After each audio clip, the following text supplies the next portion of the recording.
Good morning, everyone. Welcome to ResolveCon 2025, day 2. How are we all feeling today?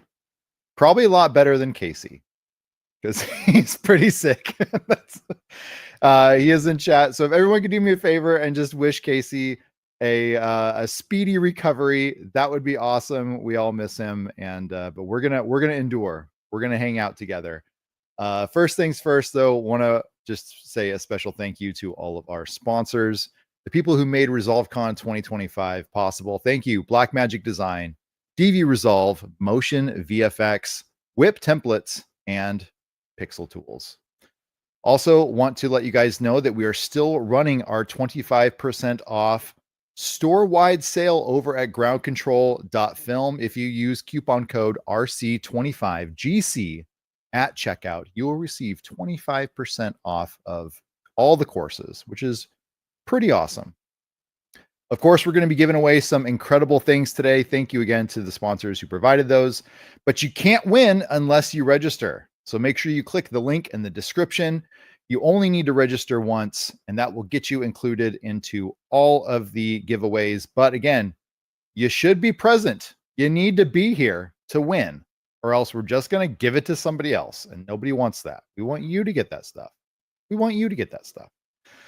So we have an exciting day packed full of amazing presentations. You guys, it's going to be a banger day. We're kicking off the day with Daria Fissoun talking about how to approach unmanageable shots, then moving on to MrAlexTech talking about the secrets of editing for social media, then switching it over to Patrick Stirling, introduction to fusion modifiers and expressions, and moving on to the handsomest Tim I know, Camera Tim, talking about editing interviews and podcasts at lightning speed, and then wrapping up with the amazing Cullen Kelly talking about the perfect color grading system.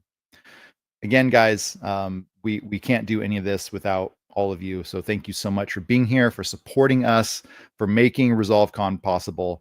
And that's why we do this. Thank you. Yeah, Casey. Oh, our poor man. Oh, F in chat for Casey. He looks so sad. Oh, buddy. Feel better.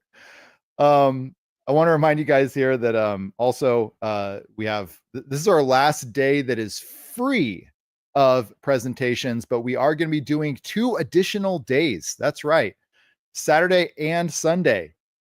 But you got to get a VIP pass to get involved with those classes. You're not going to want to miss it. It's incredible information, incredible interactions with our presenters, and just some awesome level ups in Resolve. So you're not going to want to miss it. Links in the description. We got a few slots available, so don't miss out. Without further ado, we're going to get right into it. I'm going to introduce our first presenter to kick off the day, Daria Fissoun, the powerhouse herself, how to approach ungradable shots. It's going to be wild. Let's get her on here. Come on in, Daria. How you doing? Oh, knock, knock, knock. Hello, can you see me? Can you hear me? We can hear you, and we'll see you soon. There you are. Yay. Hello, everyone. Sweet shirt, by the way. Thank you. I made it myself. Check out my merch store. Well, how are you? How are things? You've had an exciting couple weeks. Yeah. No, it's been a fantastic summer so far. We're still in summer. Yeah. Yeah. Yeah. Good vibes, good energy. And yeah, should I introduce the topic, Sam? Yes, I'll kick it over to you. Take it away. Perfect. So we a few months ago, oh, hi, by the way, in case you don't know me, I'm Daria Fissoun. So I am a colorist with a compositing background, and I also develop the training materials for Blackmagic Design, right? So specifically for DaVinci Resolve, and even more specifically for the color page. And I also run like a lot of courses for them, a lot of workshops. So a few months ago, I was trying to come up with an idea of what I wanted to do for ResolveCon, and sort of put out the feelers for ungradable footage, because one of the comments I always get at the end of classes is, now that we know like all the technical decisions we have to make behind grading, how do we actually like start grading, or what's our motivation to carry us forward, especially with some shots that can be quite difficult, not just technically, but like creatively. You color manage it, you balance it, you match it, and it still doesn't really feel quite right. It doesn't look good. So that was kind of the idea that I had, so I put out the feelers and I said, send me your most ungradable footage, for whatever reason. And I got a few responses. So thank you everyone who sent stuff. And it was a really good range of things that were either difficult to color manage and set up, like maybe shots that appeared like too flat to be interesting, to be dynamic.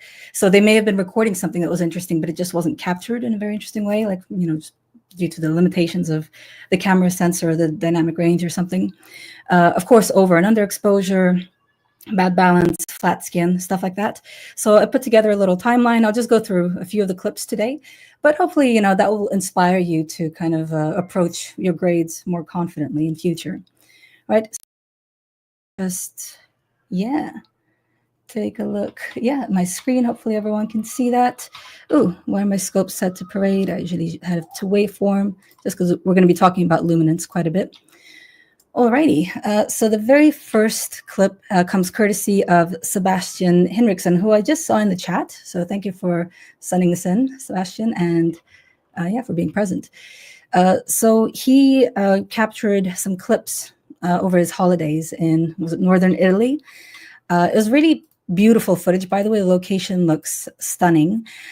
He has a custom rig for his iPhone 15 Pro.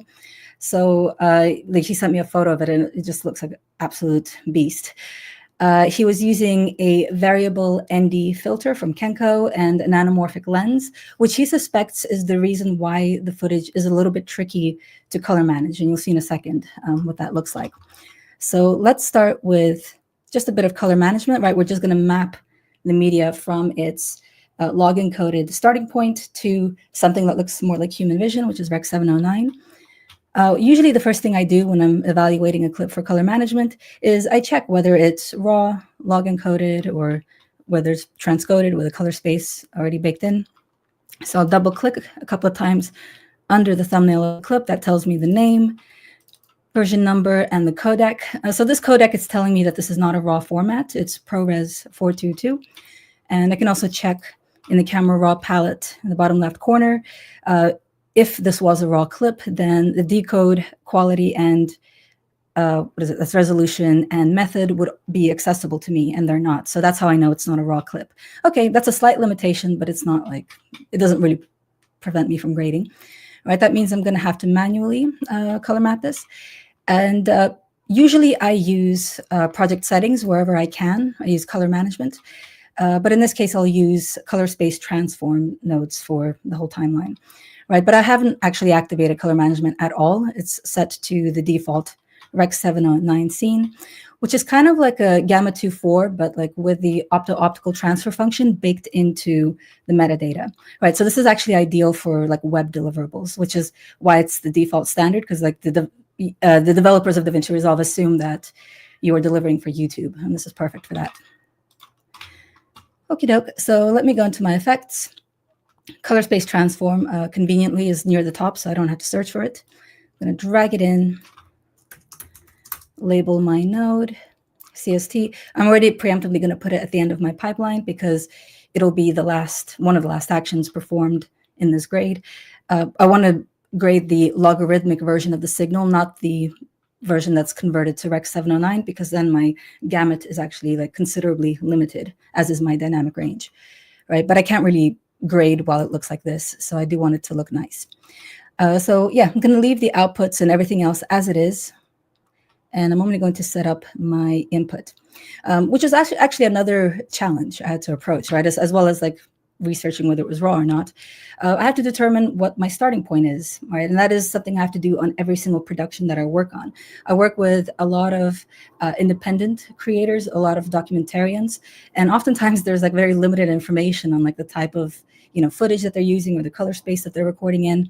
So that will usually be the first few minutes or even hours of the production, is me just looking up the sometimes the white papers or the developers notes for certain camera manufacturers, trying to find out what the color space, right, the gamut, and the transfer function that the camera uses. So for iPhone 15, this is an HDR standard, Rec 2100. I can just start typing it and it will come up. Where are you? There we go. And the transfer function, or gamma, was a PQ 1000 nits. Right? It's also expressed as ST 2084. Right, and 1000 nit, that was actually the harder bit of data to locate, surprisingly. So I couldn't really find it in the Apple white papers, but I did find it on a lot of forums, right? So Apple forums and Blackmagic Design. However, I wasn't super satisfied with the result. Like, it's already better, of course, considerably. That's before, that's after, so it no longer looks log encoded. But I was quite surprised by how the dynamic range was being treated. Right, so obviously we have like this hot spot in the top left corner, and then the building in the bottom right is overexposed as well. Right, and this, I understood immediately why Sebastian called this ungradable, because I was like, okay, that's a rough starting point. And he already listed a few of the reasons why he thought this may have happened, because of his custom rig and anamorphic lens and all that. So I'm not like trashing the iPhone or anything. At first, I thought he may have been recording into direct into the sun, but when you move this clip, right, that hotspot actually follows with the lens, right? So that's quite interesting. So that makes it a little tricky to work around, because you almost have like an inverse hotspot. You have this like bit of dark sky hanging in the air that you can't really shake. All right, so that's an interesting thing to solve. But yeah, let's first address the dynamic range. If I were to expand my scopes, right, and to get a really close look at what's happening in the highlights, right, this is what we're looking at. It's compressed right near the top. And again, I'm following, the recommendations of all the people I found on the forums to map it to 1000 nits. But what I'm really seeing is that the tone mapping isn't really working successfully, right? We're seeing highlights compressed against the ceiling, then we're seeing clipping, right? And that's not really good for high dynamic range footage. So one thing you can do is you can actually increase the nit count. Right, and this is equivalent to something else you can do in the project settings, which is changing the timeline working luminance. I always change that as well to a higher number. So I can go from 1000 to 2000, or I'd say even 4000. And it's only bumped the highlights down just ever so slightly, but you see that it's revealed some texture in that highlight. So on the left-hand side, that represents the building. And sorry, that was the right-hand side. And on the left, we have that hot spot in the sky. And let me change the quality here from medium to high. That's in my scopes settings. Right, so it looks a little smoother, and you can see that it's a very like sharp arc that goes towards the top, but it's not as bad as like the sort of flat top that we had a second ago crushed against the ceiling. All right, so usually when we talk about color management, we're very particular about getting it right. You can't just guess color management, because you run the risk of like compressing your gamut or your luminance in a way that could have destructive implications on the remainder of your grade. So like your shadows might be like crushed in a funny way, or your contrast might look a bit funny and a bit off. And this is especially visible in things like skin. Right, whenever I'm watching footage and somebody looks like really flat or pasty in a weird way, or like they have really funny shadows, I would guess 9 times out of 10 it's because the footage wasn't properly color managed. But this is a bit of an exception when you talk about tone mapping luminance, right? So we actually haven't changed the log curve that we're working with. We haven't changed the gamut, right? We're still respecting that. All we're changing is sort of like the height of the nit range that we're mapping down to the 100 nits typically that we see in Rec 709. So I'm basically saying like, hey, this is a high dynamic range image. I'm saying this to DaVinci Resolve. But instead of interpreting it as a 1000 nit signal, I want you to think of it as a 4000 nit signal, right? So something much brighter with a higher dynamic range. So I would like you to very gently roll it down to 100 nits using DaVinci tone mapping, right? And be really protective of those highlights. And this is what 4000 nits accomplishes for us. All right, so I'm pretty pleased. Let me reset. No, I'm just gonna have to zoom out like so. There we go. So that's one starting point for fixing my grade. Let's continue. I'm going to make a prior node. And yeah, the first thing I'm going to address is the obvious issue, which is the sky. First thing I'd need to do, of course, is isolate it, separate it from the foreground. And there's a few ways it can accomplish that in DaVinci Resolve, which is really the best part of the software, right? Like there's not one way to do something. There's just different levels of, I suppose, efficiency and quality, and also computer processing, right? So like some of the best methods are also like the most computer intensive. So let's see, I can use a magic mask. I can use the depth matte tool, which I really love in the effects panel. But to keep things really simple, I'm going to use the qualifier. And I'm just going to click and drag across the sky to make a range of selections right in the HSL bars. Let me turn on highlight mode so I can see what I've done. And actually, that's already a very strong starting point. I'm not going to spend too much time on cleaning up the qualifier because that's not really what today's session is about. But yeah, just a click and a drag. If I really wanted this to be tidy, I might incorporate something like a power window to exclude the like little blue reflections in the windows from my selection. But for now, we're just kind of, you know, not worried too much about that. All right, I've just separated the sky, and that's all that matters. All right, so then how do we get rid of this reverse hotspot? Well, what we're really concerned about is the difference in dynamic range between the darkest and the lightest part of the sky. And that can also be described as contrast, right? It's the difference between the highlights and the shadows. So if we want less of a difference here, we just have to reduce the contrast. Now, I know this results in the sky turning gray.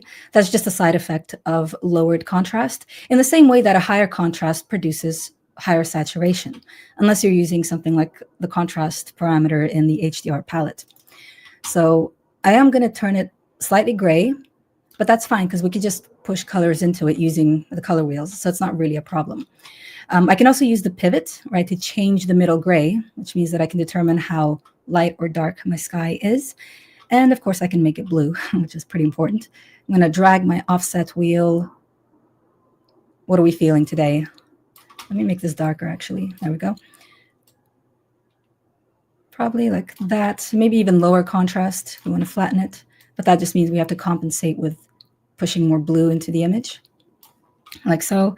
So just to compare, this is before and this is after, right? And we have just performed a sort of sky replacement, but not really, right? Just a bit of a correction, right, to address that anamorphic lens glare. All right, everything else we do is supplementary, right, is to further improve the image, right? It's already much easier to work with now that we don't have this sky issue. When it comes to any clip that I approach, I'm always asking myself, what are we meant to be paying attention to, right? There's always a reason for every shot in a film. Most of the time, of course, is driving the narrative. So you're either watching your performers, so obviously they're the focus of the shot, or it could be like objects that drive the plot. You know, it could be a vehicle, or, you know, an establishing shot will be like a building. But even, you know, like B-roll or cutaways are still doing something like, you know, world building, right, or environment establishing. So you still have to kind of look at it and go, okay, what are we actually focusing on? You know, if it's a shot of like some wind chimes, you know, then the wind chime is the focus, you know, so that's what you should be drawing the eye to. So here, obviously, the focus is the building. Right, we're capturing architecture. By the way, the trees are kind of popping in a way that I don't think looks supernatural, but that's okay. We can fix it as well. But yeah, let's try to draw the eye to the building, make it pop. I'm going to make use of the qualifier selection that we've already created for the sky, and I'm just going to invert it. So an easy way to do that is just Alt or Option O for an outside node, and that automatically inverts the qualifier. What is this? This is my foreground node, like so. And it's really up to you how you want to make this stand out. It comes down to like the mood and the style of the project. My first instinct is maybe to make it a little sharper, the details.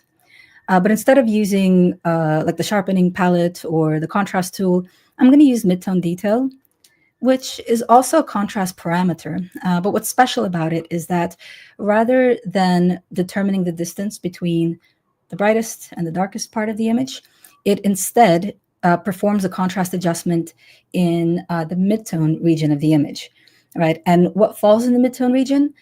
Pretty much everything that's not a shadow or a highlight. So that's like the majority of your scene.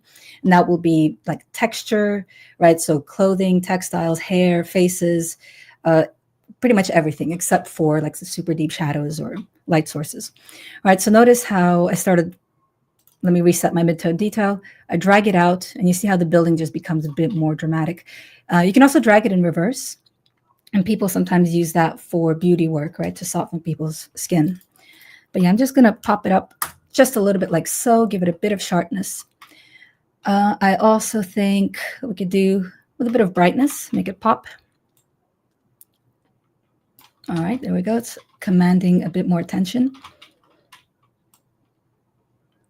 Maybe reduce the lift, give it a bit more contrast in the shadows.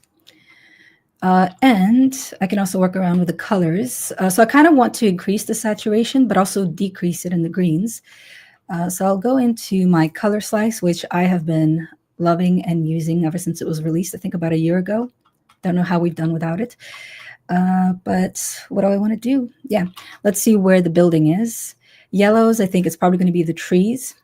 It's kind of an interesting thing about vegetation and trees is that instinctively we want to think of that as being a green vector component, but actually most vegetation is always yellow, right? It's not a very natural color for it to be like a green, like a chroma green shade.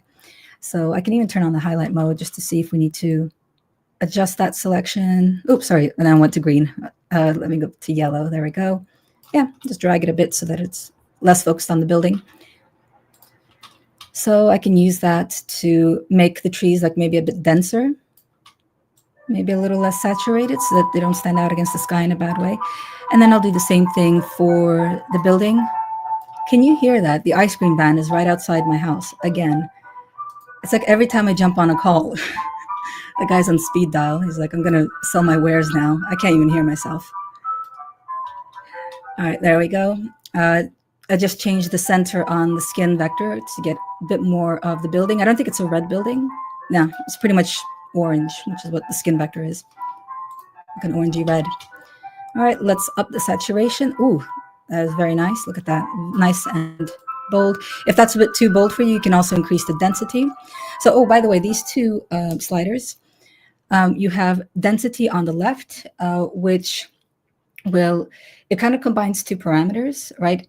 When you increase density, you are lowering the luminance of that selected vector while simultaneously increasing its saturation. So you end up with these really nice, dense colors that emulate like film or film stock. And then next to that, you have a saturation value, but it's technically a subtractive saturation, which is different from like the regular saturation controls we have. So subtractive saturation means that it targets midtones and shadows and less so highlights, which means that when you use it, you end up with really natural looking, whites and highlights in the image, but really nice saturation elsewhere. So it works on two fronts. So there we go. Love that. Got all this detail, all this color to pop out. And remember, like nothing's set in stone. You can always jump between these parameters. I can go back to my sky, for example, and maybe blur that radius if it's getting a little dodgy around the trees. So pull it in and out. We've got ratio. There we go. What else did I want to do on this?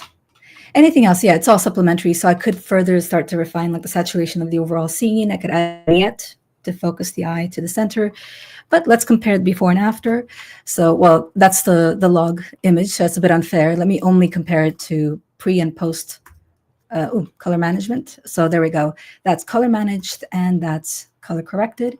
That's one of my approaches that I would take. All right, let's keep going. Oh, I've got another clip actually also from Sebastian. I'll show you this one a little faster because, well, you'll see in a second. So he sent this clip over as well. And it looks like this. And to save us time, I'm just going to copy and paste the CST that we've already established over here with the 4,000 nits. So copy. Let me go to the end of the clip. Paste. And can you imagine my surprise when I read Sebastian's notes? He says, this is a dark scene with a lot of sunlight at the end of the passage. He was unhappy with the crushing of the unsharp details and the shadows on the left-hand side when he started to use the log gamma and gain controls. Whereas I was sitting here absolutely stunned by how gorgeous this shot is, right? This is straight out of the can, right? There's been absolutely no color processing applied to this, just color management. I can prove it to you. This is not part of a group, right? There's nothing in the timeline node editor. The only thing that's being applied here is CST, and I'll prove to you the camera raw palette is inactive as well. So this is the only thing that's being applied is this simple conversion. And it looks like what I would consider like a finished shot. This is the type of looks that we work towards, so he's captured something really beautiful. But I think, a lot of times when we get really focused on normalization and balancing and, doing things by the book, we can overlook that sometimes those actions are just not necessary.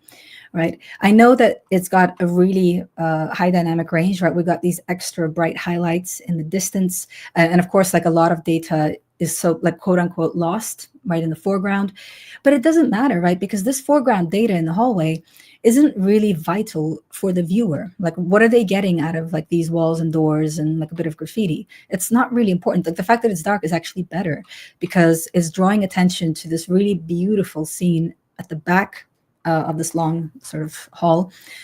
You got these beautiful lights that are also illuminating the texture on the marbled tiles. So we have this like framing device, that's already built into the scene. So this is like 10 out of 10 for me. I would not try to fix this.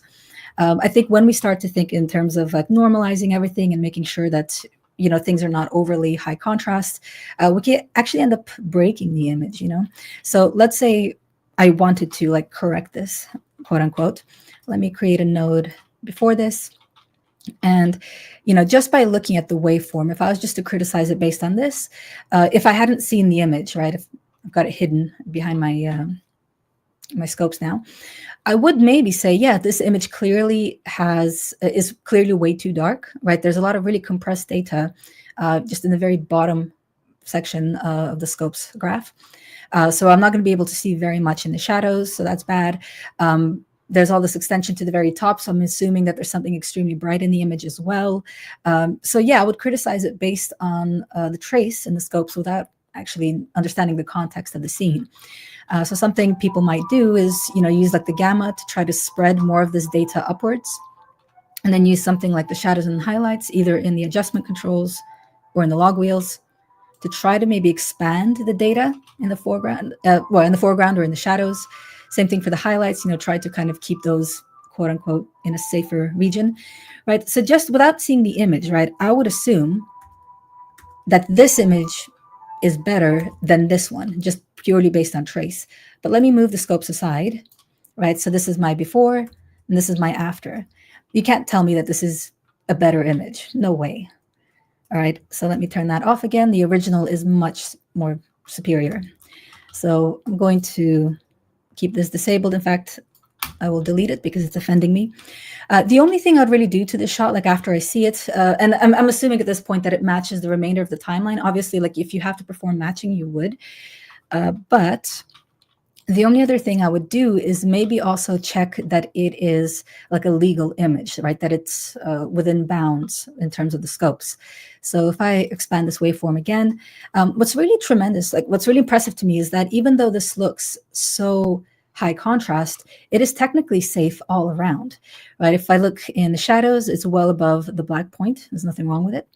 The highlights, again, that to me looks super overexposed. And again, just to show you a close-up, I can't even comprehend why it looks like it's blooming, but there's no like blooming effect being applied, or halation. So it looks really cool, but it's not even overexposed, right, technically. So 10 out of 10, wouldn't touch luminance. I would then also look at the vector scope. Let me just make sure I've not doubled the zoom. No, it looks good. So well within the bounds for saturation also, right? We've got these 75% targets for all the vectors, and it's nowhere near that vector, so it's not oversaturated either, so it passes on that front. And maybe the very last thing I would check is something like how it's positioned within the CIE chromaticity diagram. Now, what this diagram shows us is, the chromaticity diagram itself, this horseshoe projected in the background, is showing us like all the colors that the standard observer, right, which is just a human being, can perceive. Right, so it's kind of like a rainbow that's been mapped onto this horseshoe. And within that, we're able to represent how certain devices or displays are able to reproduce those colors, right? Their capacity. And generally, that capacity is defined by a set of primaries, red, green, and blue. So once you know the intensity of any given device, you can then map its gamut, which is what this triangle is. So my project is set to Rec 709, which I said earlier is like what you would use on a computer, but also for standard computer displays, television displays, right? Standard dynamic range. So this is how the image, this frame is projected within this system. And by the way, you can compare it to other displays, right, or standards that we use. If you go into the settings for this diagram, I can show you, for example, P3D65, which is our digital cinema projection. You can see that that's a little bit broader than television, right? So it has more higher intensity primaries, right? So again, this isn't saturation, right? This is intensities of achieved values. And then we have 2020 and 2100, which is the same gamut, right? But it's for UHD and HDR, right? And that's even larger. And then you also have these like extra wide gamuts that are meant as like working color gamuts, right? So they future-proof your projects. So DaVinci wide gamut, for example, far exceeds the visible spectrum. But that's okay because it sort of automatically maps the primaries to the display standard that you will end up delivering in. All right, I'm going off on a tangent. Let me turn this off. All right, so is there anything wrong with this? It's not too much. It actually, I probably would deliver something like this, but if I'm being super picky, what we're seeing here across the edge of this gamut line is that some of our chromatic data is being compressed. And it's not as bad as your highlights clipping, for example, right, where you also see like a flat top on top of your waveform. But it does mean that the variety or the gradation between your colors might be compromised, right? And this is especially observed in like bright lights or something like a neon light, right? If you can imagine like a fluorescent or blue tube, that you're trying to record with your camera, that tends to completely blow out the camera sensor. So then you will look at the CIE graph and the whole trace will be completely squished against like the blue corner of the triangle. So in order to get a nicer, like smoother interpretation, right, of those lights and to make it look more like human vision as opposed to like a digital artifact, you could just pull back some of those colors in a tool like the color warper. Again, the new like grid that they use for the color warper is tremendous. I can't believe like how much simpler it's become. But yeah, to push back some of these oranges and give us a bit more natural gradation, right, in the warm tones, I can just drag with the graph itself. I can tell by the trace where the majority of the color is situated. So I can click and just ever so gently start to drag it backwards. And you see how my trace is starting to kind of gets pulled back and all that detail gets recovered slightly. I don't need to take it too far, right? Just enough to kind of get that clipping action removed.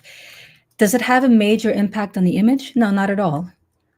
It's barely perceptible. Hang on. Yeah, I can't even see it. Like I'm turning it on and off and you can't tell, right? So I can maybe tell if I zoom in on something that's quite vibrant, like this little bit under the arc. So that's before, that's after, and you can barely even tell. So that's what I mean. It's like there's usually very small components in an image that might land, like that might create this impact on the trace. It's pretty easy to fix with some slight adjustments. But again, it's not like a deal breaker because if you do have really vibrant components in your scene, sometimes it's okay for them to be a little bit like a little clippy, a little intense. No one's going to be, well, I was about to say no one's going to check that, but actually there are companies that are dedicated towards quality assurance, so they would probably have an issue. All right, let me keep going. So let me do one more clip. I think we have just enough time. Do I have anything else? Yeah, this is good. So this came from another submission. This is Daniel Steiner. I hope they're in the crowd today as well. Thank you, Daniel. So he sent a few student film projects, and his only request is that I'm not mean to the students, which I would never be. But thank you for the heads up. So he had a few clips that had brightness and over and underexposure issues, some balance and skin. And I found this one really interesting because it is solvable, but it requires a little bit of like a few extra steps. So first of all, let's set this up, color manage it. I can tell by the codec under the thumbnail that this is actually a raw clip, which is very good. I'm going to go into the camera raw palette. You can see we have all these controls that we have access to. All right, so I'm actually going to still perform my mapping using the CST node, just because I want that additional control with the OOTF, the transfer function. But there is something that I would like to do in this palette, and that is fix the issue that I have in the highlights. All right, so let me turn on my Luma waveform. Right, and this is kind of typical for Blackmagic Raw media, right? This type of flat top resolve, which typically denotes clipped highlights. And if this was transcoded into something like, ProRes or I've forgotten every other standard, H.264, then that would be pretty bad. That would be irretrievable information. But since we're working with RAW, and Blackmagic Raw specifically, we can recover this by going into this parameter here, highlight recovery, clicking, and restoring all that data, right? And you can see it pop up in the trace of the waveform as well. So why was this data hiding in the first place? Like, why does it not get debayered? Well, the reason is because the Blackmagic Raw format is a partially debayered format. And this is one of the reasons why it's such a high performance and like low latency format as well. We can, pick up the slider and just drag through the media and play it in real time, right? We can scrub it, which is not something that traditionally a lot of raw formats can do, right? So it's because it's partially debayered, but that also means that if you're shooting something that has like a really high dynamic range, like if you're shooting outdoors, then you might occasionally see a bit of clipping, right? If it's a bright shot. So you might just give it a little leg up by performing the remainder of the debayering using this parameter here. So that's kind of all I needed. Let me turn off my marker overlays. There we go. That's all I want to do. I almost never touch any of these controls, right? Even the color temperature and the exposure and stuff like that. And the reason is because whatever I do here does not get reflected in the node editor, right? So according to this, it's still an ungraded clip, right? According to this node. And for me, that's a little risky, right? Because then I could end up doing something, unknowingly destructive to the way that this image is debayered. And I won't be able to fix it in the node tree because it's happening outside of the node tree. It's happening like right over here before the input. So let me reset my white balance as shot. I know it's a little cold, but that'll be pretty easy to fix in the nodes. And it's no worse than doing it in the camera raw palette. It's not like you're in any way restricted. Unless it was like really corrupted, in which case I would use the camera raw palette for it. All right, so let's start with a good old CST. Just like with the previous example, I'm not going to touch like any of the default settings. I'm really happy with the tone mapping method as is, which is DaVinci. And we're going to output to our current working color space, which is Rec 709 scene. I just have to indicate what it was shot on. And we actually saw this when we were looking at the camera raw palette. It's Blackmagic Design. However, I had to look at the clip's metadata in order to understand which of the very many Blackmagic options that we get. If you don't know where that is, by the way, I should be able to show you. If I go into the media pool right now, yep. And I select, is it this clip? Yep. If you go in the metadata panel, and if you can't see it, by the way, it's you can find everything in the interface toolbar at the top of the page, right? So I'm in the media page right now. I have the clip selected, and that gives me all of the embedded metadata. But I can also go into the top right corner here and look at all groups of metadata. So there's a lot of stuff that you can manually associate with the clip. There's a lot of stuff that's recorded from the camera.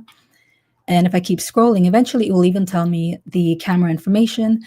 Usually also tells you things like, LUTs that you may have used or even like the lens that may have been attached at the time.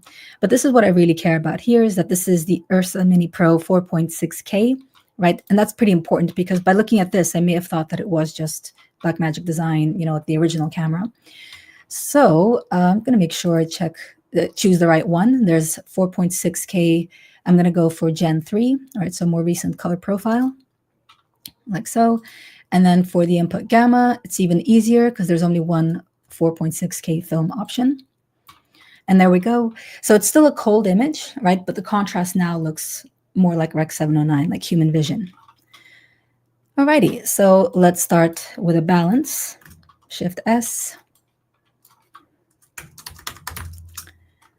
And I could, we do like a, color guide training. And first, like usually half a day is just on stuff like balancing. But I'll be honest with you, with something like this, I'm sometimes tempted to just use a neutral surface, right? And get the software to automate the balance for me. And the reason is because rather than guessing the temperature, or the correlating tint, I could just get it to tell me objectively what gray should look like in this image. And I'm going to assume that this sweater that he's wearing is like a gray pattern. So I'm going to choose this little eyedropper tool here, white balance, right? And I just have to click on something that I perceive to be white or gray or neutral in some way. So I can either click the zipper or just like one of this little grid elements. And then as soon as I do, you can see it looks much nicer now if I zoom out. And of course, the great side effect of white balancing, right, so based on a neutral object, is that you're also going to make everything else look as it should under those lighting conditions. And that works out really well for skin as well, right? So if you want someone's skin to look well, make sure you have something like a color chart, white piece of paper, even a white t-shirt will do. And that acts as a good basis for starting to work with skin tones. All right, so balance is done. It's easy. Is it a little dark? I'm just looking at my waveform now. Let's see. Maybe raise that lift just a touch. Yep. It looks all right. Anything with the gain? I think that's all right for now. All right, so then the next obvious issue is that our subject is underlit, right? And I can tell because if I try to spot like, where the light sources are, so you can usually tell by looking at reflective surfaces like the glasses or, people's pupils. You can usually see the speculars reflecting the production light sources. There are none. Right, I can tell by the light that's hitting his forehead that it's all pretty much natural light, right? It's coming from the overcast sky. You can see that not just his forehead, but like pretty much every ridge, right? So you can see it on his nose, his cheeks, right? His chin here, his lips. And there's absolutely no artificial or supplementary lighting being provided. This is actually the main difference between why something looks like a film, right, like a Hollywood production, versus why something looks like a student film or a home movie, right? It's the supplementary or controlled lighting. It's also why for decades Hollywood used sound stages. They still do, but why they started off using sound stages is because they were working with a much narrower dynamic range than we do nowadays, right? So in our ability to like reproduce and display it, right? Not just in projection systems, but on television sets, which, have about 100 nits range.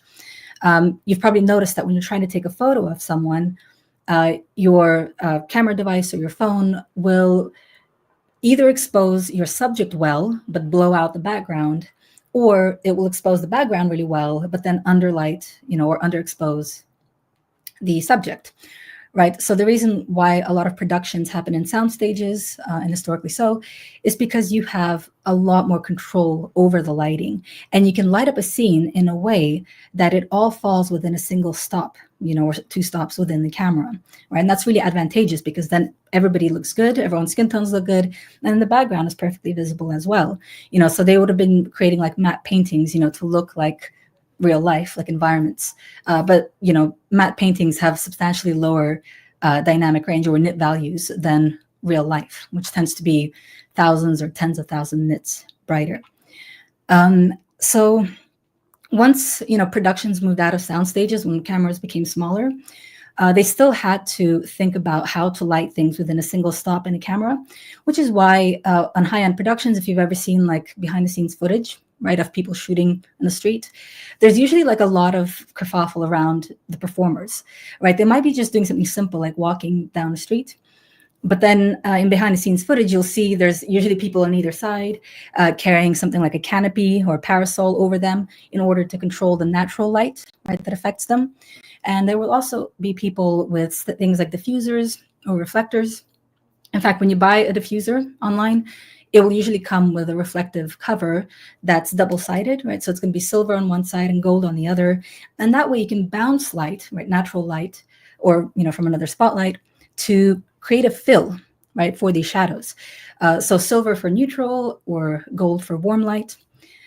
So even if somebody was on this set and they had that reflector, they could have actually solved a lot of the issues that we have in this shot, right? But without it, we're kind of limited to an underexposed subject and a well-exposed background.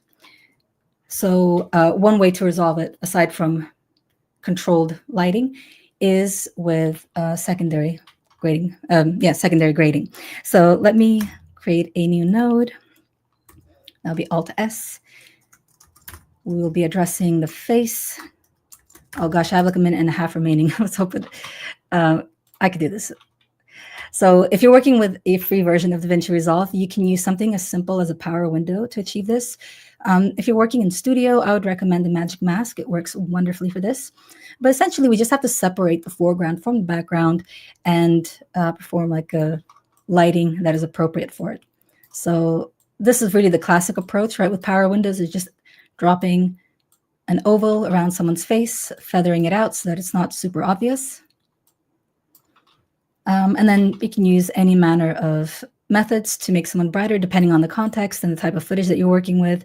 So I'm just going to raise the gamma on him, but I will want to compensate for the raised shadows, right? So I can either reduce the lift or the more dedicated shadow parameter. I can also increase the contrast settings so that it goes back to kind of looking more natural in this environment. What else do I want to do? Maybe increase mid-tone detail so that he pops a bit more. Ooh, let me also warm him up as well. So I'll drag my PowerPoint a little bit towards like a orangey red, right, skin tone. Let me see before and after. See, that's already feeling a little more wholesome. Like holistically, the image starts to make more sense. So he's, the trees and him are exposed like on the same level as opposed to him being underexposed. I can then perform a standard track. All right, and that'll be fine. But I'll even show you with the Magic Mask, it works even better because you don't have to worry about like the halo. And you also get to light up the rest of his body, not just his face. So let me go into the Magic Mask controls here. I'll just click once on his eye. So I'm indicating to the Magic Mask palette what I wish to track.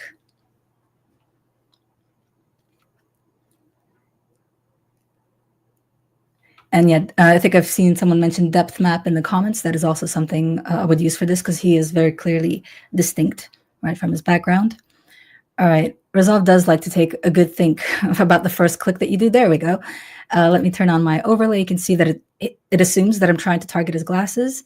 Let me also click once on his face to say, nope, let's increase the search. One more time on the hair. And that, it's gathered now that I probably want the whole body, but just to be safe, I'm also going to grab his jumper to make sure that the edge is nice and clean. And then I can perform a track. So back and forth. Get him in both directions. And now I pretty much have two separate fields that I can color grade as I wish. And I've already performed that brightening on him. And you see, it actually makes a difference that his jumper is also brighter because it does feel like he is now being lit in a more dedicated way. And just like with the previous example, I can inverse this selection to target my background. Let's see, I might just make it slightly darker to make him pop even more. And then beyond that, you can start to create the look of your project, right? So you can start working with saturation and, start applying like maybe colors in the highlights and stuff like that. So let me boost the colors slightly like that. Something to work with. There we go. So I've realized I've already gone to the end of the session. Hi, buddy. I'm an adult. Oh, it's fine. I just found some ice cream. I said ice cream. I thought you were having cereal. No reason. Just it sounded good, not because anything influenced my decision at all. I just wanted this. Anyway, we're going to get into the Q&A. Thank you, Daria, for a wonderful presentation. Yeah. Jason Parker asks, my skin tone is ungradable. At first it looks yellow, so I have to push it, then to orange. I push it, then to green. Are there some people's skin tones that are just too difficult to balance? Oh, that's a really good question. Because I feel like I think I've read somewhere that some skin tones can reflect light sources in a way that can be difficult to work with, especially if you're working like fluorescent or office lighting. So some people do reflect like bright yellow, bright green. And I've seen like a photo of me, like actually this was one of the early Blackmagic meetups. So I think we were in like Soho Editors or something. And you could just like, we all look normal on the day. I know this, but like, I remember just looking at the photo and going like, why is this one person just bright green? You know, and I think we do just have that ability to reflect light. So yeah, it's, I guess without seeing the footage, I can't really give you advice, but sure. Sounds like maybe toning down the saturation might help as well as dragging it towards, redder tones. Okay. Yeah. Tyler Seaman asks, hi, Daria, congrats on your wedding. Oftentimes, raw footage is given with the relevant color space and transfer function, but do you know of any way to detect that info if it isn't provided? That's a pretty common question, and unfortunately, is not a very simple answer. Like I showed you, one of the ways that I do this is by going into the metadata, and sometimes it's either recorded automatically by the device, or it might be entered into the field by something like an assistant. Beyond that, it's like I said earlier, it's research. So I knew for a fact that this was iPhone 15, but otherwise, like the color management didn't come with it. And off the top of my head, I didn't know that it was Rec 2100, right? So I had to do like online research. And because I was limited to what I could find on the Apple website, I ended up resorting to like forums and sort of relying on expertise of others. You know, unfortunately, that's like the best way we can go about it. By the way, if you're working with stock footage and you can figure out like where your clients got that stock footage, you usually find it on the website as well. The manufacturers will share that data. Good point. AS910 asks, is it necessary to fill up the CST info? What if we don't know? Is it what? Sorry, is it necessary? Is it necessary to fill up the CST info? What if we don't know? Yeah, if you don't know, like if I was starting with this and I had absolutely zero knowledge, I would probably like do my color management from scratch. So that's known as display referred color management as opposed to scene referred. But it, you know, because basically color management is just increasing contrast and saturation. So if I do just a bit of contrast right now, a bit of saturation, it's going to look pretty similar to what the CST did. The only downside is because every manufacturer has a very distinct logarithmic curve that they apply to their shadows. It might not be as clean as if you had correctly color managed it. So you could mostly see it like in skin tones not being really well exposed. Right. But otherwise, yeah, you could still work with it. Follow-up question to that. When you first receive footage for a new project, what is the very first thing you do, even before you start grading, to understand the story and establish a direction? That's another really good question. Yeah, usually we have that conversation with a client before I even start working, before I quote a rate or anything. I will ask them, like, do you have a preliminary edit, like a draft? So they'll send me like a Vimeo link, you know, and then I get a feel for the amount of scenes there are. So how many looks I might have to create, you know, how long it will take to match. Because, you know, if you've got a film and there's like 5 major locations, you know, and it's got like a slow editing speed, that's going to require like a different amount of work than a documentary with like 800 cuts, you know, where it's like a different location every other, you know, scene. So yeah, that's the first thing I do is I just watch back the project, usually in like double speed, just, you know, so I can get through it faster. And yeah.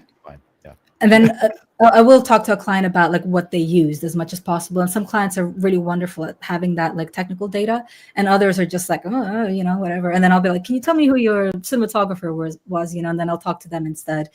Yeah, get all the info I can. put on the detective hat, right? Mm-hmm. Try and get. Gabriel Michael asks, if grading Rec 709 to Rec 709, should we set up management as 709 scene or 709 2224 gamma? I get the quote web default for scene, but Yeah. what is the uses of 22 versus 24 versus scene? Okay. So that's a really good question. So whether you map from Rec 709 to Rec 709 kind of depends on how the original footage was transcoded. So, does the associated transfer function, right, which is the gamma, does it actually say that it's gamma 2.4, right? Like, is that the metadata that's baked in which case you will have to map it from gamma 2.4.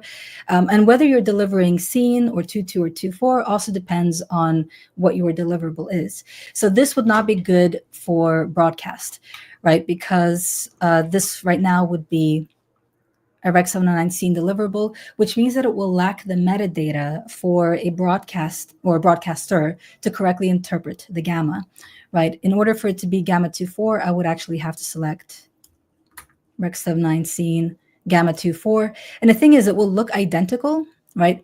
But rather than the gamma curve being baked into the video signal, it will be applied as a metadata code, a line of code in metadata. And your display device, whether it's like a video player or whether it's your broadcaster, will be able to interpret that gamma curve and apply it during display. I can even prove it to you if you don't, in case you don't believe me. Here's Rec 709, and this is gamma 2.4.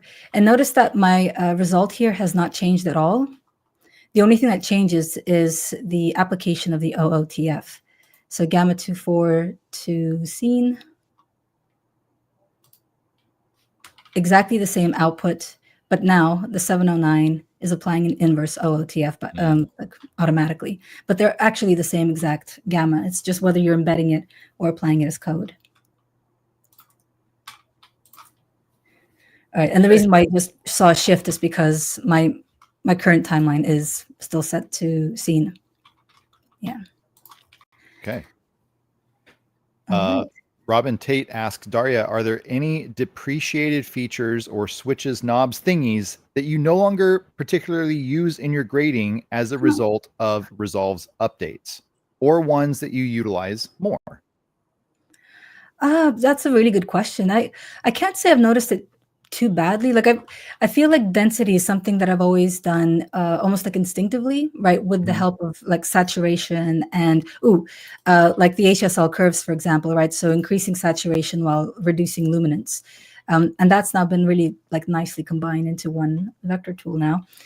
But I don't know though. I can't say I use anything less. Like even with the HDR palette, I think it's such a huge time saver for making quick adjustments to, like bright highlights or dark shadows. But I still use the primaries wheels just as much as I always have. Like there's probably the most common palette that I use to this day. Yeah. So yeah, it's just a higher roster. Like a depth map I use all the time, but I can't say that I've stopped using the qualifier any less either. So yeah. Okay. It's good. Let's Talk About Reaper asks, can you speak on using Film Look Creator at the timeline level, but having text layers actively dodge it so white text does not receive halation? Oh, okay.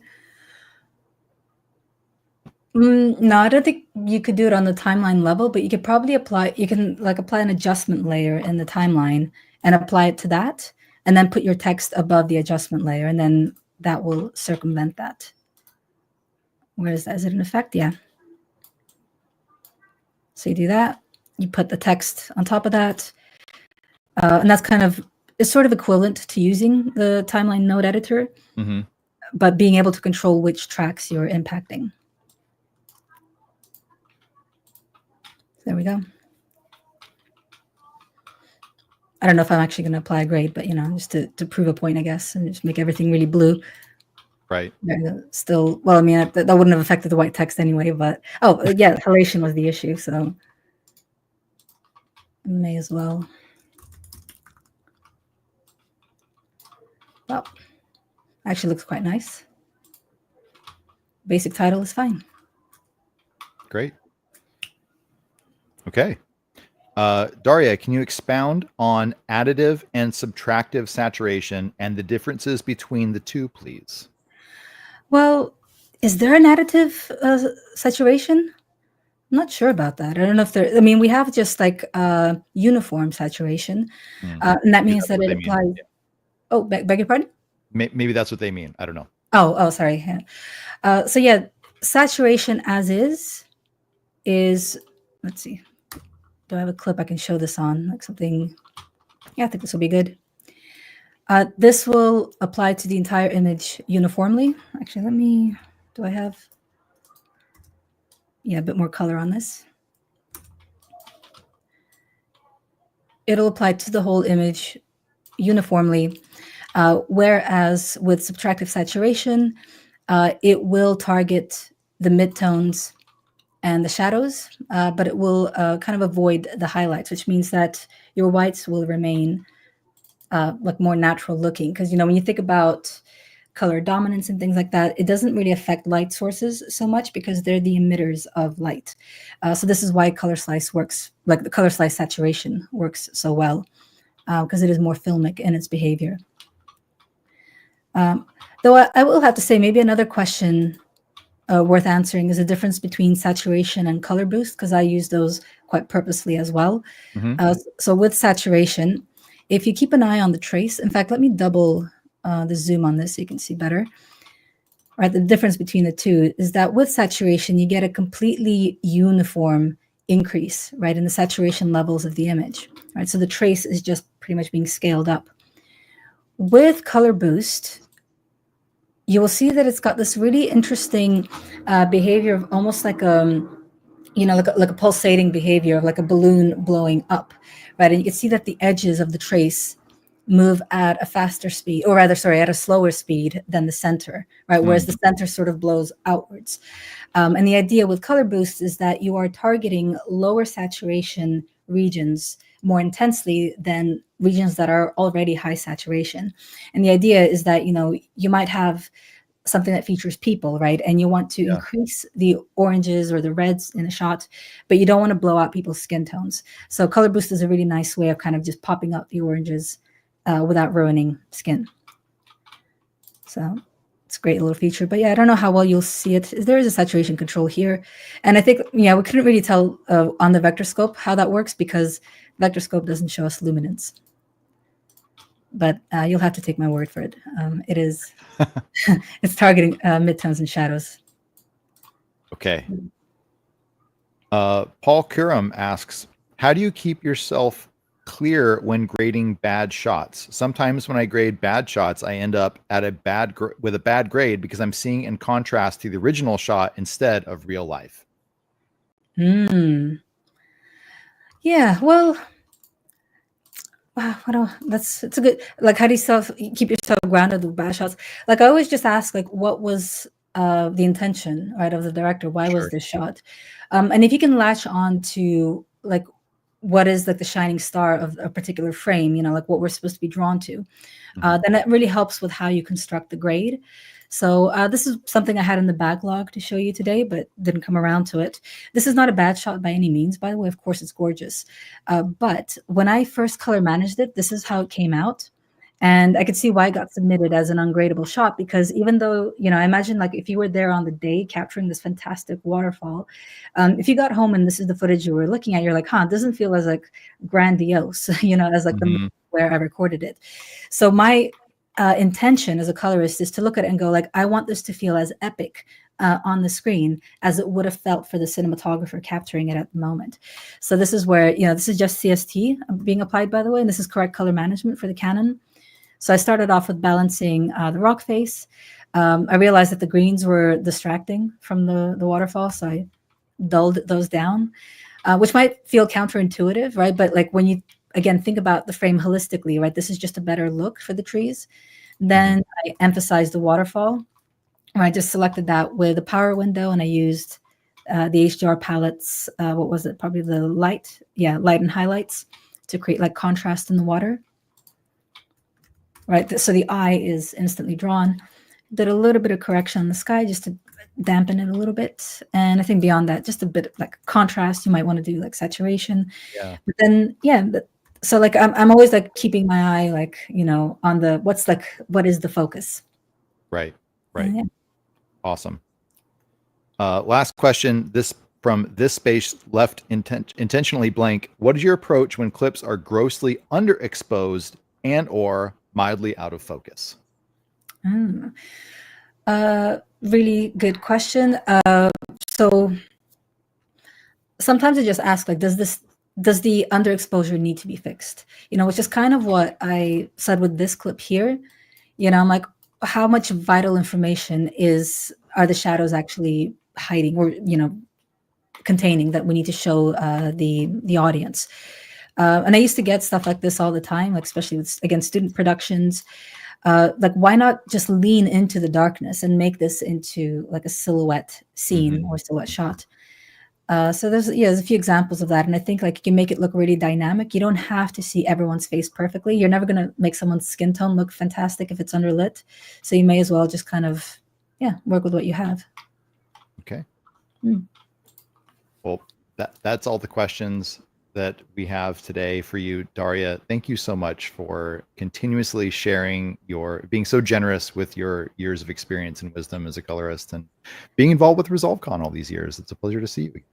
Dan, thank you for inviting me time and time again. And also Casey, hope you get better. I didn't know he was unwell. Poor guy. Yeah. Well, thank you for joining us, guys. Say thank you to Daria.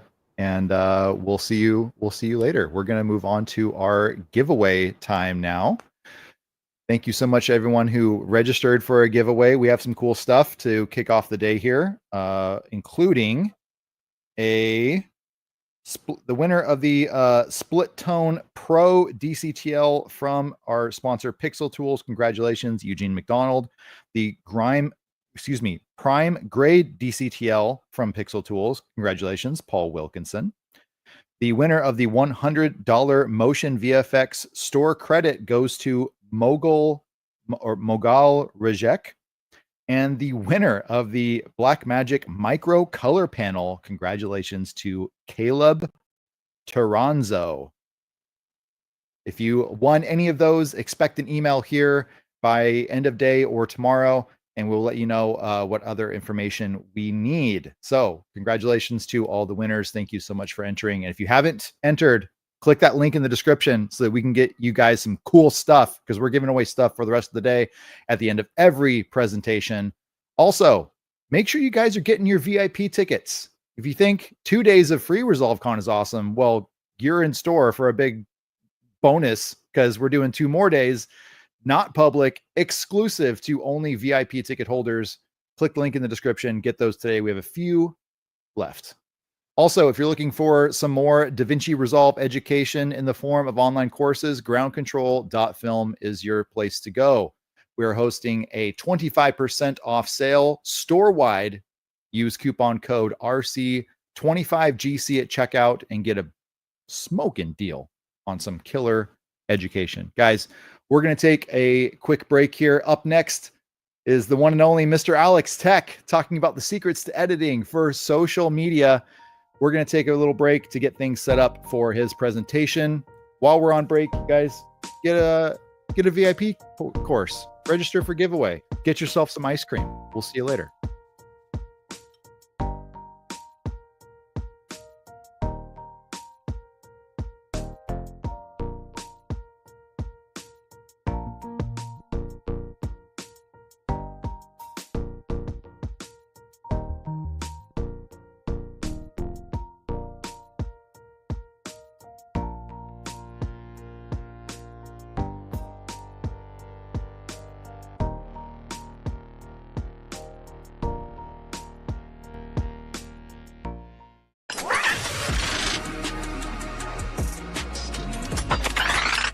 Do you want to save time while editing? Whip Templates helps you do just that. The Editor Collection is a pack of 20 time-saving utility tools letting you zoom, animate, highlight, mark, and so much more. The best part, all of this is drag and drop and animates without keyframes thanks to the powerful Anim engine. Want some text? Great!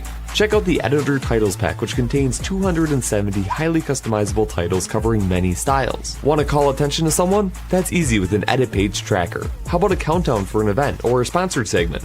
Editor Titles has a fully custom timer framework giving you advanced animations and timer controls. And all of the titles are customizable with the Anim engine, so you never need to worry about keyframes. With hundreds of video editors saving hours with my tools, you don't want to miss the 15% off during ResolveCon. To learn more about these packs, check out my website, whiptemplates.com, and enjoy the rest of ResolveCon.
All right, friends, welcome back to another wonderful segment of ResolveCon 2025, day 2, which wouldn't be possible without our awesome sponsors. Thank you again to Blackmagic Design, DV Resolve, Motion VFX, Whip Templates, and Pixel Tools.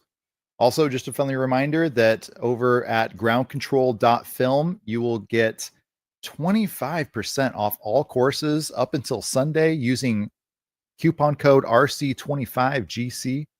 Make sure you get yourself some of those wonderful courses, level up your Resolve education. And for even more goodness, you need to register for giveaways, you guys. Check the link in the description. We're giving away some cool stuff, including the things on screen right now.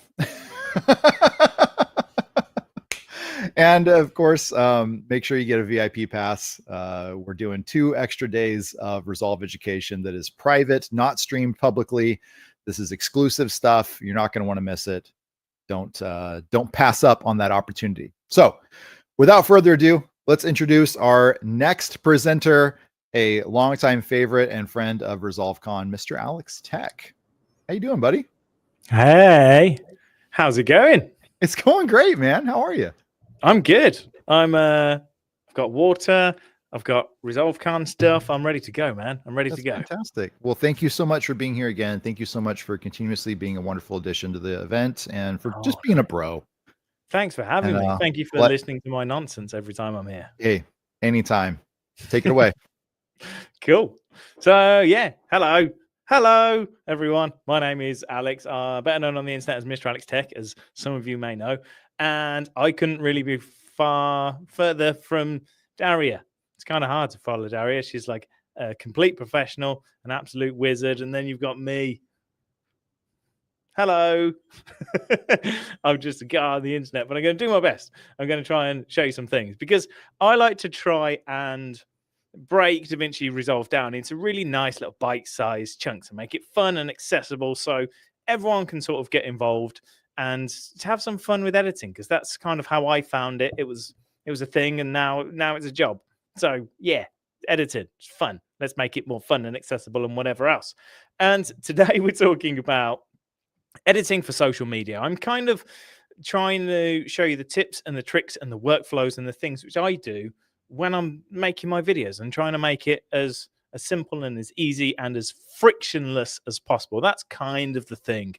Some of the stuff I've shown you before, but it's been updated, but I want to jump in and show it you again and show you how you can set things up so that when you come to make videos for social media, you could just make the videos without doing all the other stuff, because you don't want to do the other stuff because the stuff's boring and mundane. You just want to jump into something like this that you see now and then start having fun and cutting things up and doing the fun stuff, not all the other stuff like setting things up. I'm saying stuff too much, but you know what I mean. Stuff. You want to do the good stuff and not the boring stuff.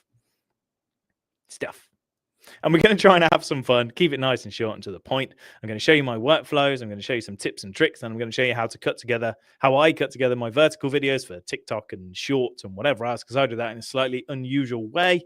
And we've got some other little kind of nuggets as we go. Now, the first thing I want to show you, the reason I've got this project open, is this is one of my projects. This was a 30-minute one. This is quite a long one for me. And besides some pretty colors, because I like to keep my A-roll a particular color, and I use my little zoom tool, my magic zoom, which I slap on there and make that a separate color. That's all pink. But other than that, there is literally nothing special going on here. Nothing fancy whatsoever. There's barely any transitions. There's barely any fanciness. I use a couple of pre-built titles from Motion VFX, who I know are sponsoring this event. They do great stuff. And I just chop things together. I have a nice handy little shortcut, which I use. And that's about it. It's just keeping it simple, making it frictionless, making it as easy as possible. So then you can just throw yourself out on the internet and hopefully people like what you do. And I try and be authentic and I try and provide value, and that's about it. And everything I do on here is really quite simple. And if I jump over to another one, this is one of my vertical videos. You see this logo, this PNG, this title, this image, and even this video of me. It's all incredibly simple. We've used a couple of PNGs with the push transition on there. I've talked about them a bunch. You can find them within the effects library. They're called push. You've got motion blur. You've got different presets. You've got easing. If in doubt, in and out. I'm not allowed to have that on a t-shirt. My wife tells me that, and I make that joke every time, but it's true. And I don't do anything fancy. I just cut these up and put them out there. And again, social media, man, it's just about keeping this as frictionless as possible. It's not about cutting corners. It's just making it so you can jump in and make the videos you want to make without doing all of the other stuff. So I want to go through some of my workflow, some of my keyboard shortcuts, and then just show you around, man. It's kind of it. So let's get into it. Now, there's something I've shown before, but I love to show this, and I'm going to spend a few minutes showing it because it's the best. And this is how I start every single one of my projects. On my desktop, I've got this. It's called YouTube30.drb. DRB stands for DaVinci Resolve, baby. I've started dabbing because there's nothing funnier than a 36-year-old doing a dab.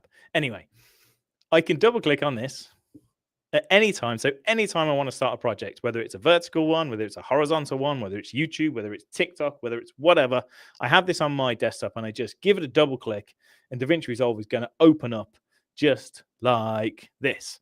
Now it'll open up within the most recently accessed library or database. So this might not be the best if you're working on loads of projects, different clients, you've got different libraries, different databases, whatever. But if you've got one database you use for your social media like I do, it's brilliant. You just double click and it open it up. If I jump to the edit page, you can see this is a brand new project. So the first thing we need to do is just give this a save. And I'm going to give this a name. We'll call this, demo should work. And now we're in a brand new project just by clicking an icon. So there we go. We've already reduced some friction because we haven't had to go to the start menu and find it or whatever. Now within this project, we've got a YouTube 30 folder. And within that folder, we've got two empty folders, Cam and OBS. You couldn't do this previously. This is only available since DaVinci Resolve 20, which I'll show you how to make this in a second. Super useful.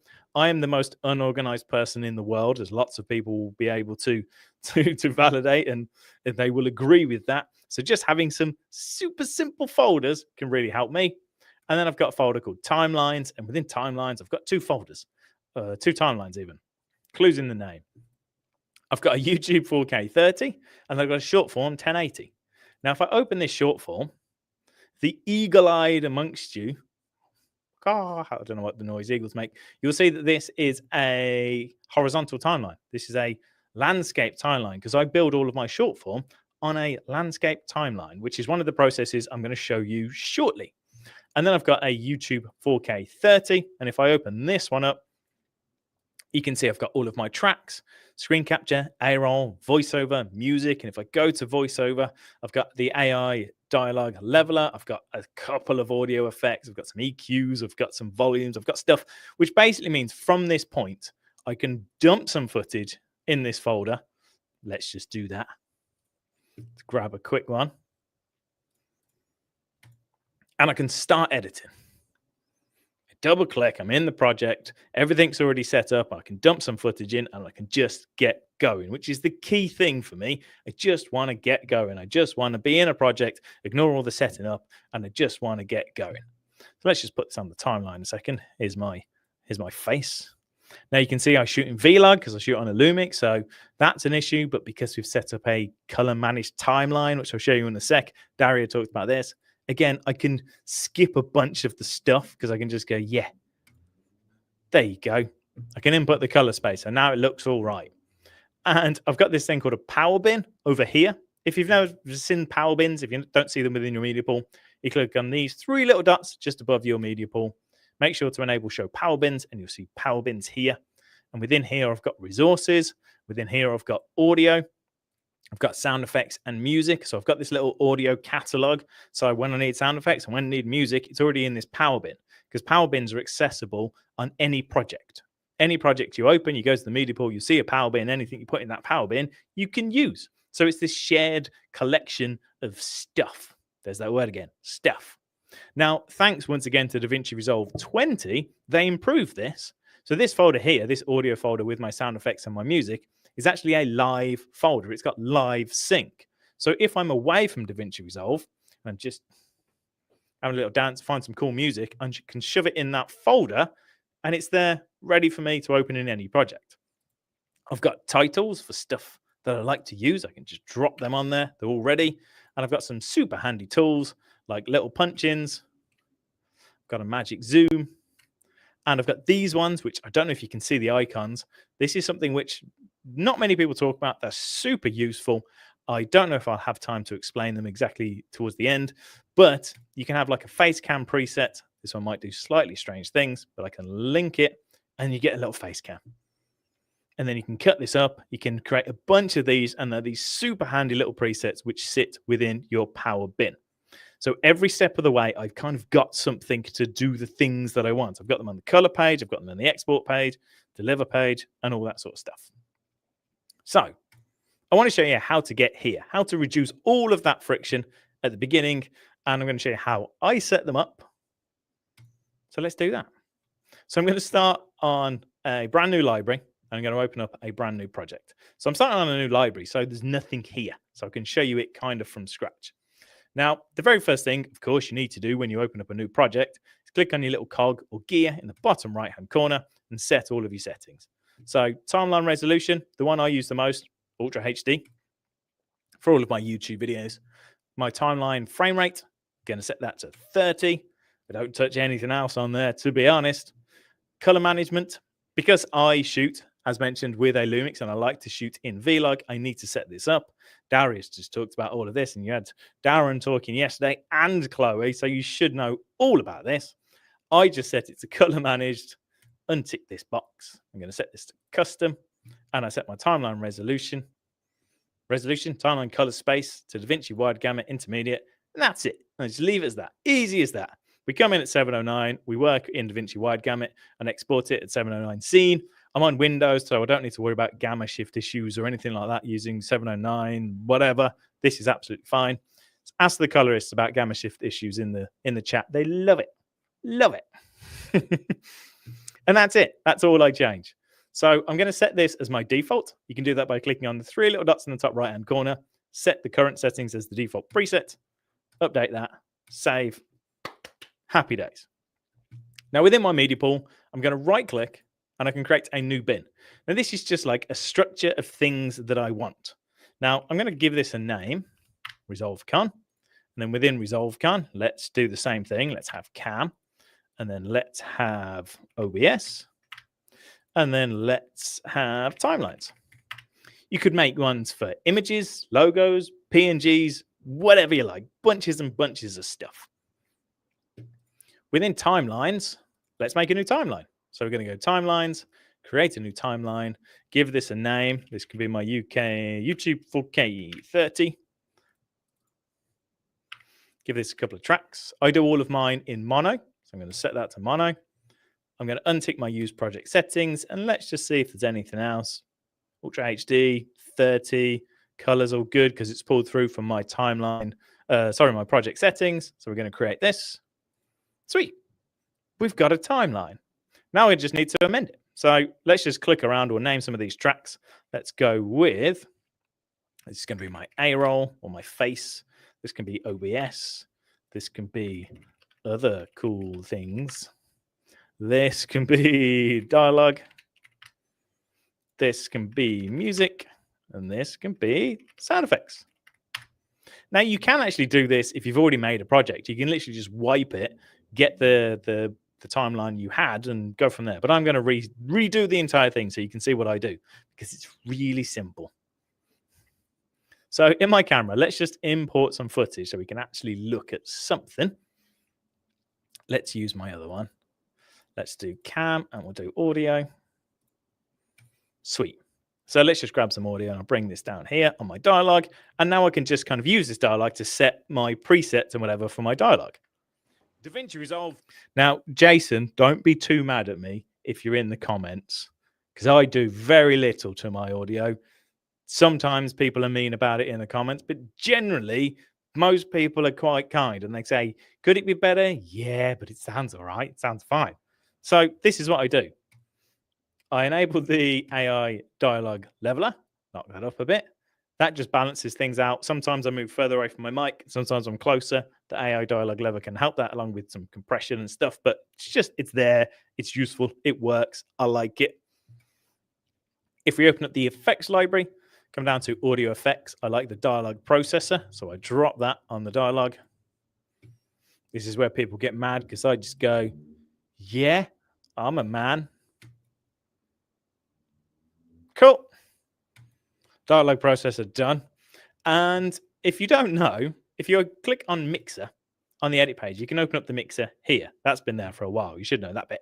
But what's relatively new is there's FX, dynamics, and EQ. So if I double click on dynamics, you can actually open up the dynamics directly on the edit page, where previously you used to have to jump into Fairlight and then you get lost because there's all these things going on in Fairlight. And I go, and just double click and it's here. And again, do some basic compression. Go listen to Jason. He'll tell you all about compression. I use a little bit of soft knee and I might just knock the threshold down and just tweak it. Again, I'd actually be listening to this to make sure it works, but I'm doing this super quick. And then the only other thing is EQ, which again, I just start off from this male lab finisher. And again, I would listen to this and just tweak it a bit. And is here. It's available to download and install right now. But once I'm happy with that, sweet. Because this is social media, obviously everyone's different, but for me at least, and a lot of people, you'll have a setup, you have a microphone, you'll have a camera, and you always use the same mic, and you're probably in the same environment. So setting this up once just makes life easier. Let's get rid of that. My audio's set up. So let's go to my media pool, grab my camera. Forgot to do it. So let's just input color space. Because we're on that color managed timeline, I can right click any clips, go to input color space, Panasonic, vgamut/vlog, and now it resets it to 709, so it looks all right. I could probably get away with exporting this as is, to be honest. Like it needs a tweak, but it'd be fine, right? And now we can start messing with other things. So we've got this power bin. Let's do some stuff in this power bin. How am I doing for time? Good. So one of my favorites, I'll go to the effects library. And I could search from this. If you're on DaVinci Resolve 20.1, there's even an easier way now. If you hold shift and hit space, you can just search like this. It's genius. So I can search for an adjustment clip. Boom. That's on the timeline. Give it a click. Do a little zoomy in on the adjustment clip. Change the position. There's better ways to do this, but I always like to zoom in and I like to keep my eye line roughly where it is. So all I do, if you click the adjustment clip, you can hit D on your keyboard, and I just leave my mouse roughly where my eyes are. Oh, okay, bring that down a bit. Oops. Cool, happy with that. I'm going to go to File within the inspector, and we'll just call this Punch In. In the master, let's do a new one called Tools. Drop Punch in there. Now we've got it forever and always. Simple. Let's do another one. Adjustment clips. Give it a click. Shift and space. Let's search for my magic zoom because I use that all the time. There it is. Let's customize a good face. Oh yeah. Let's customize that a little bit and then go to File and we'll change this to be my magic zoom. Drop that in there as well. Sweet. Now, if I was in my effects library and I used any titles, I could go and find those and I could drop them in tools, or I can make a new thing called titles, or I can make a new one called PNGs. You just make all the stuff that you use and put them in this power bin. It's super, super useful. There's loads of stuff that you can put in there. Now, obviously, earlier on, I mentioned these live sync folders. So let me show you how to do those. Again, you can have these for like screenshots. Every time you take a screenshot, it goes to a folder. So you could have that folder within your power bin. Oh, really smart. So then you just refresh and off you go. So on my PC somewhere, here it is. I've got an audio folder. And within there, we've got music and sound effects. And within there, we've got the actual music and sound effects. So this is outside Resolve. This is just Windows. I can just grab this and drop it in this master bin. Now, if we open audio, we've got music and sound effects. So it's there now within this power bin. Any projects we open, boom, audio. Now, if I found a bunch of music, let's grab all of this. And DaVinci Resolve was closed. I wasn't working, but I found some music and I went, yeah, that's really cool. I might need that for some future projects. I can open this folder, paste all of this music in here. There you go. New music. One of them's called That Feeling. And then I can open any project, open my power bin, go music. You can set this to automatically work, but it sometimes does weird things. So I just found it easier. You start a project, you right-click music, and you go resync the media files. And you saw that just refresh. And now that music we added is now within this power bin. Job done. So you can keep all of these little resources kind of updated. You open a project, you update them, and off you go. So at this point, we've removed loads of friction. We've got a button on our desktop. We double click it. We open it up. We can start making different things. We've got this YouTube 40 timeline, and we've got power bins with all this other stuff. All of our dialogues all set. Happy days. If we jump over to the color page, I'm not moving this frame. I like it. We can do a color grade. Now, this is where all the colorists roll over because they're like, oh, I do spend more time on this, but I'm going to do this really, really simply. Couple of nodes. I really like the Film Look Creator. You need to be on the studio version for this. But I'm going to slap that on there. We'll do a clean plate. And I'm just going to use a Film Look. I like Rochester. And then I can work backwards. And I'm going to use the primary color wheels. I should use the HDR ones after watching Darren yesterday, but I'm going to use the standard ones. And then let's just dump in some contrast. We could maybe come in and change the offset, just tweak it, balance it a bit, get it looking about right. Jump over to my second one, just dump in a load of saturation. You know what? Does it look great? Does it look all right? Yeah. Like that looks pretty good. Let's get rid of all these. So we've gone from, obviously, the Vlog, and then we've gone Rec 709. Now we've got a bit of a look. We could maybe tweak it, but it's just so quick and easy. Color's amazing. Color's super deep, and people like Daria and Darren and Chloe and everyone that know color, amazing. I like to jump into it, but when I don't like to jump into it, you can still achieve stuff really quickly. It's got a look. I like it. I'm happy. I want to use this in future projects, so I'm going to right-click, grab the still, call this my studio. That's done. So these are power grades. I didn't show you that. Click on gallery, top left, come to power grade. Power grades are power bins for grades. And then you right click the preview and you grab a still, and then this still, even though it says it's a still, it's actually all of the grade. So you can just middle mouse click and you can apply that grade to your clip. So now we've stored this. So we've stored the timeline, we've stored all of the stuff on the time, the audio stuff of the timeline, we've stored power bins, and now we've stored our grade. If we jump over to the deliver page, let's say we're going to render this out. And again, these are my actual settings. I do nothing fancy. People messaging me saying, like, how do you make your videos, render them out and stuff? I'm like, I go H.265 master preset. I just use that. QuickTime 265. I've got an NVIDIA GPU, so I set it to NVIDIA. Timeline resolution, timeline frame rate, best automatic. Yes, I set my main 10, so 10 bits rather than 8-bit because I shoot in Vlog and whatever else. And I can because the GPU. And I may come down and change the preset to fastest or very fast. So it's fast. Subtitles if I want to. Audio, I might come in and tweak this. And is there any need for me to do linear PCM at 32-bit? Probably not, but I can.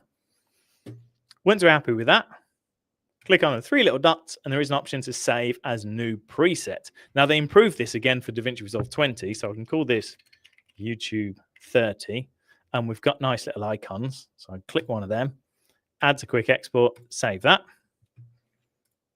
And now I don't need to grade, not my studio shot anyway, and I don't even need to remember my export settings. Winner. Now, let's just clear this timeline. And we're going to export this in a sec. So let's clear all of these. And let's go to timelines. I'm going to make a quick copy of this. So you can either right click and go duplicate, or you can copy and paste. This one's going to be called short form 1080. And we'll right click, timelines, timeline settings. Change this to be 1920 by 1080, not vertical. And then the only other thing is I changed this mismatch resolution to full frame with crop. Okay, that. Now I've got this other timeline, sweet as a nut. Now I'm not going to make the deliver preset. I'll make that later, but I'll show you that in a sec. But we've done so much of the boring stuff you usually do every single time you start a new project, we've done it once, so now you never have to do it again. And this is the whole point of this. I have a friend called Knackers who has like 300,000 subscribers on TikTok, and he told me recently he was doing this stuff every single time, and he's only recently started using power bins, and they've realized how much time he wasted. So it's really useful for social media, especially. Do all this sort of stuff. It's well useful. Then I'm going to right click on my ResolveCon top level folder, and we're going to come down to export bin. Then you just put it where you like. I'm going to put it on my desktop, so I've always got it. Save. Done. You can also do this, by the way. If you're ever worried about losing power bins, you can now export power bins. So I've got this power bin. I can right click on master. I can export this. So if I want to just back this up, it's not the stuff within it. Some of it is like if you've made any tools or adjustment clips, it's generally like, what have you put in this bin? It will remember that. So you can back that up somewhere just in case. I don't need to do that, hopefully. And there you go. So hopefully this is all making sense and you're understanding exactly why I'm doing this. So now let's start an actual project from that. I called it ResolveCon. Where's it gone? There it is. So I'm going to start a new project. I double click. DaVinci Resolve is going to open. Give it a sec. Talk amongst yourselves. Weather's nice, isn't it? And we're in. Edit page. We'll do a quick save. This one's just going to be called ResolveCon. Timelines. Let's jump into the 4K 30. A-roll, dialogue leveler, effects. Everything's ready to go. Power bin, music, tools, boom, done. So now I'm going to do some other little tips and tricks I do when I'm actually making my project, and then we'll jump into a vertical timeline. So I'm going to import some media. I have Cam and OBS and keep it dead simple, like my actual videos where I just go, here's a thing I think you want to learn, and here's how you do it. I work in the same way because I'm a simple being. So I'm going to open this up. We've got P1 audio, P1 cam, P2 audio, P2 cam. We'll open this up. And then OBS is the same thing. We've got two of those. Now, much like Team 2 Films, I record scratch audio. So with my camera, I record the in-camera audio, which doesn't sound great, but it's enough. DaVinci Resolve 20. Just to get the actual audio, and then I record everything using Audacity through this very microphone. So I can dump all my media in this one cam, and then I can just right-click, auto-sync the audio, change this synchronize to waveform, sync. You don't need to do them individually. You don't need to match them up yourself. You just click and it will do the rest. And now I can grab these two, bring them on the timeline, and now we've got good audio. Something that's really easy to miss, and it might seem obvious, but I'm going to show you, is I brought them in P1, P2. The order which you bring things onto the timeline is the same order as they exist within the bin. So if this bin was descending and I brought them in, I'd get P2, P1. It's a silly thing, but sometimes you build a big timeline and go, why is it all wrong? It's handy. So I can bring in my P1. I forgot to do my little input color space, so let's do that. Bosh. Go to OBS. This is how I generally work for my long form videos. Bring in OBS. Both of them are recorded, so I let OBS record as well. Then I can right-click on the timeline. There's an option to auto-align clips based on waveform. This is why I just let the microphone record in OBS as well. I can sync these up. And there you go. Now I've got these synced. I've got some audio I no longer need, like OBS. There's two OBSs. So if I hold Alt or Option, you can click on things without selecting the linked thing. So I can just select these two and delete those. And now I can start editing this away. Editing away on this. I don't know. So I can get rid of this, and here's me talking. Resolve 20. And then when I need this to come in, it comes in. And then I start cutting. Now, again, I think Team 2 Films mentioned this yesterday. I cut using, I call it the 1, 2, 3 method. I could do 2 to do a little cut. If I move my playhead, I hit 1, and it will do a cut and then shift everything. It'll get rid of this whole section here. Boom. And if I do it the other way, there's a cut over here with 2, and I come over here with my playhead. If I hit 3, everything will cut on this line on the playhead and then get rid of all of this. And it's super quick to build up your timelines because you're just going 1, 2, 3. And then tilde, which is top left, does undo. So you can just use your whole left hand using 4 fingers. And there's only one other real keyboard shortcut that I've set up, which I've only started recently using. So if I get to DaVinci Resolve, keyboard customization, let's set back to the actual one. To do this, search in this little box on the right-hand side for split clips. And then you click on the little plus, and you get a new box, and then you can just assign a new shortcut. I set that to 2. It will complain because 2 is also set to cut to angle 2 for multicams. I very rarely use multicams. Some people set this to like QWE instead, but I like my 1, 2, 3. So I'm just going to say yes to that. That's cool. And then we need ripple. So we type ripple in here, come down to ripple, end to playhead and start to playhead. End to playhead, you want to be number 3. Start to playhead is number 1. And there you go. Now, the only other one I like to change is add keyframe. Now, I remember this appearing. I remember this being a new thing, and then I ignored it. And I've just started using it again recently. It's really clever. So I'm going to click plus, and I've assigned this to Shift and X. And I'll show you this in more detail in a moment. So then if we hit save on that, call this one ResolveCon once again. And now we're good to go. I can start doing this cutting things up, doing whatever we want, building up this timeline.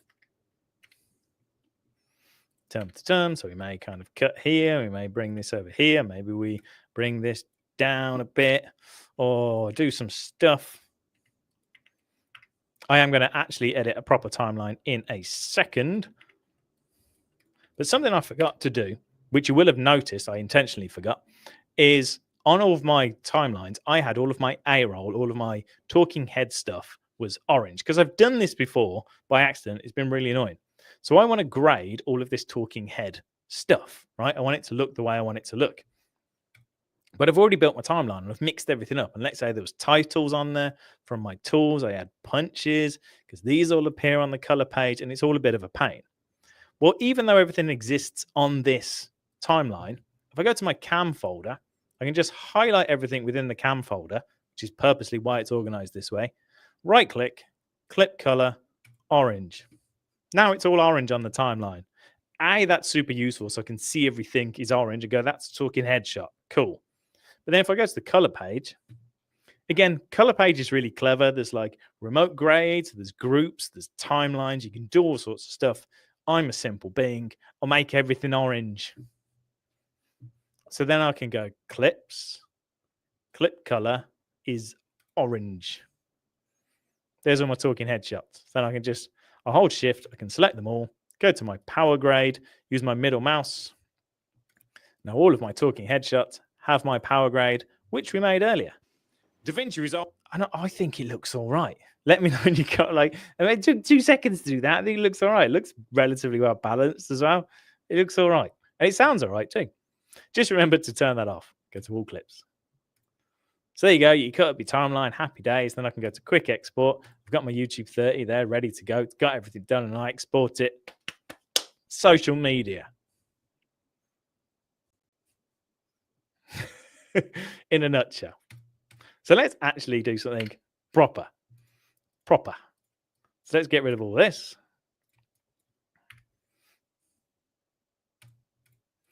And we're going to jump over to my short form timeline. Cool, I've got 15 minutes. This is good. And let's import some more footage. So I'm on my cam, so I import my cam and my WAV. I am my OBS. I just import my OBS. I'm going to switch to my short form, sweet. And I need to set this to be my input color space, Panasonic. Cool. We need to auto sync the audio, waveform, done. Bring this down. Let's not forget to do it this time. So let's just do it from the bin. We'll make this orange. And let's jump into the color page. We'll just apply our grade. You could do that later, so then things could run smoother. But we'll do this now super quick. I know I did 3 takes, so let's just get rid of this with my number 1. And now we've got this. Here's a secret though, I don't do any keyframes at all. Now this one I filmed, this is a reel I made, and I did that whole thing where the end syncs to the beginning, so there's no cut. I kind of like it. So I just wrote the script so that I start with the ending. And zoom out. Instead, I just make use of my completely free to download Magic Zoom tool instead. So if you make vertical videos like just like that, and then it loops back around. Now the thing with this, I'm working on a landscape timeline. So let's grab my OBS. I don't need to make any cuts to this. I would need to make some cuts to this. A little bit short on time. So what I'm going to do really quick is guesstimate this. So I'm using my 1 and 2, get rid of any mistakes. I can do JK and L.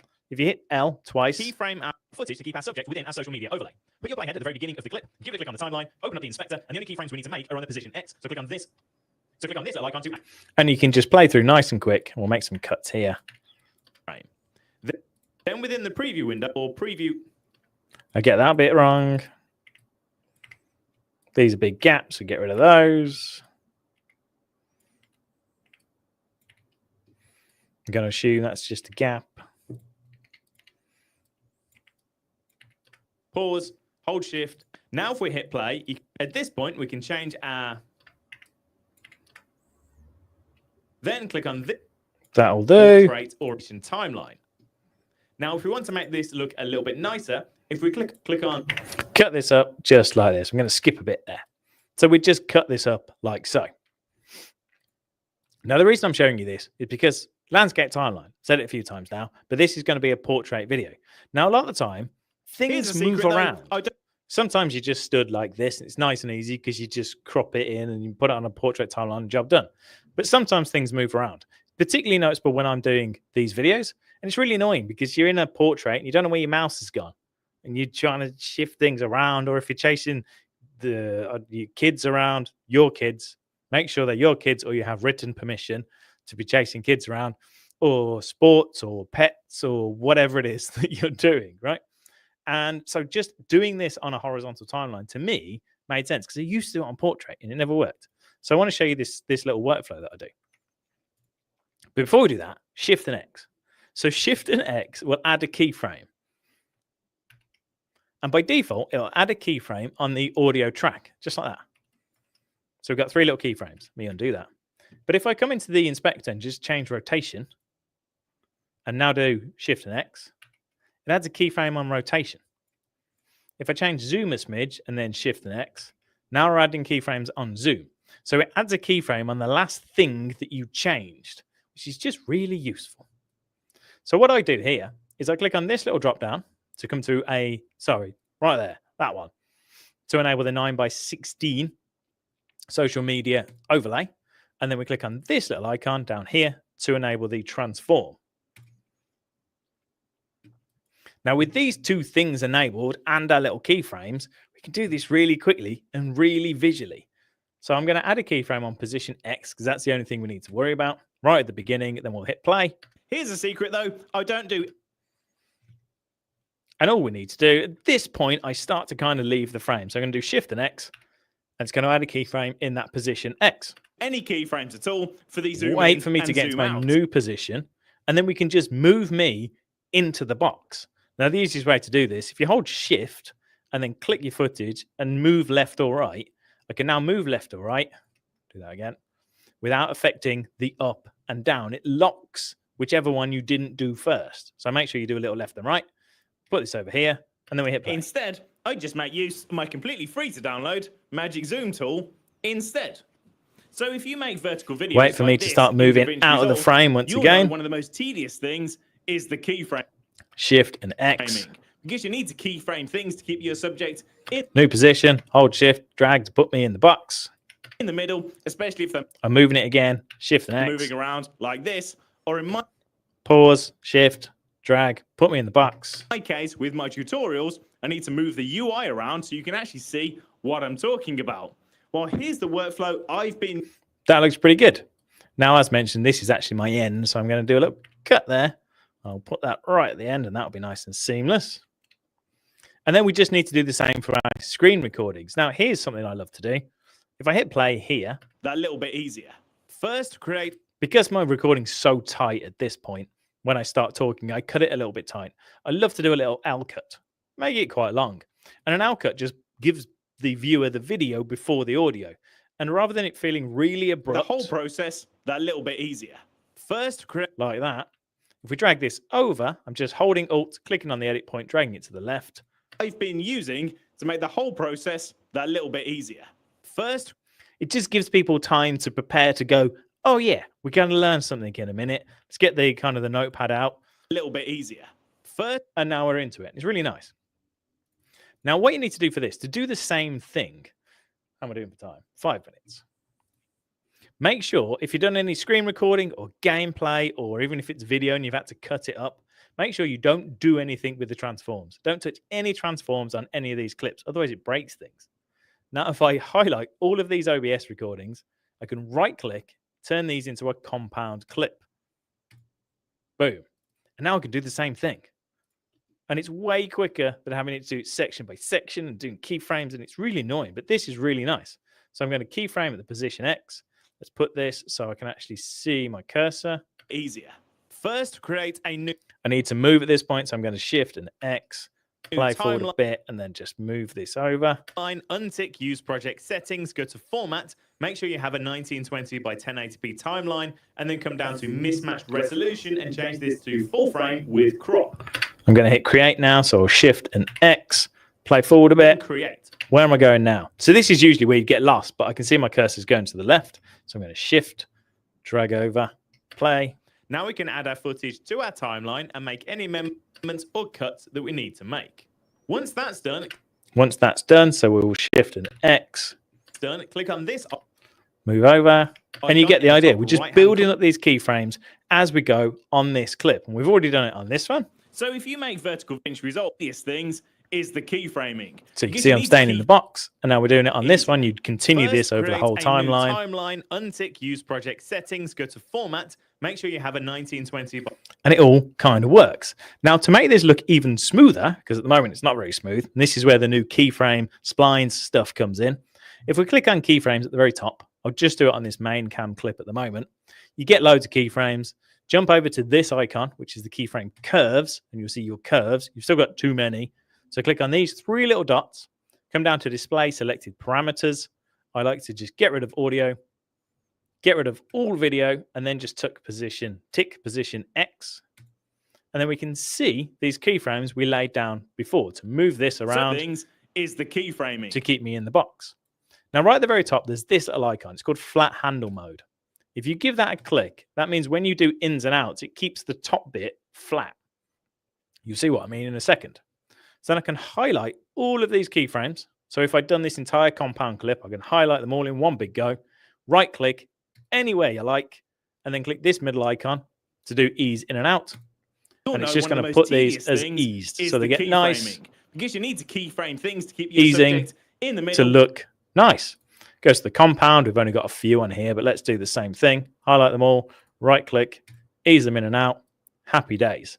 Now, they've made this even easier because if we close keyframes, open the keyframes panel on the bottom by this icon, we get the keyframes tray. So we can see the keyframes. And if my timing's a bit off, because you need to I can keyframe just things to adjust keep your them from here. subject in the middle. And the last thing you need to do, the magic little sauce, is just turn this, once you're done, into your portrait timeline. So I've gone through, I've done all my keyframes, I've curved them out. At any point now, I click on this little icon. This is the easiest way. There are other ways to do it, but I just turn this now into a portrait timeline. And then I can hit play. Let's get rid of all these overlays. Let's make this bigger. There you go. Is the keyframing. Because you need to keyframe things to keep your subject in the middle, especially if they're moving around like this. This bit you could have done using Smart Reframe if you were on Studio. But this bit, you can't. Easier. First, 'Cause you create can't a follow new cursors. Timeline, untick use project settings. Go to The timing's a bit quick for that one, so maybe we'd move these around. First, create a new timeline, untick use project. If the curves aren't quite doing what you want, you can click curves within here, highlight these, right click, curve them out. Cool, adjust First, them. create a new timeline, untick use project. Happy days. And then once it's a portrait timeline, this is when I start to add kind of any magic zooms or punch-ins or whatever. Here's another great tip. I like to use a magic zoom. I do the same thing. I'll do like a little L. I'll just shift it. So the zoom A little bit easier. starts just a Little bit smidge early. easier. A little bit easier. And it almost feels like a First, transition. It create- makes it look really nice. Let's just get rid of that for the time being. I can go to my audio, throw some music on here. My music track is already... Oh, I didn't actually do that. We can lower the volume, grab some music, put this on here, maybe adjust it more if we need to, put some transitions on any of these edit points, go grab some sound effects to do whatever we like, go to my tools. If I'd made the titles one, we'd have all my titles in there. I've already done my color grade.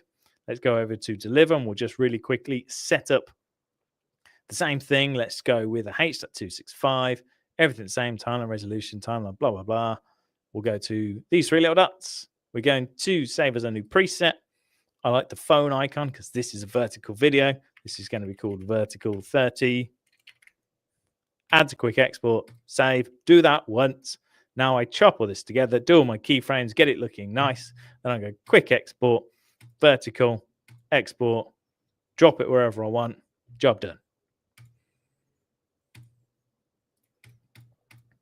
And that's about it in a nutshell. If I had time, I was hoping to show you Fusion, reference Fusion compositions, but I don't think I have time. That was awesome, Alex. Am I about on the money time-wise? I think I You're, am, aren't I? dude, nailed it. On the minute. Nice job. Nice Excellent. job. I rushed a little bit at the end, but you got the gist, I think. For sure. I think many minds were blown in chat. I think you did a great job. As Thanks. usual with Mr. Alex content at ResolveCon. Thank you, sir. I do try. Let's get into some questions. We got a bunch here, so I'm just going to rapid fire here. Luis asks, when should you change your timeline settings for better UHD delivery if you originally had set your timeline to 1080p for better performance? Oh, good question. So generally speaking, if I do it, I'll do it right before the end. Just kind of right before I export the video, and I've never had any issues. The only thing which may do weird things are Fusion titles sometimes, but that was an issue way back when, and generally it's pretty good now. I've just put you on the screen. Let me move you over. The timeline playback resolution is really good. There was a time when it was, because I used to run everything at 1080p and then upscale to 4K. I'm in a really nice position now because I've got this PC which runs really well. But using the timeline playback resolution, just knocking that to half effectively does the same thing. So it makes your timeline run at half the resolution. So your performance is pretty good. But yeah, if you've set to run at a 1080p timeline just before you export, you can just shove it up. I'm pretty sure if you deliver and you upscale, it warns you, doesn't it? So yeah just change it. Confirmation. Yeah, it says you're about to render at a resolution higher than your timeline. So just smash it up at the end and you should be good. Cool. Cinematic Travel asks, these are a bunch of questions, so answer them in whatever order you feel comfortable. How long should it take for a 15-minute editing workflow? What is the best timeline frame rate for usual editing workflow? How are you dealing with Fairlight and color for commercial editing projects? Oh, so I do very few, if ever, commercial stuff. So Daria or Darren can answer them. I'm a full YouTube guy. So would you consider sponsored content commercial though? Oh, I guess so. So I do. Oh, yeah, that's true. But then I don't even ask. I just make my usual and say, there you go. Yeah. Word. Yeah. Here's this. Yeah. Make do. Tally-o. Yeah. What was the other question? The frame rate. So it really depends. So I do all of my YouTube content in 30, which isn't the most common. Obviously, we don't use 30 in the UK, but 30 for me just makes sense, right? Because my monitor runs at 60, so 30 is nice and smooth because you're just half the frames, rather than if I tried to run it at 25, it wouldn't look as good. And 30 is a little bit smoother than 24. So 30, when you're out filming a vlog, can look a little bit like a soap opera because a lot of soaps are recorded in 30.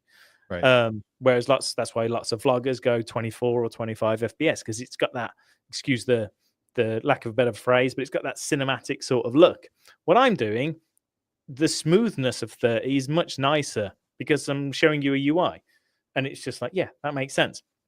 So it really depends on what you're doing. Hmm. Like 60 can look super smooth, but 60 can almost look, I don't know, it can almost be distractingly smooth.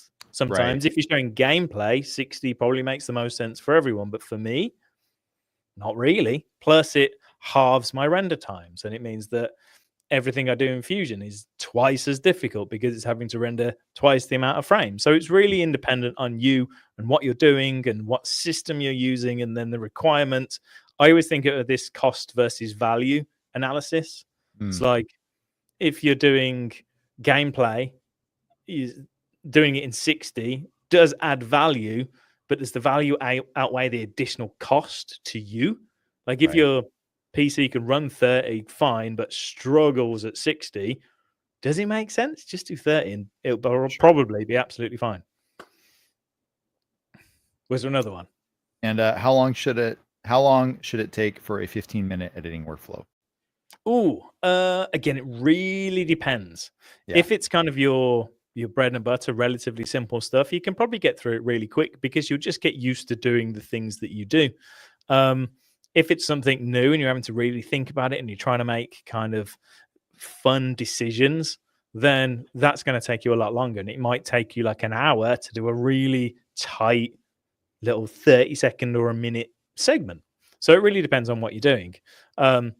Again, for social media editing, for stuff like this, when you're doing your bread and butter, you're repeating things, it's nice to be able to just smash through things really quick.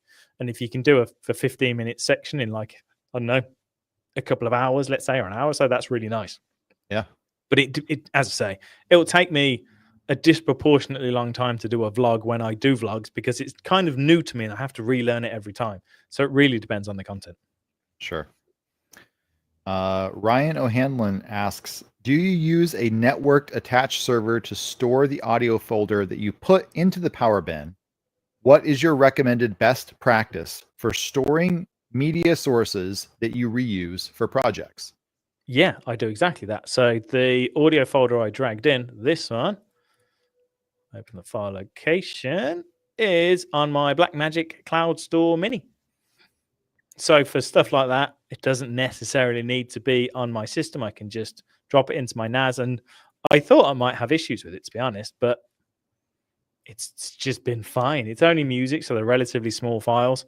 Right. I'm not on a 10 gigabit sort of network in here, so I was like, is this going to chug? But no, it's been fine. If I was storing 6K raw on my NAS, probably have issues, but for kind of repeatable stuff that's generally a bit smaller, maybe it's some stock footage or, as I say, music, sound effects, shove it on a NAS, and yeah, as long as your local network's like decent enough, like a 1 gigabit or whatever, you should be fine.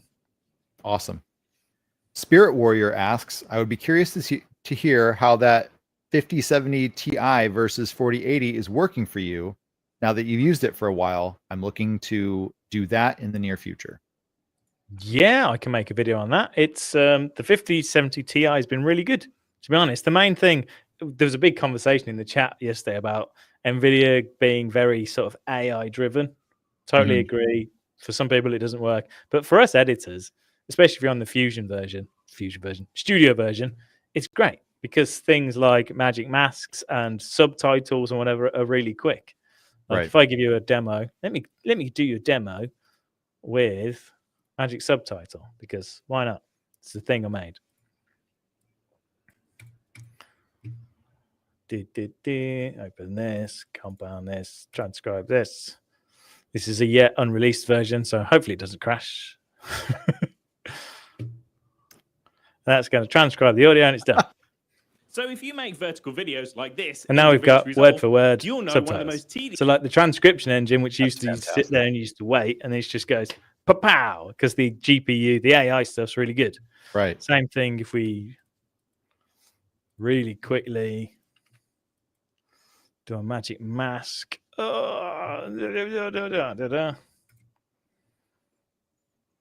Like Daria says, the first time you click, it takes a sec, but there you go.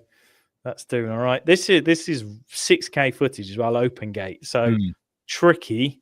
Let's do faster. Let's track that. With a grade, I'd usually do it before the grade or whatever, but yeah, there you go. It's pretty quick. And the magic mask it's not real time. low. Yeah, it's pretty good. So Yeah, they're nice. Not cheap, but they are pretty nice. Sure. Thank you. Tyler asks, hey, Alex, ever since DaVinci 19, I've noticed the file sizes of my exports seem noticeably bigger. I've resorted to manually setting the bit rate in all of my exports. Have you noticed this? I don't think so, but I must admit I've never looked. So I don't know is the answer to that. Okay. I've been lazy. Again, I'm fortunate because I've got the NAS and whatever. I can just go, yeah, best, and I just dump Sure. it out. Here's a question for the chat, actually, and I'd be interested to see what people do. For social media stuff, I will keep them for a bit, and then I'll just bin them, the projects, or at least the export, because it's like, well, it's on YouTube anyway. I can just grab it off there if I need it.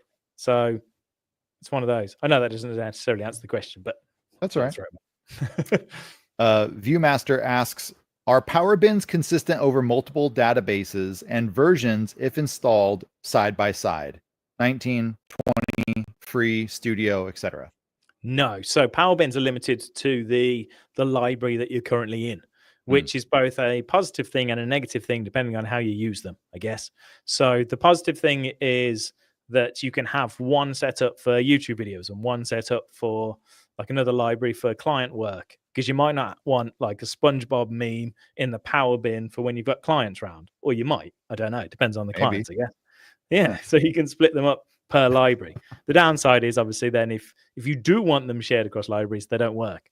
But as mentioned, you can, if you've created a power bin, you can just export them. You can export them like any other bin, and then you can open up a new power bin and you can import them into the other power bin, and off you go. So this power bin I can export, and then if that wasn't there, I could right click, make a new bin, and then you come in, you import the bin, and you can import a power bin you've exported from another library.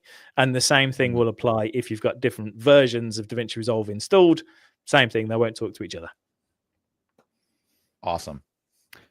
Different question about bins from Matt Lee. Can you sync clips between different bins? Earlier, you synced cam and audio within the same bin easily. For OBS and cam, you put it into the timeline to sync. That was because, so yeah, good question. I believe you can, because if you select two different bins, you just get all of the things. So you get all of the media from those two bins. Earlier on, I synced OBS and my main footage on the timeline because I just lined them up, but I still wanted the audio and the video from both. Whereas when you right click and when you auto sync audio, we're binning the original audio and replacing it with something else. Whereas when you do it on the timeline, you're saying keep this video and this audio, keep this video and this audio, but just line them up. But the question is, let me actually see if I can right click. I don't think you can. Can I individually select that, that and that? Oh yeah, you can. There you go. So if you had a bin for, let's say you had a bin for camera and then you had a bin for audio. Let me actually make one. Let's move this in here. If you hold control, I can click cam and I can click audio to select both of those bins. And now we get the media from those both bins. And now if you right click, you don't get the option, but if you select them both, right click, there is now the option to audio sync, and I can audio sync the audio. So if you have got those, it works. I like the idea of, I just find the ease of putting all my audio and all my video in one bin, and then I right click and you auto sync the lot. And that works with 10, 20 clips. You've got loads of them. They don't need to be named correctly. It literally just looks at the duration and goes, yeah, slap them together for you. Cool. We did have a few people asking about if you could kind of re-explain your keyboard shortcuts for editing the 1, 2, and 3 while cutting. Could you go over those one more time? Of course I can. I was a bit quick, wasn't I? So I'll do it on my timeline right here. So imagine my left hand.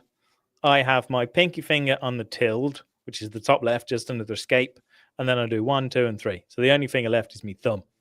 And if I hit 2, it just does a direct cut right in the middle, which is the same as Control and B. So if I do a cut in the middle here, and I move my playhead to the right, think about it in your head as 2 being in the middle and then 1 and 3 being either side. If I want to make a cut right where my playhead is and then get rid of all this stuff, if I hit 2, we just do a cut, and then usually I'd highlight this and then ripple delete like that. But we can condense it all into 1 by just hitting the number 1. It's going to make a cut and get rid of all this, closing that gap. And then if it was the other way around, so I put my playhead here. If I was to do a 2 or a control B, then I'd want to delete this section. Usually, again, that's 2 steps. What I can do is simply hit the number 3, and it will do the cut and wipe everything, bring in everything afterwards to fill in that gap. And it's so useful just for going, oh, I made a mistake there, so let's just close that gap and that bit. And there you go. And it's called ripple to start, ripple to end, and then split clips. They're the 3 names you need within the keyboard customization. Brilliant. Last question. Jason Parker asks, when editing a screen capture tutorial for YouTube, why don't you use a multicam clip to contain your OBS and face cam clips and then switch angles? I used to, funnily enough. I don't really know why I stopped, to be honest. I did used to do multicams, then I just got used to this. So I just no don't know. practical reason, just a preference. Yeah, I mean, I did. So I've gone through a few methods. So the first one I used to do was I actually record everything within OBS. So my camera feed would come into OBS, and then I'd actually just flick, the sources within OBS. So then I'd get one video track with the 2 things, and I'd just cut between them. Mhm. Then I wanted the extra sort of quality bump of recording in camera. Again, really fortunate with this camera that I use. I can record everything to an SSD. So I just literally swap it and plug it in. So that's really useful. And then I just got used to, I just line them up. I have the one on top. If you want to switch back really quick, imagine this is how it looks. Imagine this is my OBS and this is me. I just use D on the keyboard. So I'll say, yeah, this is a screen capture bit. I'm talking about the screen here. One of the most tedious things is the and then I'll do a cut, and then I'll just D this. keyframing. And then this is the bit where I'm talking. Things to keep your Right. subject And then I cut back to thingy, so I'll do a cut and I'll D on this. in the middle, especially if the And it just doesn't take me any longer really, the Yeah. multicam in it. And I did use the multicam, and I can't remember why I swapped, to be honest, but I've got so used to this workflow that it just kind of works. Great. If it ain't broke, don't fix it. Yeah. Cool. Well, that's all of our questions. Thank you so much, Alex, for a wonderful presentation. Guys, give it up for Alex. We'll let you go, and have a very great much. rest of your day, man. Thank you so much. Angie, thank you for having me once again, and I'll see you next time. All right. Take care. It's time to give stuff away, y'all. So if you haven't registered, make sure you get your giveaway registration squared away. Find the link in the description below. And we're going to give away some stuff. First up is an editor titles collection from Whip Templates. Congratulations to Craig to win that. The editor collection from Whip Templates goes to Billy Walker. Congratulations. The winner of the $100 Motion VFX store credit goes to Vicky Vardan. And the proud owner of a new Resolve editor keyboard. Congratulations, Eugene McDonald.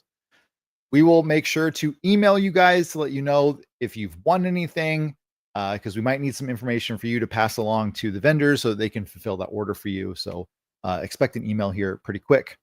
Also, if you haven't already, guys, we're doing 2 extra days of ResolveCon, but only in private VIP lessons. So if you want to be a part of that, make sure you go click the link in the description to get your VIP ticket for 2 additional days. That's tomorrow and Sunday. It's going to be awesome. You're not going to want to miss it. And if you're looking for even more Resolve wisdom, groundcontrol.film, use coupon code RC25GC at checkout to receive 25% off of all courses there. Pretty awesome. Smoking deal. Up next, guys, the legend himself, Patrick Stirling, is going to be bringing an incredible presentation about fusion modifiers and expressions. So we're going to take a few minutes to get that set up with Patrick. It'll give you time to maybe do some meditation, expand your brain to receive all the information that Patrick will give you about fusion. And we will be back here shortly. Stick around.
Do you want to save time while editing? Whip Templates helps you do just that. The Editor Collection is a pack of 20 time-saving utility tools letting you zoom, animate, highlight, mark, and so much more. The best part, all of this is drag and drop and animates without keyframes thanks to the powerful Anim engine. Want some text? Great!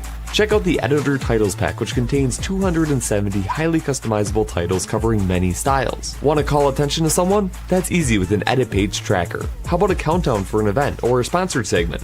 Editor Titles has a fully custom timer framework giving you advanced animations and timer controls. And all of the titles are customizable with the Anim engine, so you never need to worry about keyframes. With hundreds of video editors saving hours with my tools, you don't want to miss the 15% off during ResolveCon. To learn more about these packs, check out my website, whiptemplates.com, and enjoy the rest of ResolveCon.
All right, friends, welcome back.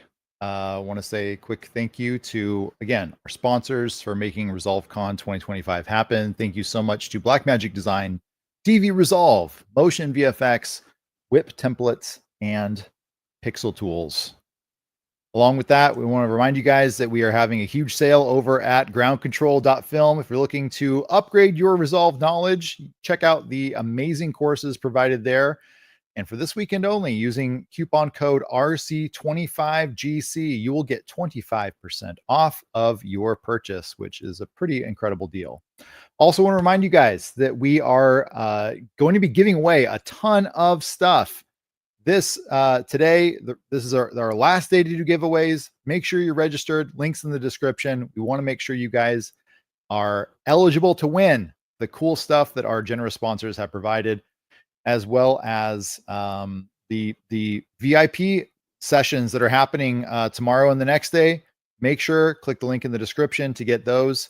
And a quick note about that, it's been brought to my attention that the link provided for VIP tickets that's been provided in the chat through the bot was actually linking to last year's VIP store checkout. So sorry about that. It's been corrected. If you have any questions, feel free to send us an email and we'll get that taken care of. But to my knowledge, everything else is up to date. So let's bring on our next presenter, the one and only Patrick Stirling. Thank you so much for being here, man. Thank you. How are you doing today? Hello, I'm good. Is everything coming through good? Yeah, look great, sound great. We're ready Awesome. to have our minds blown. Thank you so much for being here, and take it away. Great. Well, thank you for having me at ResolveCon again. As was said, I'm Patrick Stirling. I run a YouTube channel called Patrick Stirling. We've just passed 5 years on the channel, which is pretty nuts. I also run Stirling Supply Co., which makes presets and plugins and templates for DaVinci Resolve. If you've missed that, there are dozens of free downloads you can go and check out, see what fun stuff Resolve can do, as well as some paid products, like I might showcase or give a little sneak peek of some stuff otherwise. But this session is Introduction to Fusion Modifiers and Expressions. The alternate title for this presentation is Fusion Beyond Nodes. And if you're brand new to Fusion, I'm aware how that will sound. Nodes are already overwhelming, right? You open the Fusion page and you see a wall of nodes, and it's just too much. But if you've got a little Fusion knowledge, you're aware that one massive strength of nodes is the ability to visualize the process of your effects and move node by node and process by process through your effect, just like how Casey showed off on the first day. You can see what each single node is doing right up to your final image. And I love showing this off inside Resolve. Now, I'm going to show off something that if you haven't seen me talk about it, and I've talked about it a handful of times, so you might have seen me talk about it. But if you haven't seen me talk about it, I don't know if I've ever seen anyone else talk about it, but it's really, really nifty, and it's an incredible learning resource. Native in Resolve, I'm here on the Fusion page, and included in every download of Resolve are Fusion templates that are kind of hidden away. In your effects library over here, you have these tools, which you don't know. These are another place you can access every single node you can use in Fusion. But then you have templates. These are split into Edit and Fusion. Edit is just a copy of every Fusion title generator effect that you have access to on the Edit page. You can grab them natively in the Fusion page and bring them into your compositions. Really useful. Some people don't know that. But we also have this Fusion tab. And if I open that up, we have a bunch of categories. And if I open up motion graphics, or if you do this, like these are included in every download, we have this Radar 2 effect. And if I drag this down to my timeline, we will get a bunch of nodes. If I connect that to my media out, pull it up on a preview, you'll see, wow, we have a really cool radar effect. We have a sweeping bar. We have these particles that change lights and then have extra glow as this passes over them. And I'm not going to spend a lot of time here, otherwise to say, I recommend this for people learning Fusion because they can go node by node. They can preview one node and be like, okay, this is making a teal square. This is darkening it. Somehow this node is masking it. And if you followed Casey's presentation, you can see, oh, here are some mask nodes that are then coming into this blue mask input on a brightness and contrast node. Now that's a little interesting. You could dive in, see exactly how that is masking it. But then all of a sudden, we have a transform node, and next node, boom, we have this entire crazy grid. And this is how things start to click. You'll poke around and see that this transform node, the size is actually really small, and the edges have been changed from canvas to wrap. So what this is doing, you'll see a little box right in the middle of our screen. That's the original node that we plugged in before the composition. And then once we scaled it down, it just duplicated those edges. It wrapped those edges. Wow, we've got an amazing grid. Plug that into a coordinate space. And we've got this dope. Oh, now my scaling is messing with it. Now we've got this incredible circular grid. This is how you can go node by node. And I can't get over this as a learning resource in Fusion, right? The general system of nodes is great because you can go node by node. And that is one of the reasons why in all of my plugins, like Proto V3, which is in early access right now, full launch coming up hopefully soon after ResolveCon, but for all of my titles, for all of my templates, for my effects, or for most, certainly I think all included titles and some third-party ones, but all of mine, we have this button in the inspector.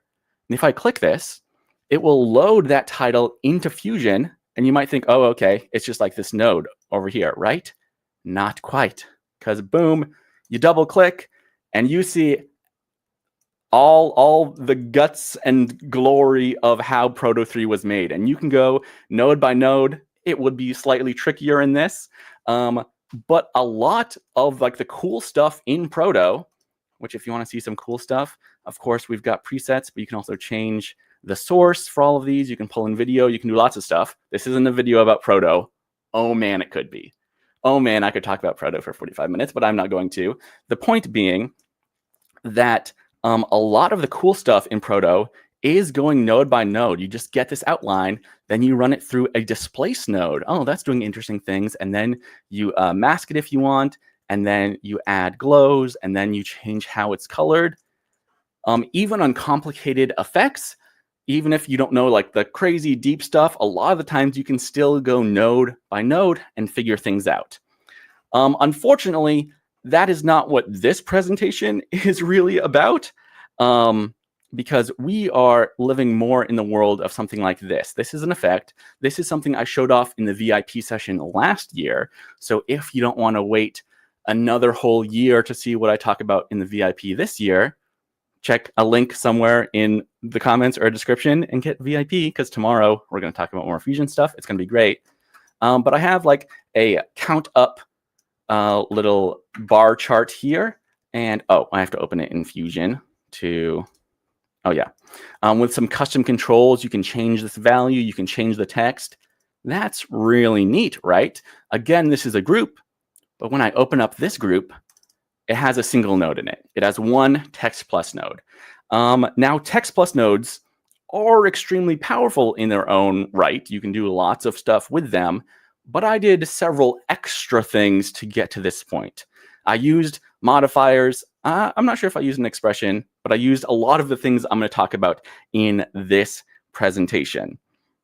That realm of Fusion beyond nodes. And it's all systems. They work together. It's going to be very, very cool. And we are going to start off slow, but hopefully build a really firm foundation for like understanding these things. So we're going to talk about expressions, modifiers, creating and editing controls, publishing and connecting, and cutting edge, brand new tech from Resolve 20. That's so cool that I do not know enough to actually talk about it. So I'm just going to mention that at the end and like hopefully blow some minds with how cool it is, even though like it's a tool I can slog my way through actually using, but I'm not there teaching yet. Maybe next year. We'll see how it goes. But we'll mention that just at the end. And as much as this is going to be more complex, we're going to dive into some advanced stuff. This will still be an intro to these broader range of systems. So the goal is awareness. You need to know that there are all these extra things you can do. and then to give you enough info that you can explore all these exciting systems just with a bit more understanding. So let's dive in by getting rid of that. And so we want to stay organized. There are lots of tools we're going to cover that sort of have overlapping like uses or use cases, and a lot of them sort of like live in the same submenus. So we're going to go slow. This is a node.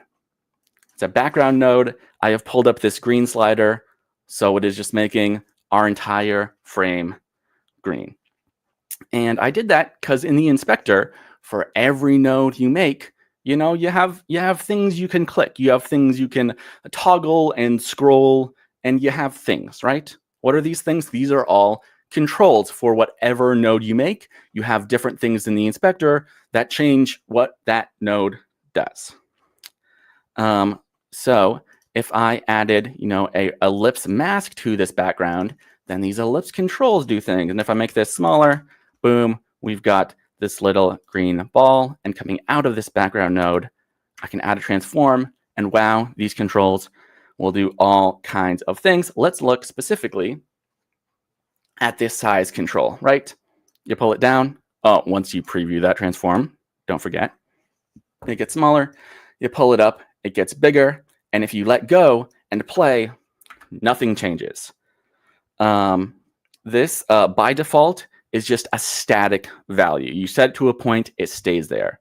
But most of you probably already know, even from the edit page, about this nifty little diamond. This is for keyframing. This is for animation. If I come to a certain point, scale it down, set that keyframe, come forward, scale it up, then Fusion will interpolate between those keyframes. And wow, we will have movement, we will have change, we will have animation. But we have still manually created that change. What if we want Resolve to generate change for us? Well, from there, we enter expressions. I'm going to double click on this size to just get rid of all those keyframes. Fun little shortcut if you didn't know. But if I right click, then all the way down, we're going to come to some of these other things soon, but all the way down here is expressions. And that gives us a little text box. And, you know, super surface level, if I just type in a number here, that's the number that will be used, right? That's super cool. However, expressions are their own world. You can do a whole lot with them. We're going to showcase linking controls, generating values, and calculating values. Now, it does have this nifty little plus sign here. This is similar to the pick whip tool if you are coming from After Effects. So let's say I click and hold that, and you can see, oh, it's generating this little line. If I drag that over to angle, then, oh, I already had that 0.5 in the box. I didn't want to do that. Then you'll see it just says angle, and the angle had a value of 0. So now this size has a value of 0. If I change this angle, oh, this is not, you see what's happening. You see what's happening. There. You can't tell angle on a circle. I demoed this with aspect, but that was its own changes. Now, also it goes all the way up to 360. Ooh, this is fun. Okay, then you see this value stays the same. That's the main point. But what if I want this more extreme? Then hey, what if I just do angle? I can type in here this little star asterisk, which, as you might know, is like the computery times sign. So what, times 360? Oh, and it's above that now. So then as I scale, wait, what am I doing? Times, no, I just need more than that. Not 360, that's way too much. 60, let's see how it goes. As I pull up scale, divided by, I should have stuck with my demo. Yeah, divided by 360. Now, as I pull this up, it spins and then takes this value, because scales are important, right? Angle is kind of a 360, but it keeps going. But size normally goes from 0 to 1, sort of like based on the not particle, but like the positioning system and that kind of vibe. Okay, that was me going off script. I will likely not do it again. But as you can see, now it's kind of linked together that as you spin this, it gets larger. or smaller. Or if I get rid of this, we're going to look at a different use case. Because if I try to connect this to center, wow, it's giving us an error. Nothing is working. Our node is red. What's going on? Well, these are different control types. This size is just a single value, but the center is a point value. So it has an X position coordinate and a Y position coordinate. So that doesn't work by default. If I change this, nothing happens. It will try to move it, but not show the size unless I go to center dot X and tell it, hey, specifically look at that X value. Then now, if it gets to the left side of the screen, it goes down to a value of 0 to match the X. And if it gets to the right, it goes up to a value of 1 to match that X. Fun. Now, you can do fun things like we did before. I can do that. I can do that plus 1. So as it gets to the right, it goes up to a value of 2. But then at the value of left, it's still stuck at a value of 1. Because remember, we are plussing it by 1. Well, let's keep going. I'm going to parentheses those to make sure our PEMDASs are staying good. And then I'm going to multiply and copy over that center X again. So now we have this center X value, which left to right can go from a value of 0 to 1, plus 1, timesing it again by that 0 to 1 scale. If I click off, you'll see that goes away on this left side. Because of that multiplication, it's bringing it back down to 0. But as we drag to the right side, it goes all the way up to that full value of 2. It's right. We're systems. You can just do math in this expression box forever. That was like more calculating values. Now let's quickly talk about generating values. If I zero this out, the super basic example here is just time. And if I click away, oh no, our screen is green. Why?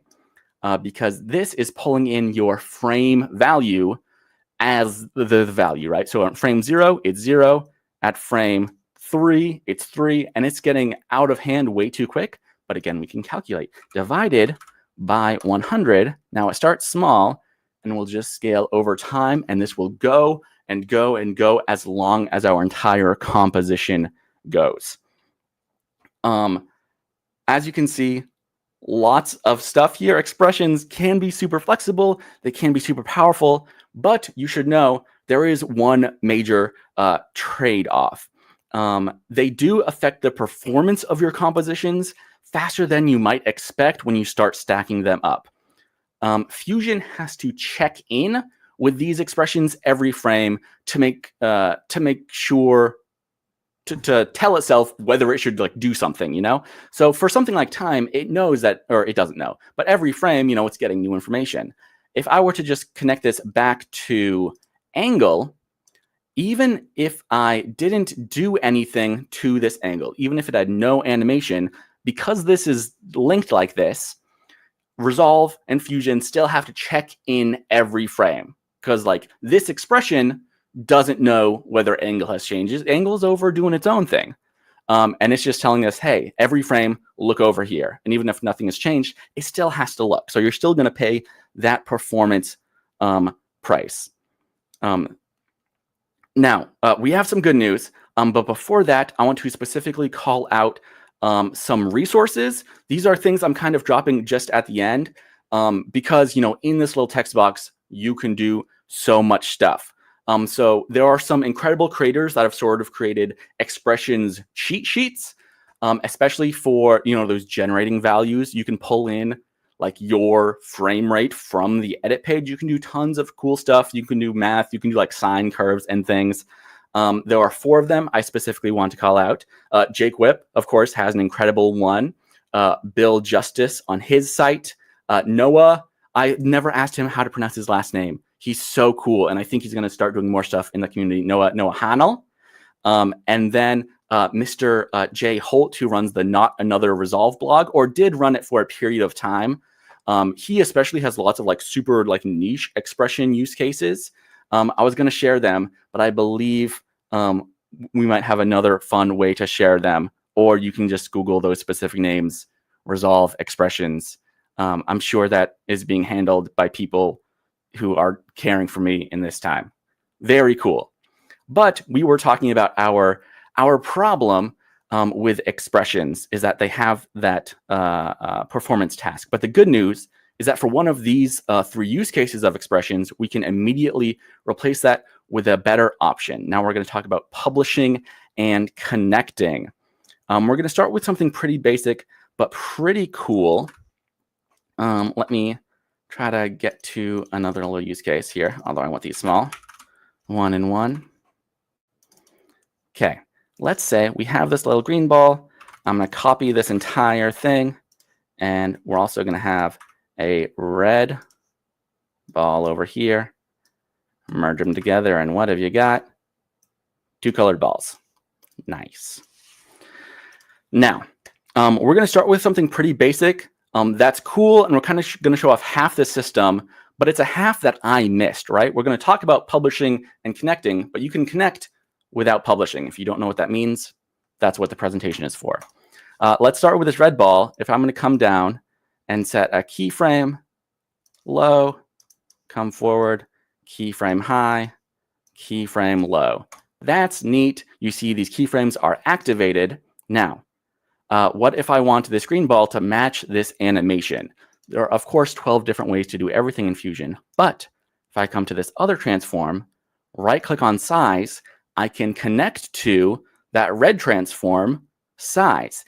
Anytime you set a keyframe, it is going to send that control to that connect menu. And this stays, if I go back to that first one, it stays dynamic. If I change one of them, on both of them even, it will affect both of those animations. So like if you need some like quick and dirty connection things, of course you have out there stuff like instance nodes and that. If you don't know what that is, that's fine.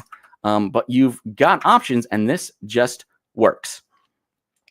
This is cool, but like I said, it's half the system. What if we wanted these linked together, but we wanted to maintain control? I'm going to double click to just get rid of these. I think that gets rid of, and it doesn't on both of them. Double click. And so now if I right click on one of these sizes, I can go to publish. Now it looks like I've set a keyframe, but if I scrub my timeline, you'll see that keyframe stays like logged in, right? Or like enabled. If I go to the other transform, now I can right click on that size, connect to, I again see that transform and again see this size. And now this modifier tab has lit up and it has sort of pulled that one control over to these modifiers tab. And if I change this value here, it changes them on both. And hey, we still have this little icon here. We could manually keyframe this one location, or we could right click, add an expression on this one location that would then drive both of these values. And remember what we said about like performance cost. Say you had an effect that needed to pull in that frame value to drive animation. Well, if you link these values first, then you can have just one expression living here, driving it in 2 places, save yourself a whole expression. It can be pretty neat. These simple connections are better than these simple connections are better than expressions because of what we mentioned earlier. Resolve doesn't have to think about these connections. We're functionally like rewriting these nodes behind the time, and instead of saying like, hey, every frame check in here, we're just saying, usually you use this slider over here. And like you can tell multiple nodes to do that thing. It's dynamic, it's flexible, it's great. Now, we've already covered a lot, expressions, publishing, and connecting.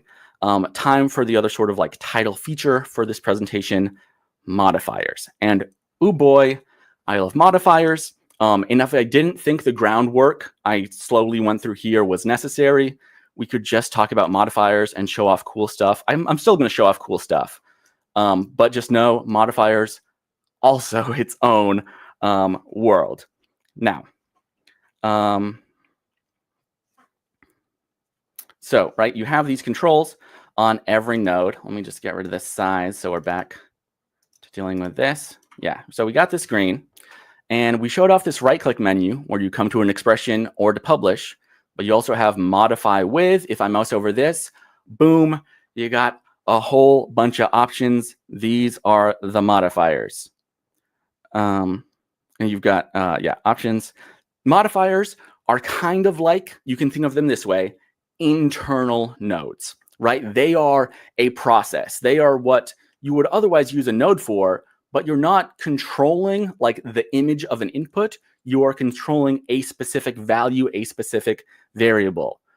Hey, I love to show this off with my main perturb. I right-clicked on this center value, and if I click perturb, then, hey, this ball is just going to float all over the place. This modifiers tab is opened up, and if I click that, you'll see we have a whole new page of controls for this value, for this process that is generating a single value that is being used on this point space where I added it, right? So we have, a duplicate of this center point. We also have an X scale and a Y scale, which is saying as you perturb, as you push it around, how far do you want to push it? This random seed changes this random motion. It's a common thing in these sort of like random things. Then we have strength, how far you want to push it. I can bring that down. We have wobble, or how often you want to change where it's going. And then general speed for how often do you want to do everything. And like, check that out. If I bring this down, what a wildly different look, even from the default settings for this preset, right? You're meandering around versus like you're super tight and hectic. It gets crazy. Now you might think, okay, perturb is for changing around position, right? Like it has this point value, that's what it pushes around. Not exclusively. Because, hey, this size, like we talked about, the different types of controls, this size is only a single value. But if I right-click and come to modifiers, I again have perturb in this list. And if I click that, then over in modifiers, it does path because of the funky stuff. But if we have this perturb, oh, nope, it's because I added path, didn't I? Size, modify with perturb. Now we have a second perturb. Nice. Instead of this first perturb, which had this value that was a point data, this second perturb, because we added it onto a control that was a single value, has a value that's a single data. So we could, by default, pull that up to 0.5. And we have like less controls here because it's not dealing with an X and Y coordinate. So if I change up this seed or change up this strength, wobble, speed, no, probably not speed. We'll see this is getting larger and smaller based on a different, oh man, that's good value of 1, start up here, based on like a different random perturb generator.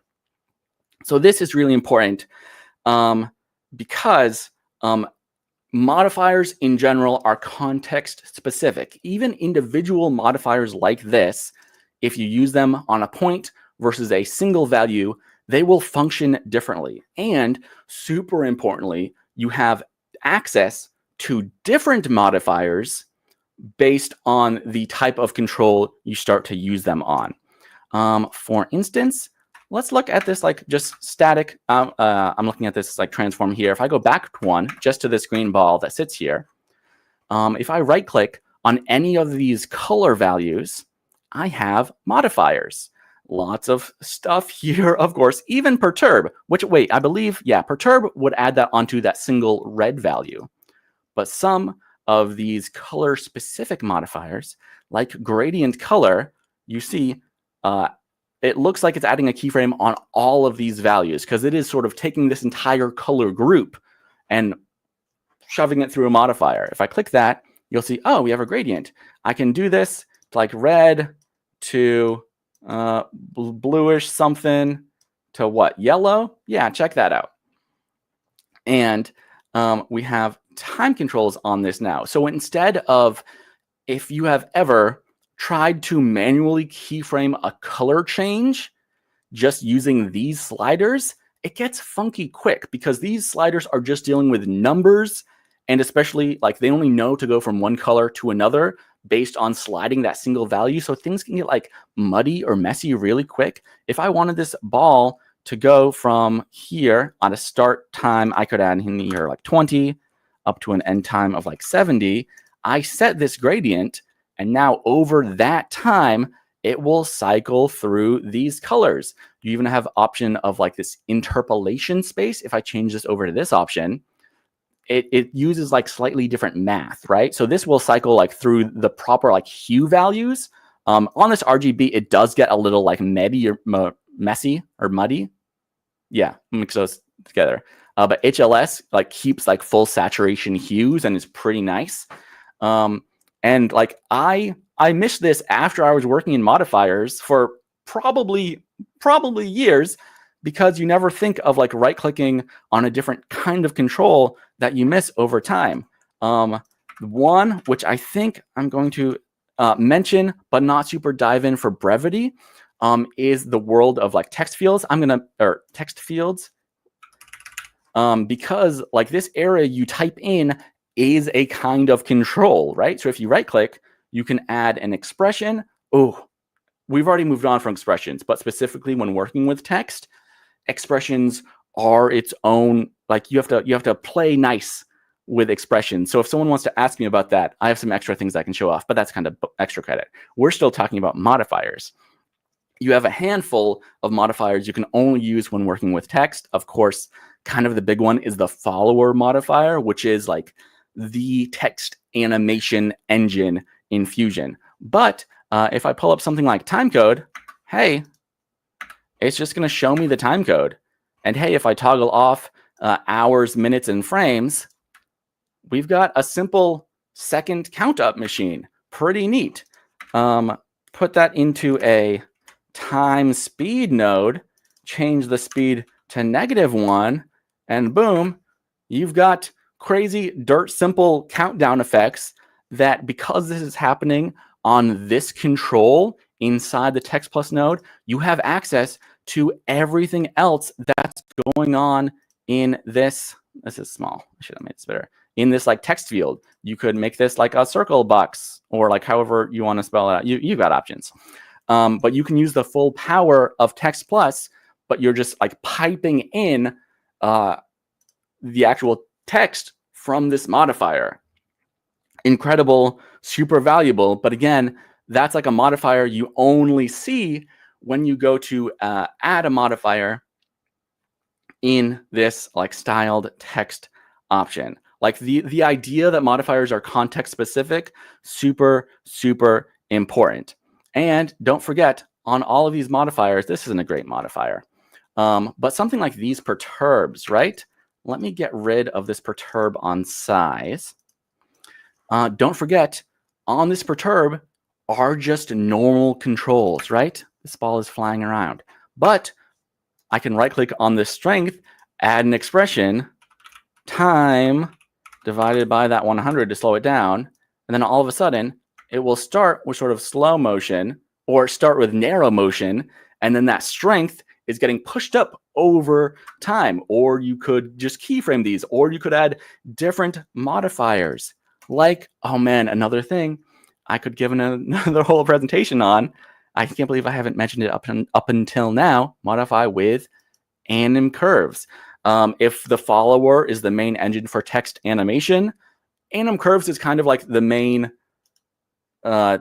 engine like for animation, period.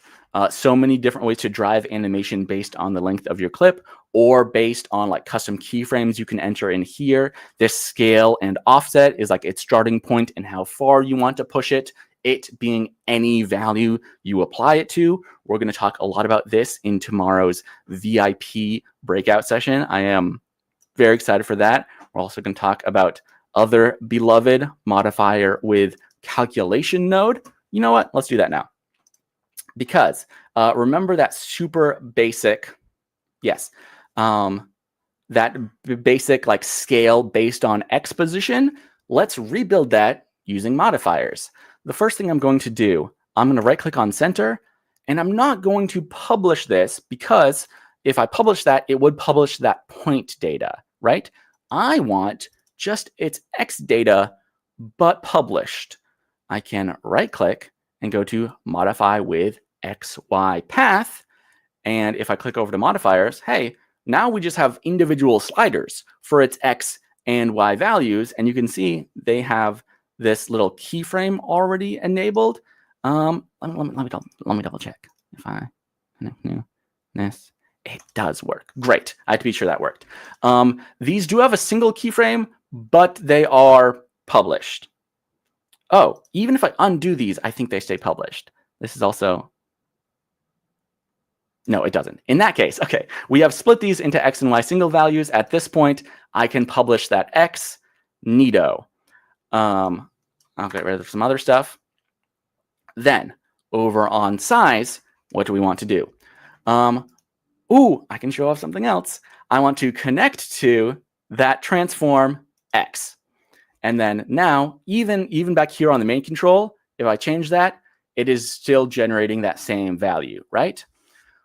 But let's say I wanted to go through that thing of just adding a 1 to that value. Well, I've already applied a modifier, so I'm already sort of taking up this space. What do? Instead of modify with, I insert. And it shows us a handful of modifiers. Now, what I'm going to do is sort of, we have this size value. We are pointing it to this X coordinate value.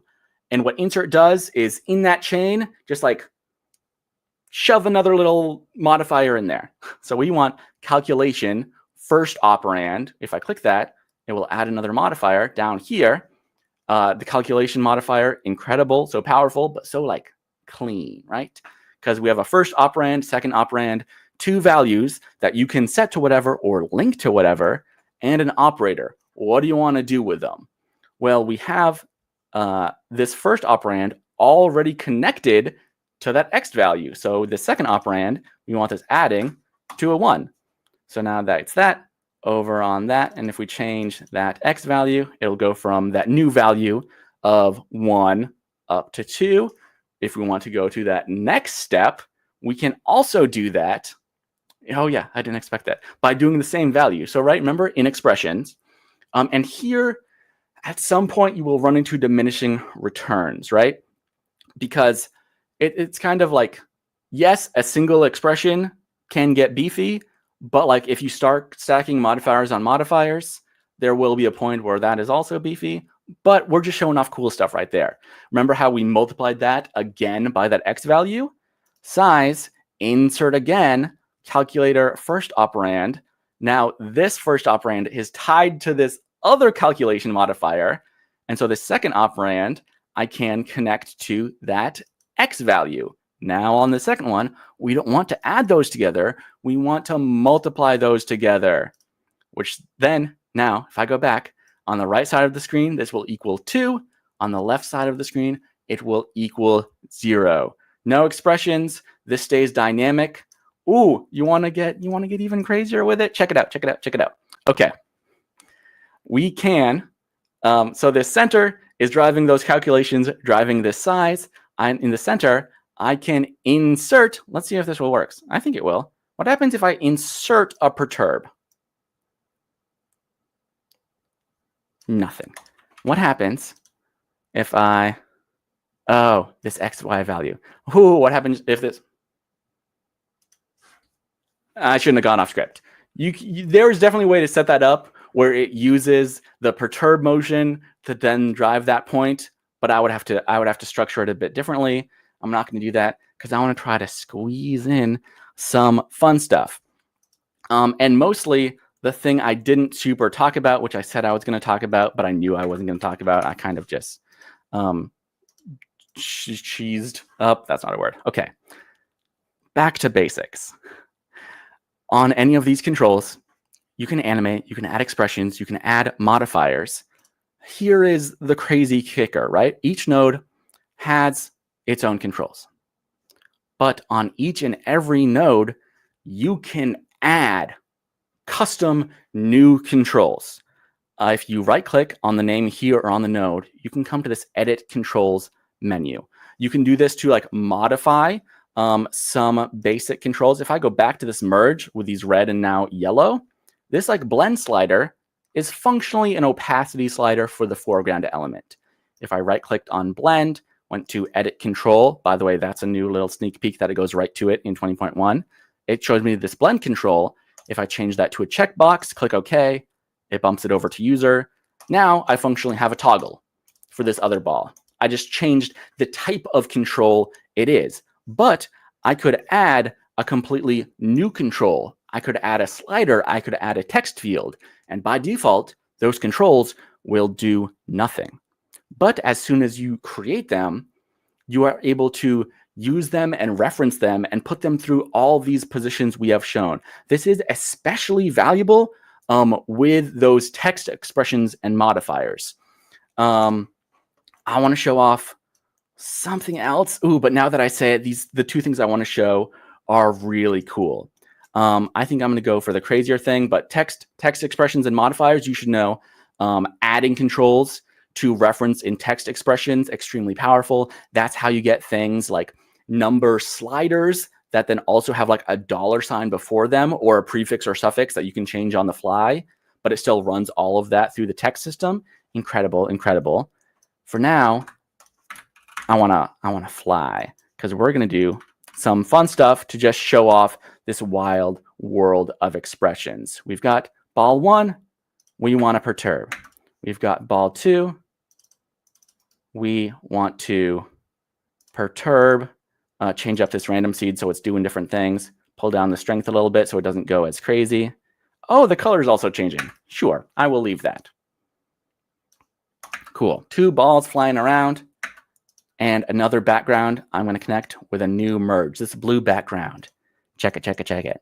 I'm going to add a polygon node here, and I'm just going to click twice, pull up border width.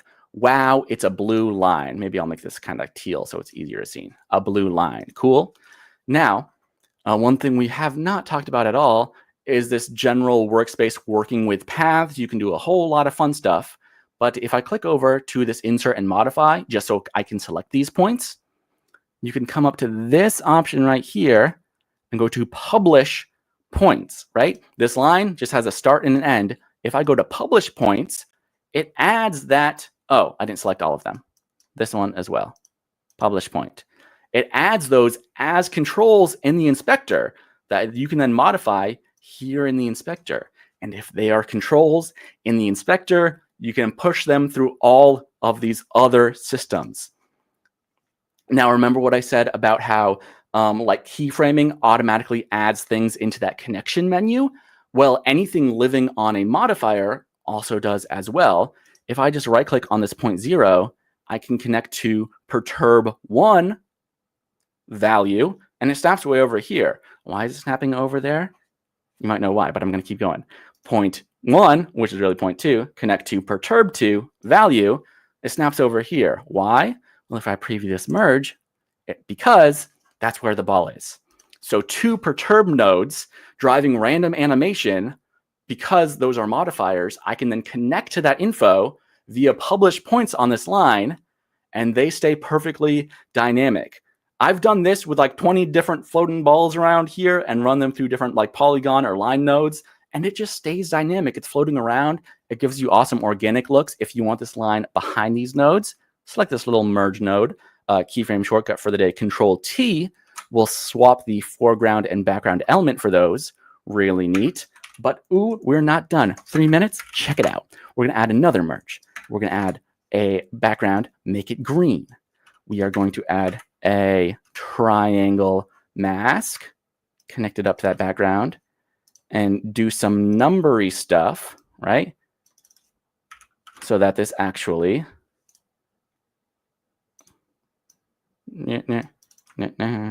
looks like a triangle.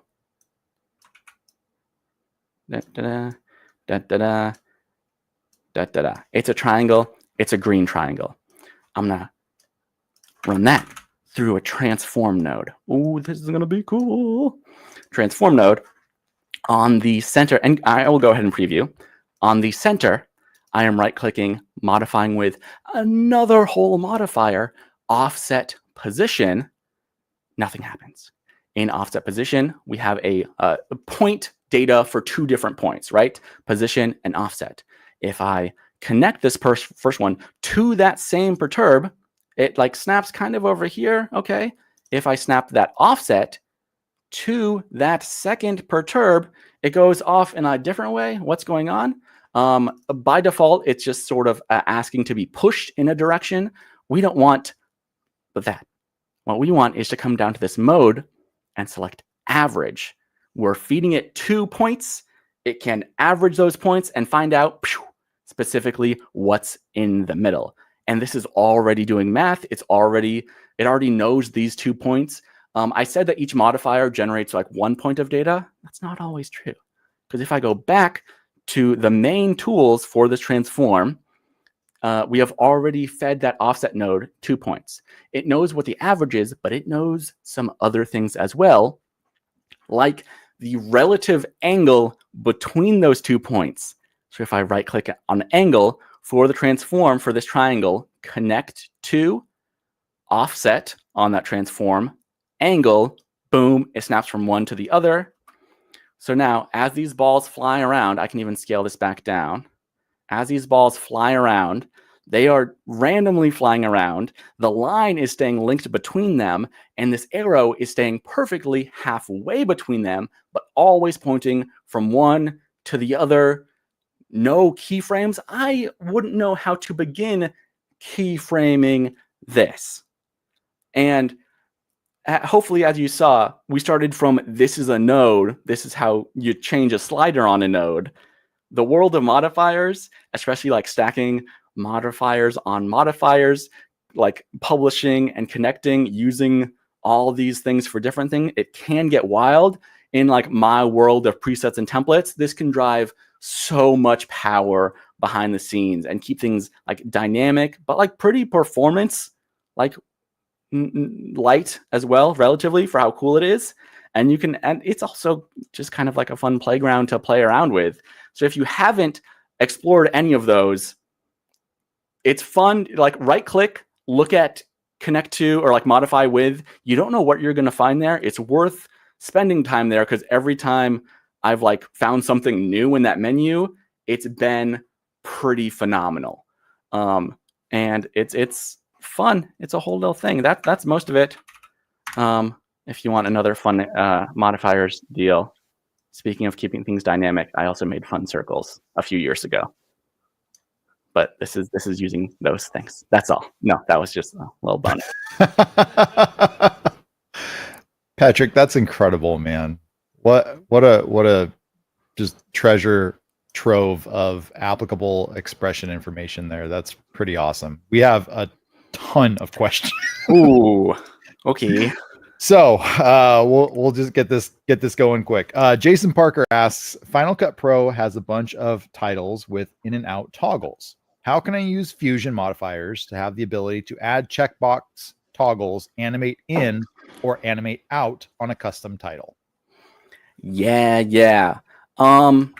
Like everything in Fusion, there are a handful of ways to do things, like using that anim curves. Like there are different expressions you can add into, like there's like a time offset, which you can get funky with. The other like maybe more reliable way I've seen is that there is a time stretcher node or a keyframe stretcher node, right? And you can even insert that. I don't know if you can insert a keyframe stretcher node, which is normally for like you have an animation in and you have an animation out, and the keyframe stretcher node will stretch the in-between time. So however long you stretch the effect to be, at the end, it will always play those keyframes that you dictated to be at the end. And there is a keyframe stretcher node, but this can do some funky things because it applies that to whatever is coming into the node, which especially if it's referencing like video or anything else that needs to be played back at real time, that gets funky. But this keyframe stretcher also lives as a modifier. Does it do it here? Oh, yeah. So all the same settings you have access to at a modifier, that's especially valuable because it is only doing the math to stretch this thing on the specific control you add it to. So even if you have like your effect going off doing whatever, and then have just like a simple opacity slide up to down, you can have keyframe stretcher just on that opacity, not touch anything else. And it takes some like, not funky, but like expression work and like adding a custom control. because you can tell this keyframe stretcher when to stretch what. So if you, off the top of my head, I don't know that, but that's the system. That'd be something worth showing off in a video sometime. But you just need to tell it to like functionally cut off these source start and ends based on the stretch. There are. That's the direction I would point you in to explore that more. Okay. Ragnarloth asks, "Hey Patrick, how can I set when an animation preset like motion graphics starts in Fusion, since in and outs do not exist for them? I tried the time speed node, but it didn't help. Thanks."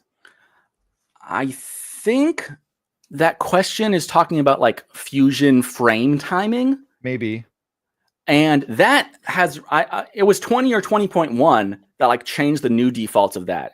So I will say, if you try to build something natively in the Fusion page, just double check that these frames are like starting at 0. Because especially if you like bring in media and like you jump to a random point in the media and it's at like frame 10,000, if you try to build something there as like a general title or whatever, especially if you have hard-coded like keyframes, those keyframes are going to be trying to execute at frame 10,000. Like if you're building something, start in a fresh Fusion composition, make sure you're at 0. And then there's a whole world of tips and tricks. Building something that uses anim curves to drive animation has several systems in place to keep track of like the natural start and end points of however you stretch it to be, however long you stretch it to be on the edit page. So like using some of those systems will help you out, but especially if you have hard-coded stuff, just be very mindful of these actual frame data things. Okay. Marv Deslai asks, Patrick, is expressions in Resolve are like a code language that needs to be learned? Is there a book or something? How do I find that? I believe, and hopefully Jake Whip will correct me if I'm not wrong. It's like a flavor of the coding language Lua. That on change parameter I showed off. Wait, did I change that? I didn't show that. I am remembering all of my practice. On these edit control menus, in 20, we got this on change parameter down here. Oh, that is the thing I said I was going to blow your minds with at the end, but I think I blew some minds with other things.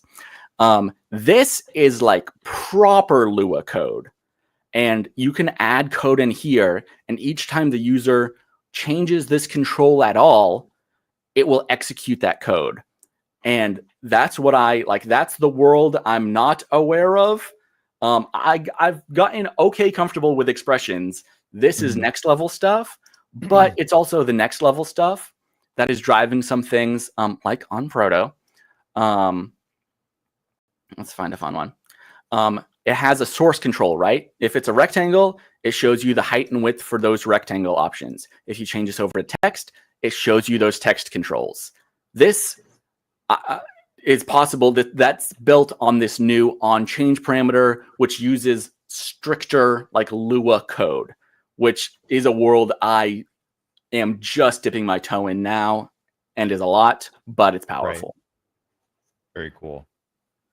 The Cobbler asks, Hi, Patrick. I'm attempting to incorporate 2 animated paths using a polygon that are each a different color.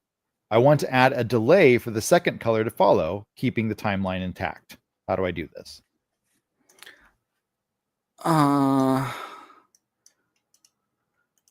Assuming like timeline intact is not like you're working on the edit page and trying to be funky.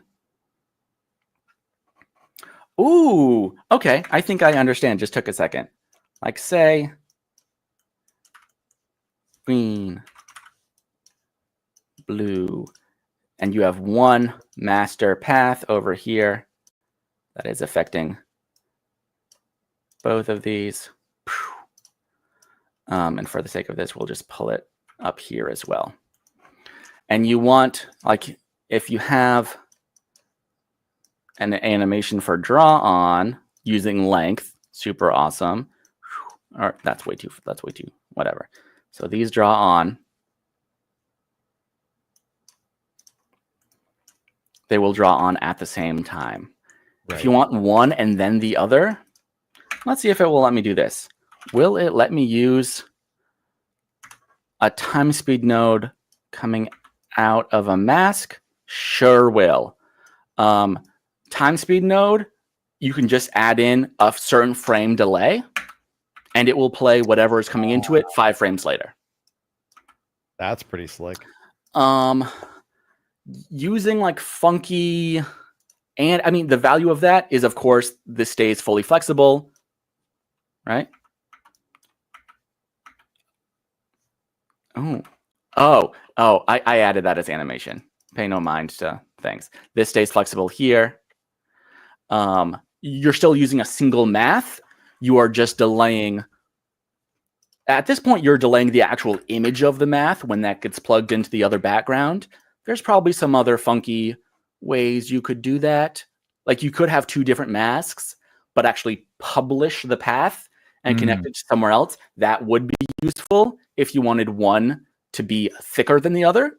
You could pull the same path to 2 polygons and have like slight controls. Or you can use instance nodes for that, which are another whole thing we can't talk about right now. Okay. Tyler asks, do you think it'd be possible to create an animatable parameter using a different node value as a driver, such as driving a shape's size and width, the center value of a different transform node? Yes. Like it's all, I think it's just using those same systems, and like that's the work of like the foundation.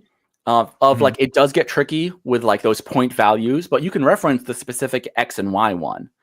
If you, in my VIP session tomorrow, we're going to talk about like graphs and charts, but really what that like, it's not a sneak peek, but we're going to talk a lot about scale and proportions and just being like, you could set up a, like we're going to talk about a scale going from a value of like 0 to 100, right? But you could set up like your own reference scales to be like, if the point is here, have this be this size and rotation. If it's here, scale it to this size and rotation. You can set those up.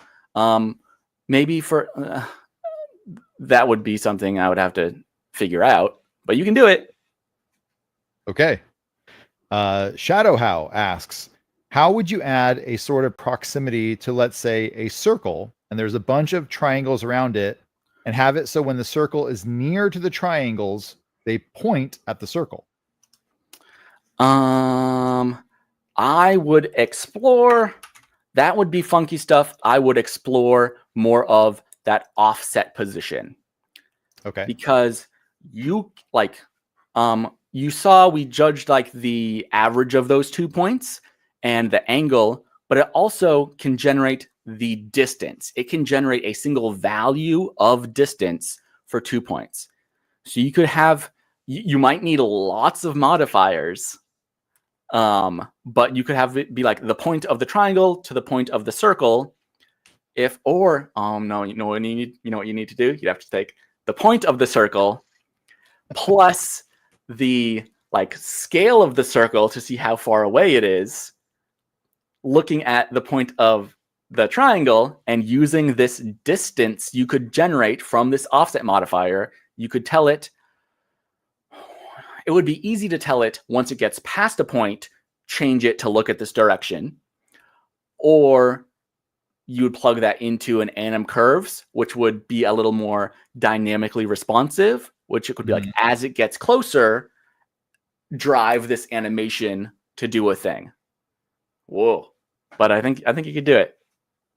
I would try it with like one triangle first versus the triangles. Work your way up to 45. Yeah, for sure. Last question.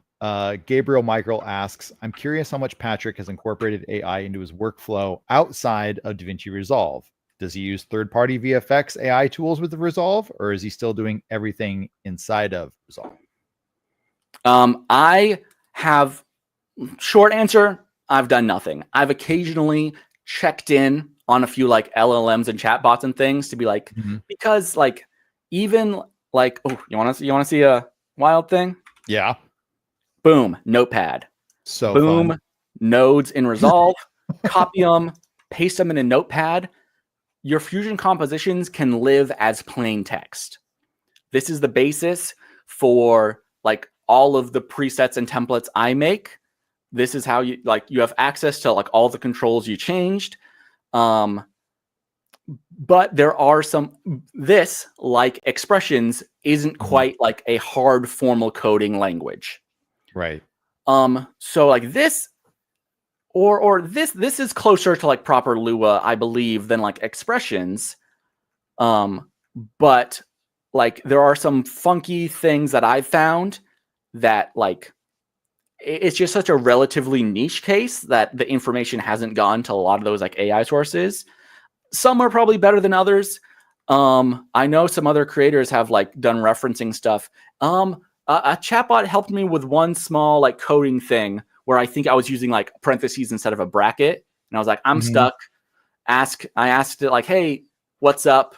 And it gave me like an example of a thing. And I just saw like, oh, I probably need brackets here instead of parentheses. Right. Okay. Well, that's all for our Q&A session. Thank you so much, Patrick. Fun. Awesome. You absolutely killed it, man. I know people were just, their brains were melting down in chat. I really attempted to at least ramp up. Yeah, I think we're on our way up for sure. Yeah. I tried not to start at 100, but I think we got there. No, it was wonderful. And if this isn't already just a big motivation for people to get VIP tickets, if you liked what you saw here, you're going to get that and more in the VIP session happening tomorrow and Sunday. So please check that out. Everyone give Patrick a big hand. Thank you so much for being here, my friend. You take care. Let's give some stuff away, shall we? We're in our 8th giveaway of the day. Again, if you guys have not registered for giveaways, we want to make sure you have a good chance to get some cool stuff today. You can click the link in the description to get signed up. So if your name's Javi, guess what? You've won editor titles. Congratulations. That's super cool. Thanks, Whip Templates, for providing that. The winner of Resolve Studio license goes to Rafael Perez. The winner of the $100 Motion VFX in-store credit goes to Mark Perry. And the proud owner of a speed editor, guess what? Christopher Lewis, that's you. Congratulations. Thank you guys for entering. And again, reminder, VIP stuff is happening this weekend. It is a private teaching session with a number of wonderful ResolveCon presenters that have just proven over and over again that they know what they're talking about, just like Patrick. If you're looking for some additional Fusion and Resolve education, check out groundcontrol.film. This weekend only, we are running a 25% off sale on all of our courses. Use coupon code RC25GC at checkout to get that discount applied to your cart. We're going to get some stuff set up for our next presenter. You guys are going to love this. Tim Seneker, aka Camera Tim, talking about how to edit interviews and podcasts at lightning speed. It's going to be amazing. We're going to get some stuff set up with him and give you guys a chance to take a little break, and we'll be back here in a little bit. Stay tuned.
Do you want to save time while editing? Whip Templates helps you do just that. The Editor Collection is a pack of 20 time-saving utility tools letting you zoom, animate, highlight, mark, and so much more. The best part, all of this is drag and drop and animates without keyframes thanks to the powerful Anim engine. Want some text? Great!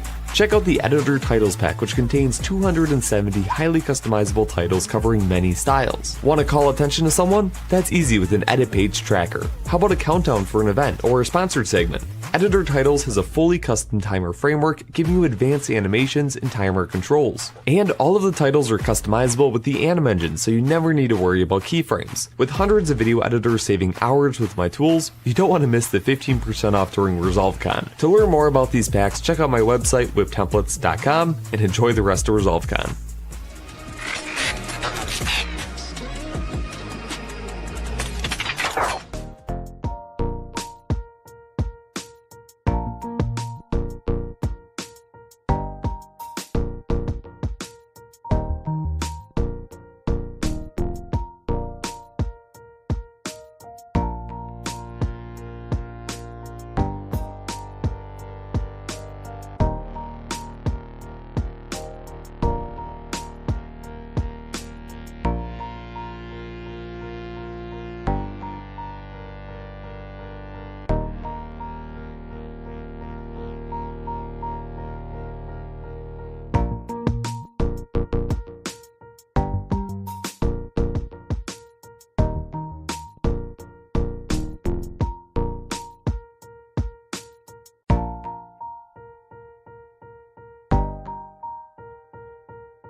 Welcome back, everyone.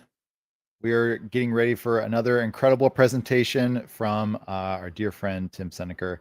But before that, I need to say thank you to our sponsors. Thank you so much to Blackmagic Design, of course, DV Resolve Motion VFX, Whip Templates, and Pixel Tools. Also want to remind you all that we're having a 25% off all courses over at groundcontrol.film. Use code RC25GC at checkout to get that huge discount. And also make sure you are registered for giveaways. We're giving away some cool stuff. You don't want to miss out. Click the link in the description to sign up. And by the way, that also goes for people who bought VIP stuff. If you've already bought a VIP ticket, you also need to register for a giveaway. Sorry if there was any confusion about that. But anyway, speaking of VIP, still have some available spots there for that. Click link in the description to get that. You don't want to miss out. We got 2 additional days of incredible education from our ResolveCon presenters, giving you guys a unique opportunity to get some great one-on-one time with them and learn some more stuff. But without further ado, let's bring on our next presenter, our dear friend, the handsomest guy around, Tim Seneker. How you doing, man? You know, it's bad enough that you guys do it. It's another that it made into an official ResolveCon pack. Thanks, Jake. Oh, Bimmy says hi. Okay, shut up, Bimmy. All right. Bimmy says hi. Tim, thank you very much for being a presenter this year, and thank you so much for your ongoing support and just being an all-around just wonderful, helpful friend. You're a blessing to us all. Take it away. All right, awesome. Also, thanks, Daria, for sending this over. Anyways, so, hey, everybody, it's Cameron Tim. I'm going to show you how to edit interviews and podcasts and DaVinci Resolve and stuff. So, here we go. So, first of all, some prerequisites real quick. The purpose of this session is really to focus on the practical tips that everyone can use. So I'm going to mostly touch on stuff like the free version of Resolve, but also maybe mention a couple studio features if it's necessary. But a lot of this might somewhat feel like there could be some tedious steps, especially if you've never done them before. But the idea is that we want to create repeatable automated setups or systems so that you're not having to redo processes every single time you do the same exact thing. Especially if you're doing, again, interviews and podcasts, or even if you're doing Twitch VOD edits. And this is what will help us be able to spend more time on the creative aspect. Also, and as an additional note, it might feel like some of these processes are just a little bit slower than just throwing everything in and cutting things together quickly. But anybody that's experienced in editing will know that the longer your edit goes, the more time is wasted with things being unorganized, duplicated, and having compound clips of your fusion clips. And I definitely just gave someone a migraine with that. So anyways, with that, let's go ahead. And actually, the funny thing is the first thing we're actually going to move into is not Resolve. I'm in the wrong project. That's hilarious. The first thing we're going to move into is actually Post Haste. If you are not familiar with Post Haste, is just an automated folder structure software. This is not an ad for Post Haste, just so you know. I'm not going to spend too much time on it, but real quick, I just want to showcase what it can do. Is you can set up your own folder structure templates. So this is the one that I personally use. So I can have here, I'll just pull these up to make it a little easier to see. So I have like docs, sources, docs for anything like scripting or any sort of just Word docs that you want to have stored away. You have source folders. And this is where anything media goes, anything like audio, video, graphics, anything goes in there. Your project files, which is where anything you can store your DaVinci Resolve files in. Then you have exports folders that are for anything you've sent from Resolve that isn't currently in a delivery folder. A delivery folder usually means that this is what's the cut that's currently live, and any iterations we've made are in the exports folder so we can easily find them. But we also have a clear indicator of what's currently live. So this is what we have, and when we go to actually create this project, we go ahead and hit create project. I'm going to go ahead and back out. It creates all our folders like so. All the folders that we just saw, everything's automatically created. And Alex actually brought up a really interesting thing too. If you want your folder structure in Resolve to be a little bit different than what you have in your File Explorer or Finder, whatever, you can also store DRB files inside of your templates. If you just go in here, you can actually add a separate file of any sort. So really nice little feature to have. That's all for post haste. Let's actually move into the project. So I've already created a project for this, so we're going to go ahead and move into it. And I'm also running dual screen as well, so I'm going to be switching back and forth between them because I find that when I'm editing these really long form stuff, it's really useful to have multiple monitors. So I will be switching back and forth. Hopefully I can remember that so I don't show something and you guys are like, what did he just show? But the first thing we're going to do is we're going to go ahead and be in our media page so that we can actually view our sources. And because we created our little custom source, that's for later. Let's go in here, File Explorer, and I closed out the project I was currently in. Here we go. Okay, so because we created that, we can actually, if we've imported all our assets in here, we've put all our stuff in, we can throw sources into the media storage location. And now it automatically navigates to that folder inside of our media storage tab. And if we right click on our sources, we can add folder and subfolder and create bins. And that will add those everything that we just had inside of our media pool. And what's great about this is if you right click on our source viewer source bin, you can go down here to automatically resync media files. And what that'll do is, gotta pull my mouse back up here. And what that'll do is anytime, let's say we go into our graphics and we have some logos here, but then they come back with some notes like, I kind of wanted a different logo in here. We need to make a quick change. Well, that's when we can go into our File Explorer again. We can go into that same exact folder that we imported. And let's say we need different versions of this. If we put these logos into this folder, we go back in here. Tim, we can't ahead. see your screen, bud. You see it now? There we go. Sorry about that. I knew I was going to mess that up. Somehow I've already messed up. All right. So let's go ahead and go into branding, and this should resync media files. And there we go. Now we have our updated files. Is there any part of that I need to redo? So just a real quick refresher. So I went to sources, I imported that, created the bins, I imported all of our stuff into our media pool. And that shows us every single one of our folders, including any assets that we have in those folders. And if we needed to update any logos, we can right click resync media files once we re-add them inside of here, and it does that automatically. Hopefully that cleared that little bit up. Okay. All right, so now that we've done this, I'm actually going to switch to the current project because I've done some of this already. The thing I want to talk about and stress is proxy media. Now, there's some discrepancies with proxies because there are actually two different types. Proxies are really, really useful, especially when we're going to get into some multicam editing. We will be talking about multicam a little bit, but when you're playing back a number of different files at the same time, especially if you're on slower drives or you're editing a bunch of H.265, H.264 files, there's a really quick discrepancy I want to make. So the two different proxy types are the low resolution, small file size proxies. So like stuff that cameras can record on secondary. The other would be intra-frame, or also known as all intra files.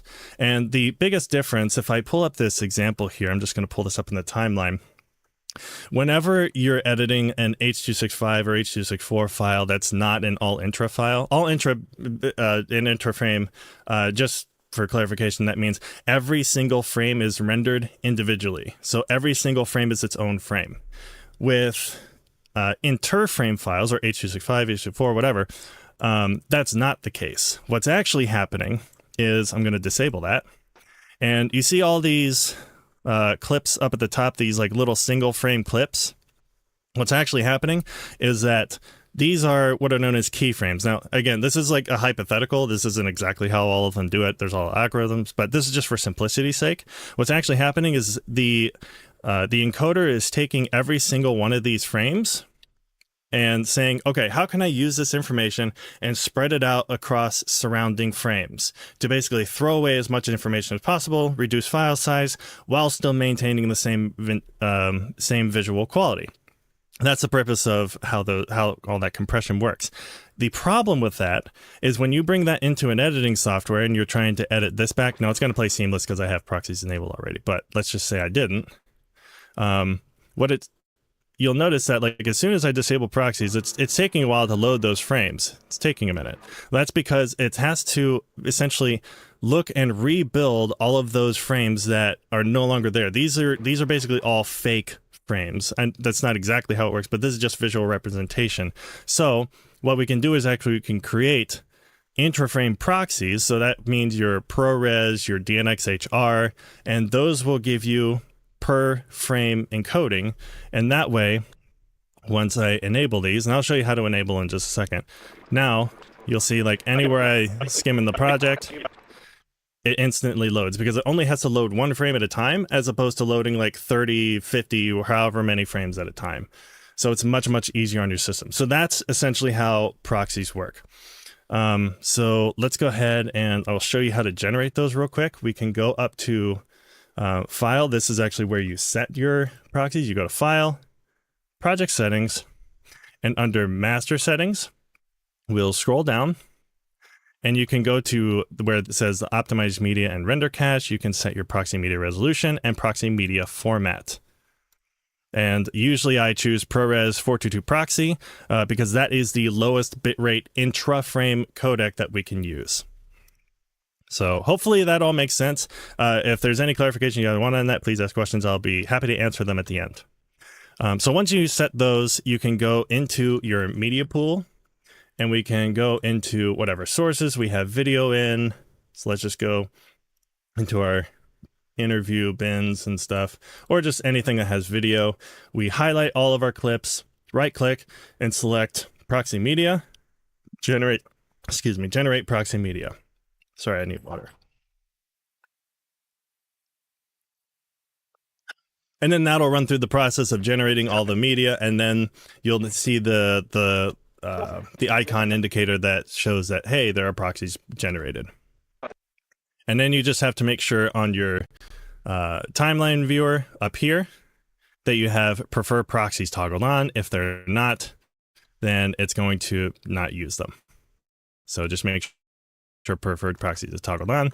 And then whenever you send this to export, it will automatically use the source the source clips. Okay. So with all of this, I'm going to go ahead and delete these timelines here. So we're going to go through a number of different keyboard shortcuts, and I'll try to show them as we go through them. There's a lot of them. I don't know if I'll have time to get through every single one. I hope I do.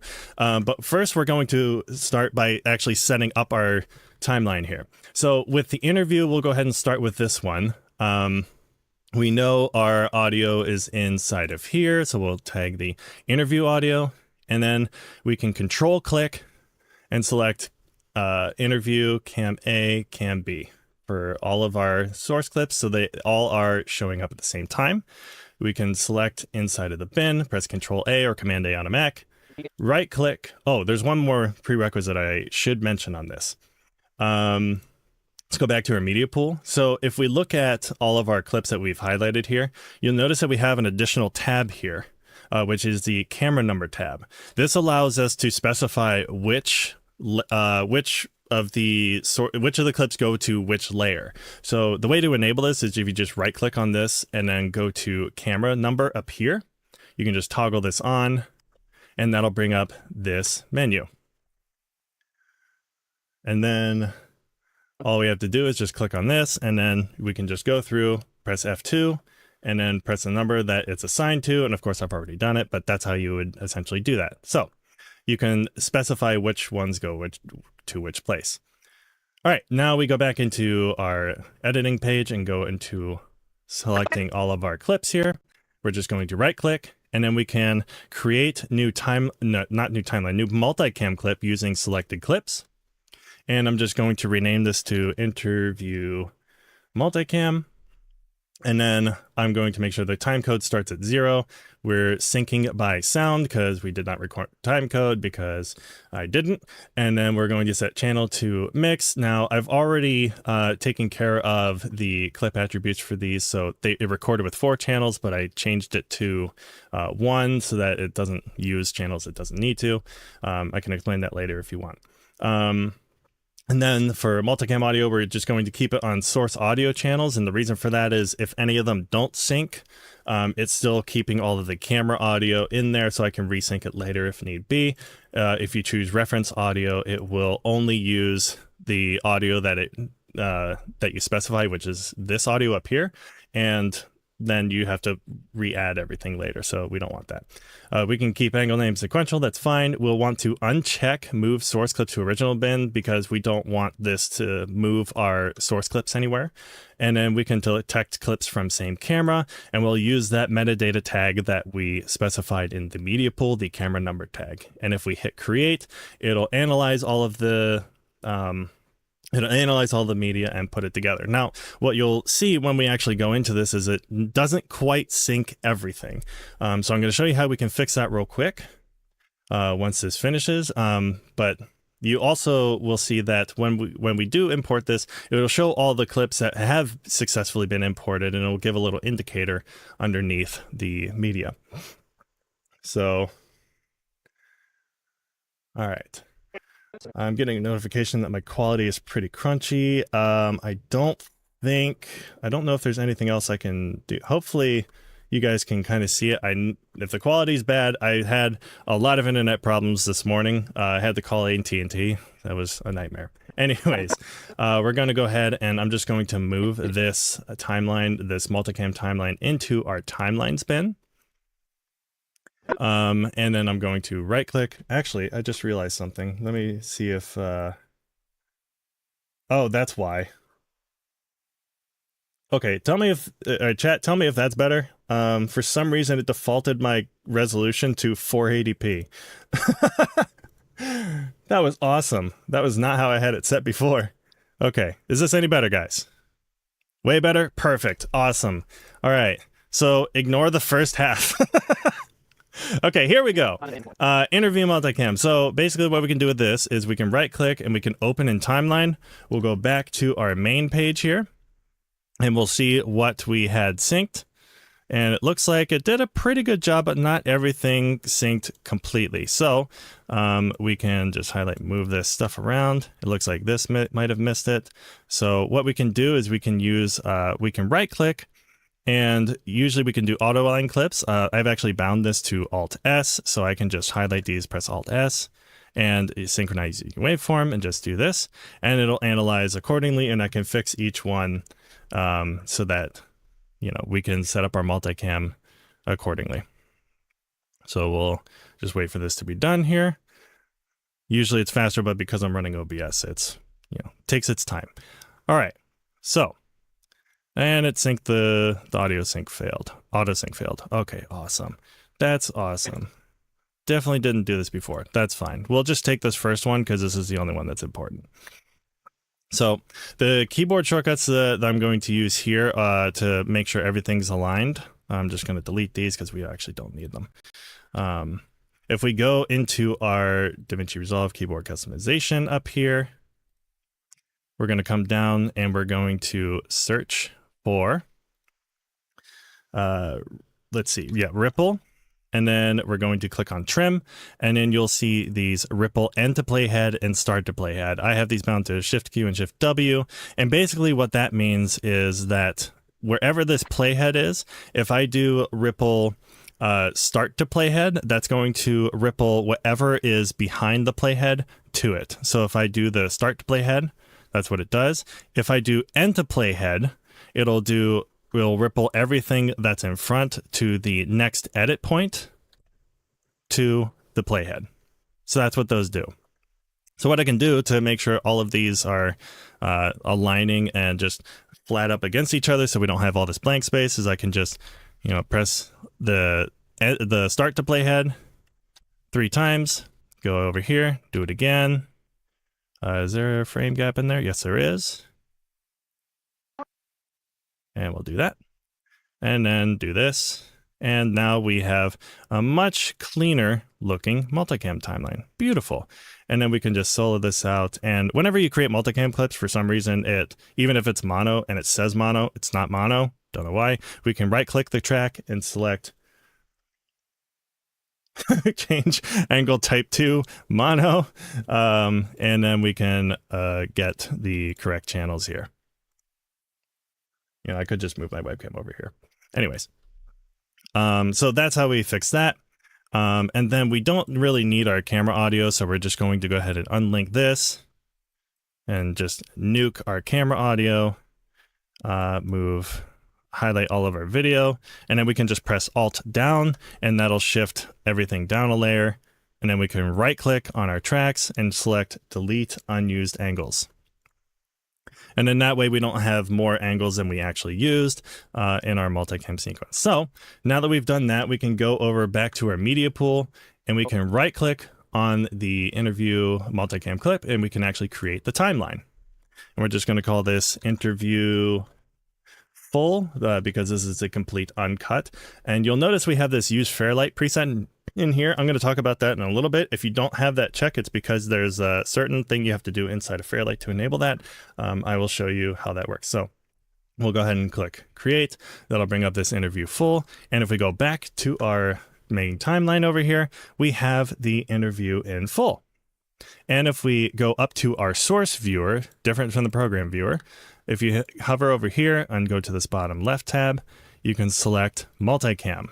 And now we can see both of our multicam clips, both of our source clips at the same time, the whole time we scrub through this.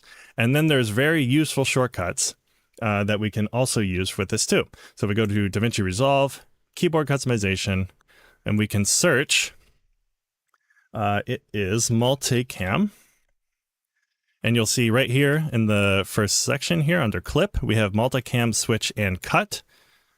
So I've bound these to all the cuts to my regular numbers. I've bound switch to the number pad numbers. And essentially what these will do is whenever we hover over our timeline here, and also make sure that you have video only selected if you don't want the audio to be cut here. Basically what this will do is whenever you hit the keyboard shortcut for cut, it'll automatically make that cut like so.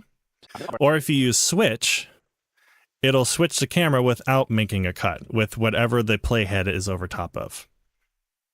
So really, really useful shortcuts there. And then what's also useful, I'm going to move into actually color management real quick. What's useful about having this is even though we've made all these cuts into our timeline here, at any given point, we can go back into our multicam clip here. And we can set up our color management on the actual source clips. So if we go over to our screen over here, these were all shot on the same two cameras actually. They're both Canon R5Cs. I prefer Fuji, but it's what the boss got. So anyways, we're going to right click and add these to a new group. And I'll just call these Canon. And what's really nice with setting it up this way is I know we're going to have B-roll eventually that's not going to match our footage. We might have some drone footage that's in DJI log. So we might have some different Canon log footage. We may have Sony, whatever. So what we can do, I've actually made this preset already. But if I middle click this still here, I've already managed this, and I will go ahead and make sure that the color space transform on the back is here. I'm not going to talk super much about color space transforms or color management because, the color genius himself is following this up, so I'll let him talk about that. But if you do have questions on it, let me know. So we'll go ahead and manage this, and then I'll go ahead and just add a little bit on here. I'll just go ahead and make this look really quickly decent. All right, and again, I'm not going to go to a full grade, but you'll notice that right here we have some shared nodes. And what's great about this is because we know that we're going to have different cameras, you can actually save shared nodes inside of a still. So you can use the same exact preset here for all of your cameras. And then that way, anytime, because if you change stuff in one group, it doesn't change it for another. So if you change stuff here in a shared node that you use in all of your groups, it'll change it for all the groups. So this is one way you can color manage every single thing with a consistent look, especially if you have the same DRT or the same output transform for all of your clips. You can modify it and it'll have the consistent look for every single one of your clips. So I just thought that was really convenient and really cool. So that's basically how I've had everything set up. So, and then we still have our clip level adjustments, of course. All right, going back here, we have our stuff set up here. And now we also have the addition of potentially using Fairlight presets. So if you don't see that Fairlight preset toggle when you create your timeline, what you can do is you can actually go into the Fairlight page. And let's say I had a couple more tracks here. Let's just add a track here, add a stereo track, and we'll just call this, let's just call this music. Let's add another one. We'll call this sound effects, whatever. What we can do with this is we can actually go to Fairlight, go to preset library, and then I'll zoom into this so you can see it. If you go to filter by and then go to Fairlight configuration presets, say that 5 times fast like my intros, we can actually save new. We'll create a new one and we'll call this RC preset. And now when I go out of here, just go ahead and zoom out. If I went back to my media pool again and I created a new timeline, and we hit that use free Fairlight preset, you'll see that preset is here. And then when you create that timeline, it'll automatically make all of your tracks with any FX, any EQ, or anything that you've placed on those tracks. It'll automatically do all of that and make sure, especially if you're doing things consistently, is just a really nice, useful thing to have. So that's how that works. I'll go ahead and move my webcam back over here because I don't think I'm showing anything over there for a bit. So that's great. Okay. I did want to mention there are some Fairlight presets, but I'll get to that later if there's time. Okay, so let's actually go ahead and cut this interview here. So I'm just going to go ahead and undo some of this stuff here. All right, so whenever I'm editing an interview, there's consistent story beats that I want to hit. Usually on most of my interviews that I'm editing, or podcasts are a little bit different, but when it comes to interviews, I'm always looking for story beats. So there's an act 1, act 2, act 3. So I'm looking for, here's the intro, here's who we are, here's what we do, or here's like the intro to an issue, or here's something, we've got something for you. And then the second story beat is usually, here's the problem that everybody's having, and then we might have a solution for you. And then and it depends on the story, of course. Or here's how the problem was solved. We had a problem. Here's how it was solved. And then the third act is the resolution. So usually we break that up, and I segment them as I'm walking through the interview. And so the way that I can do that is I can go ahead and go over to here, and then we have this toggle to create stacked timelines. And then with stacked timelines, what I can do is I can switch back and forth between them. So let's just say, okay, I need the first part where he introduces himself. I believe that's here. So just intro real quick. Yep, right here. I'm Chris Van Ittersum, co-founder and CEO of Supply Mover. All right, so we know we want to take this part. And actually, I know that there's nothing else before this I want to use, so I'll go ahead and use that start to play ad shortcut just so we can clean that a little bit up. And Supply Mover. All right, so we're going to throw this into here for our intro. And then let's listen to here a little We're really bit. excited right now to announce the unveil of our voice AI agents. These are really exciting time to be in distribution right now because this is...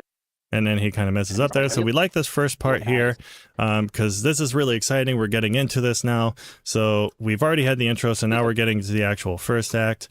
I should probably make this mono. All right, and then we're going to skim ahead here. And let's see what else he We've says. been in business for a number of years doing CRM and doing e-commerce. And then another nice tip is if you're familiar with the Just Kidding Loser, I mean the JKL shortcuts, the JKL shortcuts are really nice because then you can listen to this in double speed if you press L twice. We've been in business for a number of years doing CRM and doing e-commerce, and some of the And that'll help you get through the interview a lot faster too. are expected in the industry. This is a really exciting time though, where voice AI and just AI technology. Yep, so he misses up there. So this is a really exciting time. We want to keep this soundbite. This is really exciting. This is a really exciting time though. This is really in distribution because we're finally, as a technically laggard space, getting some of the most modern, exciting technologies with AI coming in fiercely, and especially what we're unveiling, voice AI in the industry. All right, so we have, this is what we're bringing to the table, so we can go ahead and bring this in. And now we basically have our first act. And then there's a bunch of other stuff that, now, in the interest of time, I'm just going to skim ahead and just like grab something like, let's say we just take this little bit here, and this is our act 2. So we have our little segment here.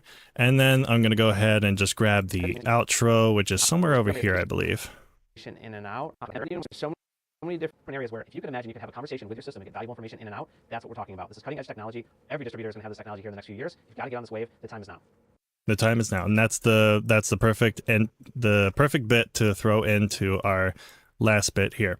Okay, so now we have a basic structure for our interview now. So we have the little intro where he intros himself. Sometimes you can put something else there before it, but usually, well, not usually. Just again, it depends. But this is a way that you can. I'll move so you can see this. But this is usually how you can intro something. So what we can do with this now is, now that we have our basic structure, we've gotten it approved, went through that whole process. Notice there's a couple gaps here. There's another useful shortcut. If you can right click, and I believe, actually it's not even here, it's in somewhere up here. But there's a delete gap shortcut, so I can hover over and highlight all of these, and I can just press, I have it set to Shift Alt G for whatever reason, but that'll basically remove any gaps that are in between our clips. And the way to find that one, we go back to keyboard customization. I believe that's delete gaps. Yes, if you go to delete gaps, you can find that shortcut here. All right, so now we have our basic structure. Let's go ahead and shorten this down a little bit.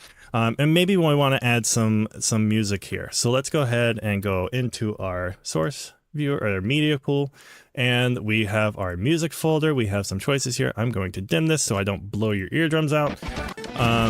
So I think this is the one I wanted to use here. It's kind of like upbeat and nice to use, so I'll just go ahead and throw this in here.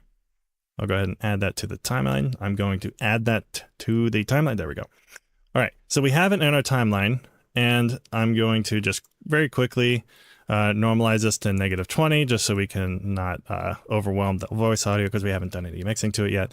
But here's a nice, really useful tip when you're mixing music, and obviously this song's a little bit longer than we want. Now, there is the remix feature, but I'm not going to use it because I actually use this method that I'm about to show you much more than that. So I'm going to go ahead and go into Fairlight, and I'm going to bring this up. Excuse me.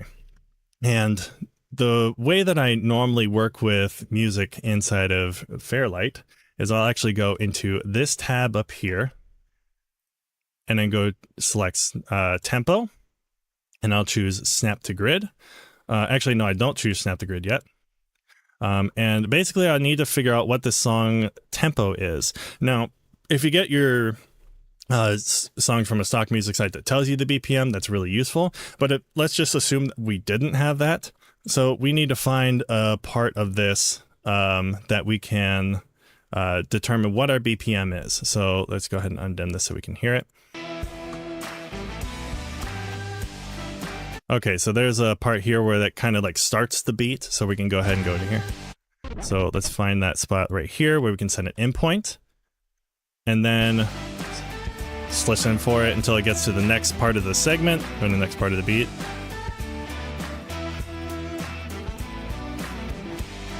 Yep, right there. That's when it kind of finishes that.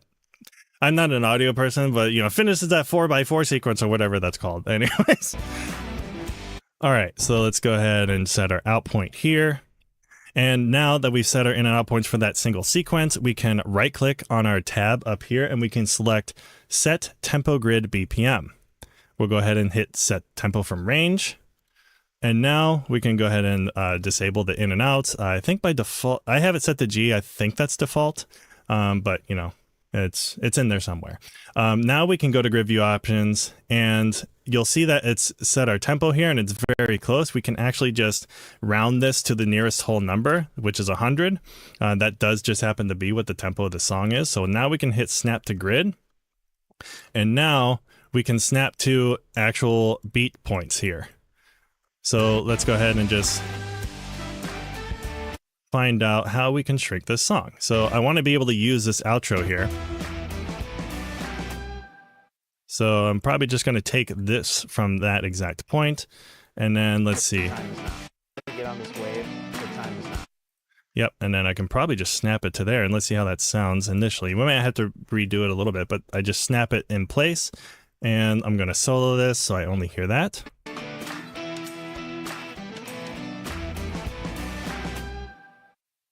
Okay, so that's pretty close. It might not be precise. I can't remember what happened to the song, but... Oh yeah, that's what it was. Yeah, the song like just skipped a half a beat at some point. Anyways, so yeah, you can basically just do that. So yeah, you can't even detect a cut, and I can just skim this at any point. Or add a fade if there's not a good point and bring this up. But yeah, that's the way you can easily shorten this. And now we have our music in place in time with this, with the interview. And we can go back to our edit page. And now we can just set up music ups by just making cuts. Whoops, not there.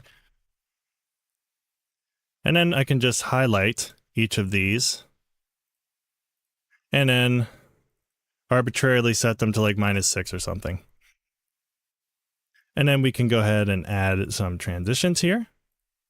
I'm just going to copy, and then I'm going to press Alt-A.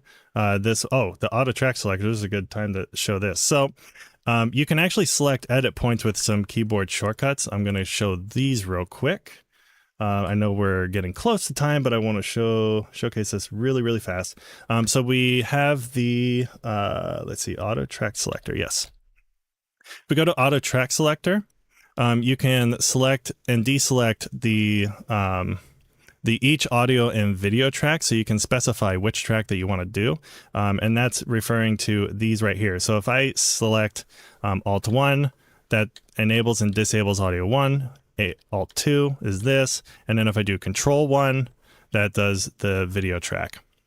So what I can do is disable the audio 1 track, and then do my audio edit selection.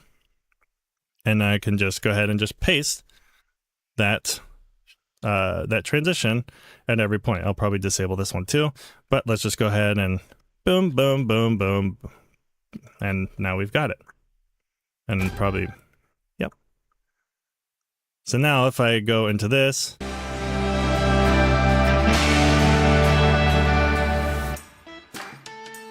there we go. It automatically does the music ups and downs really easily. And again, there's the auto ducking tool, but again, this is how I normally do it manually, and that's, you know, really quick and efficient. Okay. So now that we've got our interview in place, we can go ahead and start maybe adding some B-roll into it. Now we can go over to our media pool, and let's just go to our B-roll folder. And now we have a lot of different B-roll shots that we can use. And if we go back and we make sure that this B-roll folder is selected, if we go back into our timeline, we can go into our source viewer, and we have the source tape option in the edit page now. This used to be only a cut page thing, but now it's in the edit page. So we can skim through this and see, okay, what shots do we need? Oh, I like this drone shot here. Let's go ahead and use this. So I'll set my I in and O out point to use that. And then let's just maybe bring this, and this is how we start it. There's not a place on top icon here, but there is a place on top shortcut. If we go to, again, keyboard customization, place on top, we can set that to whatever we want. And what this allows us to do is just go ahead and hit this and it places it on the layer above the first one. And in that way, it keeps our B-roll on our second layer, our interview on our first layer, no matter what camera take it is. And that just keeps everything very clean, and it makes it very easy to adjust later. And then we can add graphics later, maybe to the third layer, if we want to keep everything succinct. And it makes it also really easy if let's just pull in a number of different clips here. I'm just going to do this really quick. Here's another warehouse shot. Yay. All right, so throw these in here. All right. And then what we can do with this now is if we want to just go into each of these clips to color manage them, I can disable any other track, and I just only have this second layer selected. We go into the color page, and then we go over to our clips tab. And in our clips tab, we have all of this is just all of our B-roll clips, and I can go ahead and throw those into a new group. Go to DJI, because there's a DJI drone.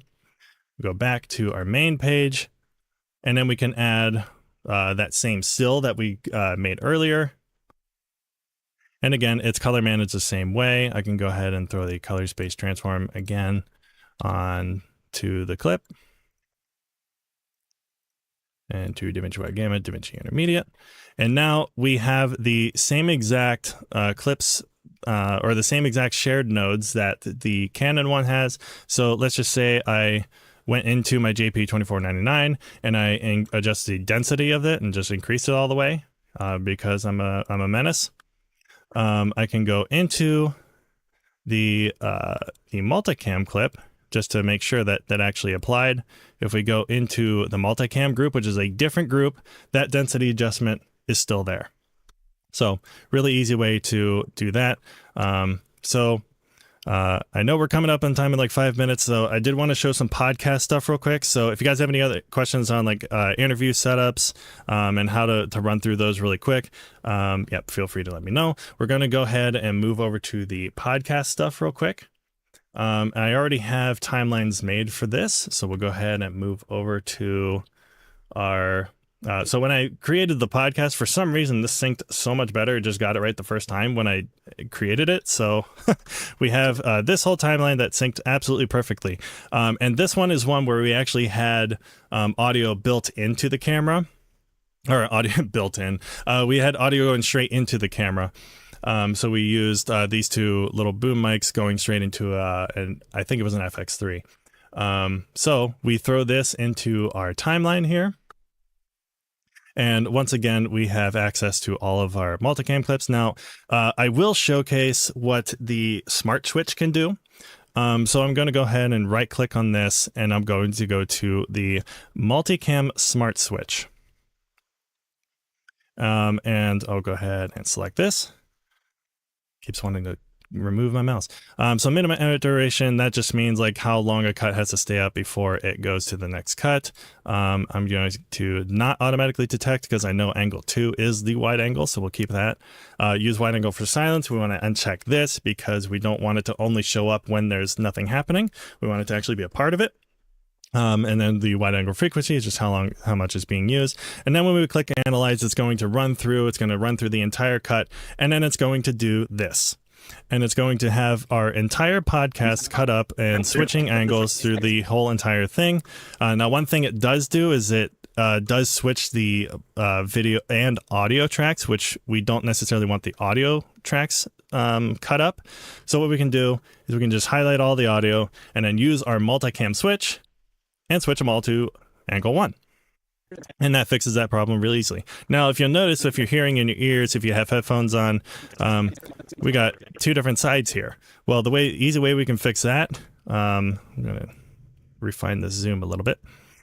We can highlight all of our clips here, alt drag, and you can hold shift while you alt drag so that if you move left and right, it doesn't move everything out.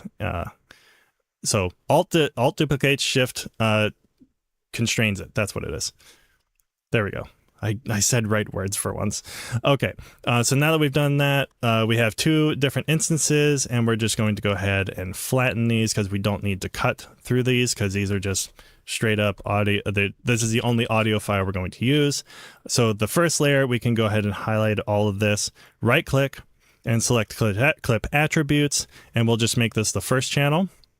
And then we'll highlight all of the second one, and then clip attributes, and we'll do all of this only the second channel. And now tiny everything is succinct. So, and then just a fun little bonus, you always want to make sure you have an intro for your podcasts to make sure that it's introing. So let's go ahead and find This is the replacement cast. Yep, here's the replacement cast. That's what we officially called it. So I'm just going to go ahead and use our split clip shortcut, which Alex showed earlier, I believe. And that's going to cut everything here. I'm going to highlight everything in front of it, which that's forward on all tracks. That's what that's called. So we're going to go ahead and just select everything forward. And then I don't need anything else in this before this. So we can just go ahead and bind this right next to the intro. And then we can just make sure our intro sounds good here. Hey everyone, here's an outdated podcast that Tim and I recorded about Resolve 20 Beta 1 and stuff. And there we go. And then we go right into our podcast. All right. And then let's see. Oh, and then of course we go into our timeline. And once again, we can go and color manage this individually. And I might have crashed it by wanting to go in that way. I could have just selected the multicam thing. It might have died. Well, it's a great time for it to die because what timing? F in chat for Tim's resolve. I was pushing it so hard. Oh man, it couldn't keep up with your brilliance. It just gave up. It was like, you know what? Apparently, I'm not even going to try anymore. I'm out. Oh man. That was really cool, man. Thank you. There's a lot of good tips in here. We have some great questions, which I'm hoping Resolve will open again for you. I'll force quit it and get back in. Yeah. Okay. This one you could probably, I don't know if you can answer it or not, but Paul Travels asked, what about using the proxy generator? Is the result the same as doing it in the settings as you showed? I'm glad you brought this up actually. So, not exactly. This is actually more of a loaded question than I was hoping it would be. But to explain it simply, there are 3 different ways you can generate proxies. To put it as simply as possible. So the proxy generator is nice because it can auto-generate proxies outside of Resolve. It's the only thing that can do that while Resolve is still running, or you can still do stuff in Resolve. The problem with the proxy generator is it's very limited in the options that it gives you. So I can actually pull it up and show it real quick. Okay. Proxy generator. Okay. Let me switch to my screen here. I don't need to hide my webcam. I can move it over here. Okay. So if I pull up the proxy generator, yes, perfect. Okay, so here's our proxy generator. These are the options that we have. That is why it's kind of difficult for me to use. I have used it in the past. The huge benefit that it has watch folders, so you can select, you can select add, and then it'll give you an option to say, like, hey, what folder do you want me to look at? So as soon as you put media in there, I can just automatically generate proxies. That part is really nice. The part that's not really nice is the lack of customization. The other 2 ways are, the one I just showed, of course. The third way would actually be through media management. If you go up to File, not project settings, media management, you can generate proxies from here. If you go to transcode, this actually is a really nice method to use if you have mixed resolution media. And you want to conform them all to the same exact size. So let's say you have some 4K, some 8K clips, but you want to do them all in the same run, but you want them all to be 720p or something. You could just go in to your entire project, go to video, and then you can set your codec however you want. But your primary thing is like here, your resolution, 1280 by 720. And then what's also nice about the media management tool is it'll give you what the current size of all the media that it's going to put in is, and this is the size that whatever you're creating is going to be. So those are the additional ways that you can do that. Got it. Okay. Tyler asks, well, first he states, "Hey, McSteamy, great presentation. Do you have any knowledge on DNX HRSD proxies and if they perform better on Windows than ProRes 422 proxy? Can you list the best intra proxies?" Yes. Okay. So in terms of the DNxHR versus ProRes on Windows specifically, the performance gain with DNxHR is negligible at best.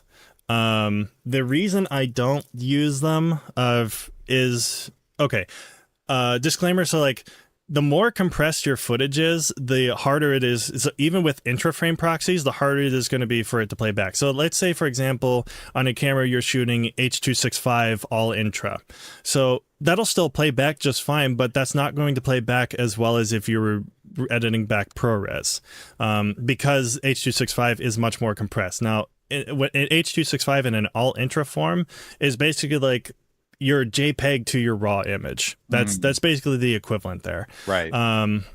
It's not exact, of course, but that's roughly what it would be. So yeah, in terms of like the actual performance difference between DNxHR and ProRes, I think DNxHR is slightly better, but the reason I use ProRes proxy is because it's the smallest file size I'm going to get for that type of format. Got it. It's a little more bang for your buck. Yes. Jason Parker asks, when you only cut the video angle and leave the audio angle intact and later blade and try ripple to playhead, I noticed the clips get desynced because not all the cuts were across audio and video. Okay. Yeah, so that is something that can happen. If you don't want that desync to happen, basically what you'll want to do is you can... Okay, there's a couple ways to go about working with that. You can make all of your cuts initially before you do your switches. So I'll show you what he's referring to. Okay. So when we go into our multicam, select video only. So he's saying that whenever we go and we switch and we do all of this stuff, la di di do, la di di da, and then we try to, let's just say there was a cut. Let's just say the cut was here. If we ripple from, let's just say from this point, and we do that. Yeah, I mean, because those two don't really match. Well, I guess it worked for me. But basically what happens in that instance is when there's a lot of cuts, it can throw it out of sync. Oh, you know what? This is why. Let me rejoin this. Delete through edit. Okay. If I do it like this, yeah, now it should be thrown out of sync. Fusion composition. Or maybe not. So I know what he's talking about. That is something that can happen. Basically, you can just go in and make all of your cuts to the actual content first, and then you can just go in and actually do the switches later. That's one way of doing it. But it's also like you also have to be careful because one thing that can happen is if you go and you have your auto track selectors disabled, this will throw it out of sync. Yes. Because now if I do that same shortcut, it's only going to do it on whatever is selected. So now that's thrown out of sync. So now if I play this back, so now that's out of sync. So yeah, great point. So it's just a matter of like being aware of what's toggled, what's not, and then just ensuring your shortcut isn't throwing things out of sync. That makes sense. Gabriella Laplace wants you to go over what you use to switch between multicam clips while cutting. Switching through multicams? That's just the shortcuts? Yes, correct. Oh, okay. Yeah, I can go through that real quick. So when I go to my keyboard customization here, and I can go to my multicam cut and switch. The easy way to find it, if you go into the search bar here, multicam, you can just search that, and then you'll see under clip, you'll see multicam cut and switch. So if you set your cuts this is what actually makes a cut on the multicam clip itself. The switch will actually just switch which camera angle you're using. It will not make a cut. So those are what those shortcuts are. So now if I close this and then I use this on a multicam clip, you have to make sure it's in the source monitor as well. And then you have to make sure your source monitor is set to multicam right here. Right. Once that's set, then you can select, make sure it's videos only, but now you can actually go through and do your cut. So this is me using multicam cut, pressing the cut shortcuts. And then this is me pressing the switch shortcuts. It's not making a cut, but it's switching the camera angle. Hopefully that answers that. If there's anything else I need to clarify, let me know. Yeah. I think that makes sense.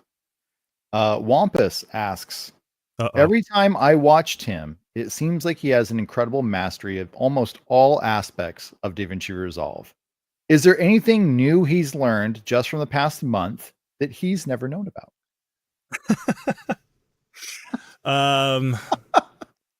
Throw a curveball there at you, man. Yeah, I don't like that one at all. I'll get back to you. Okay, we'll skip that one. Let's talk about Reaper. Says the hotkey for track 4 auto select is Alt F4, which is the default in Windows to close the active window. What hotkey does Tim use? Alt F4. Oh yeah. I use Control Alt Delete and Task. Ah, there it is. Oh man. All right, man. Well, that's all the questions that we have today. Thank you so much for a wonderful presentation. I'm sure people got a lot out of that. I know I picked up a few nuggets here and there. That's great. Yeah. Everyone give Tim a hand for the wonderful presentation. And thank you so much, man. You have a good day. All right. You too. Take it easy. Let's give away some stuff, shall we? Let's do it. We're giving away a pack of editor titles from Whip Templates. That goes to RJ. The editor collection is going to Chris Salvador. The winner of the $100 Motion VFX in-store credit goes to Ola Runtala. A copy of Resolve Studio. Congratulations to Paul Roshman. And the winner of the ATEM Mini Pro ISO goes to Sandy Mariosa. Congratulations to all the winners. You'll be getting an email after the event is over, letting you know if we need any information from you. Thank you so much for entering. And if you haven't entered already, click the description below in the link there to make sure you get signed up, because we have one more presentation where we're giving away some incredible stuff, including a Pixis 6K camera. Pretty awesome.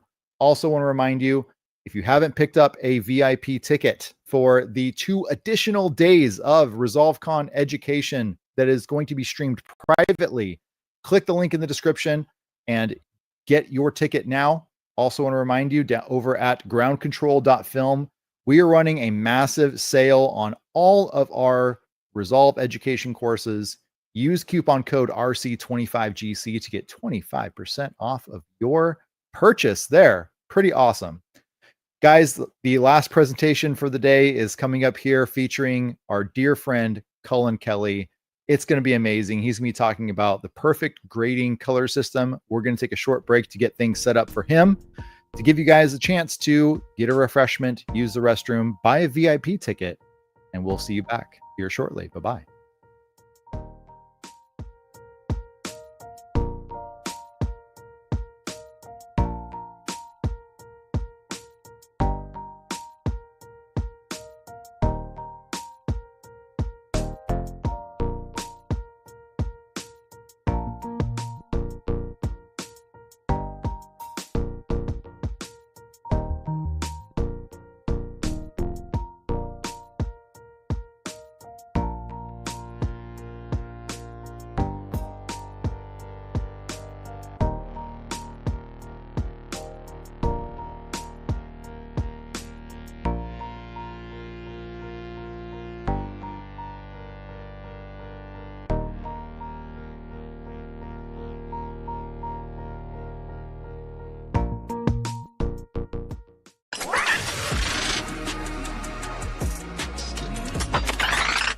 Do you want to save time while editing? Whip Templates helps you do just that. The Editor Collection is a pack of 20 time-saving utility tools letting you zoom, animate, highlight, mark, and so much more. The best part, all of this is drag and drop and animates without keyframes thanks to the powerful Anim engine. Want some text? Great! Check out the Editor Titles Pack, which contains 270 highly customizable titles covering many styles. Want to call attention to someone? That's easy with an edit page tracker. How about a countdown for an event or a sponsored segment? Editor Titles has a fully custom timer framework giving you advanced animations and timer controls. And all of the titles are customizable with the Anim engine, so you never need to worry about keyframes. With hundreds of video editors saving hours with my tools, you don't want to miss the 15% off during ResolveCon. To learn more about these packs, check out my website, whiptemplates.com, and enjoy the rest of ResolveCon.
Welcome back, everyone. Hope you had a nice little break. I want to say a special thank you to our sponsors for making ResolveCon 25 a possibility. Huge thanks to Blackmagic Design, DV Resolve, Motion VFX, Whip Templates, and Pixel Tools. If you guys didn't know that groundcontrol.film is having a store-wide sale on all Resolve training courses. You can get 25% off your purchase by using coupon code RC25GC. Make sure you don't skip on that incredible opportunity to get a smoking deal on some training. This is our last time we're giving stuff away. You guys, make sure you are registered to win. We're giving away a Pixis after this presentation. Pretty awesome. If you're in the market for a smoking camera, you've come to the right place because you could get one for free. Pretty awesome. And of course, we have a couple seats left for our VIP presentations.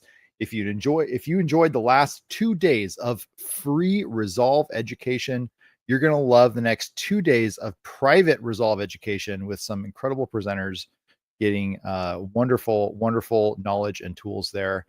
But let's move on here. Let's bring on our last presenter of the day, our dear friend, super handsome Cullen Kelly.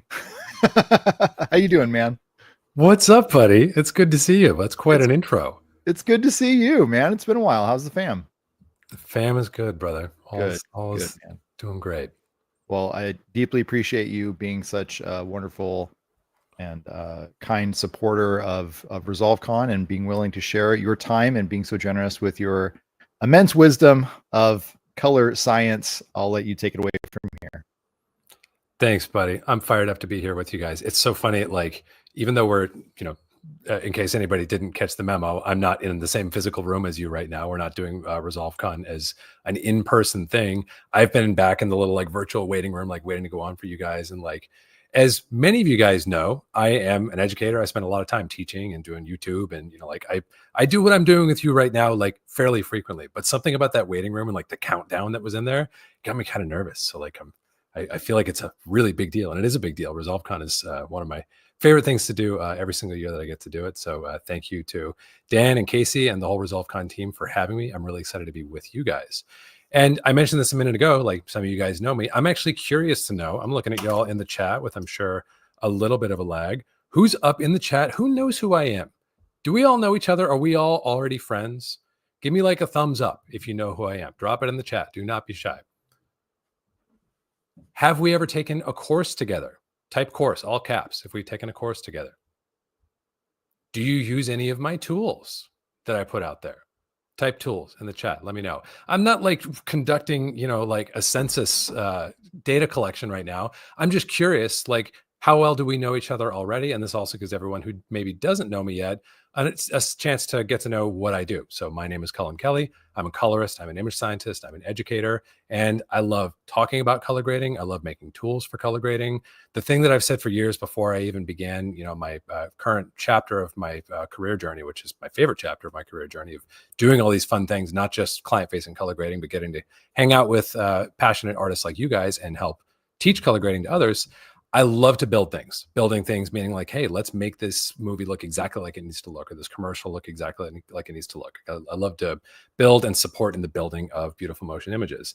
But there's one thing that I love even more than building things, and that's building things that build things, or sometimes building people that build things. So that's really in my DNA. That's what I love about what I do. That's what I'm here to do with you guys today. I love helping build things that build things. That can be the tools that I offer. That can be the education that I offer. That can be the conversation that we're going to have today, where you are going to walk away from this conversation with a more defined system for color grading. That's really what we're going to be talking about today. And let's get into it. I'm going to take a peek though at the chat and just get curious. Okay. All right. So we got some friends in here. We got my CCA alums. We got some tool folks. We got lots of folks who know me. Okay. You guys are making me feel warm and fuzzy. I'm among friends, huh? Good deal. All right. So today, what are we talking about? What are we going to be doing today? So I want to talk to you today about the perfect color grading system. I'm going to give you in the next 40-ish minutes, the perfect color grading system. Is there anybody out there who doesn't believe me? It's okay. It's a pretty big claim, right?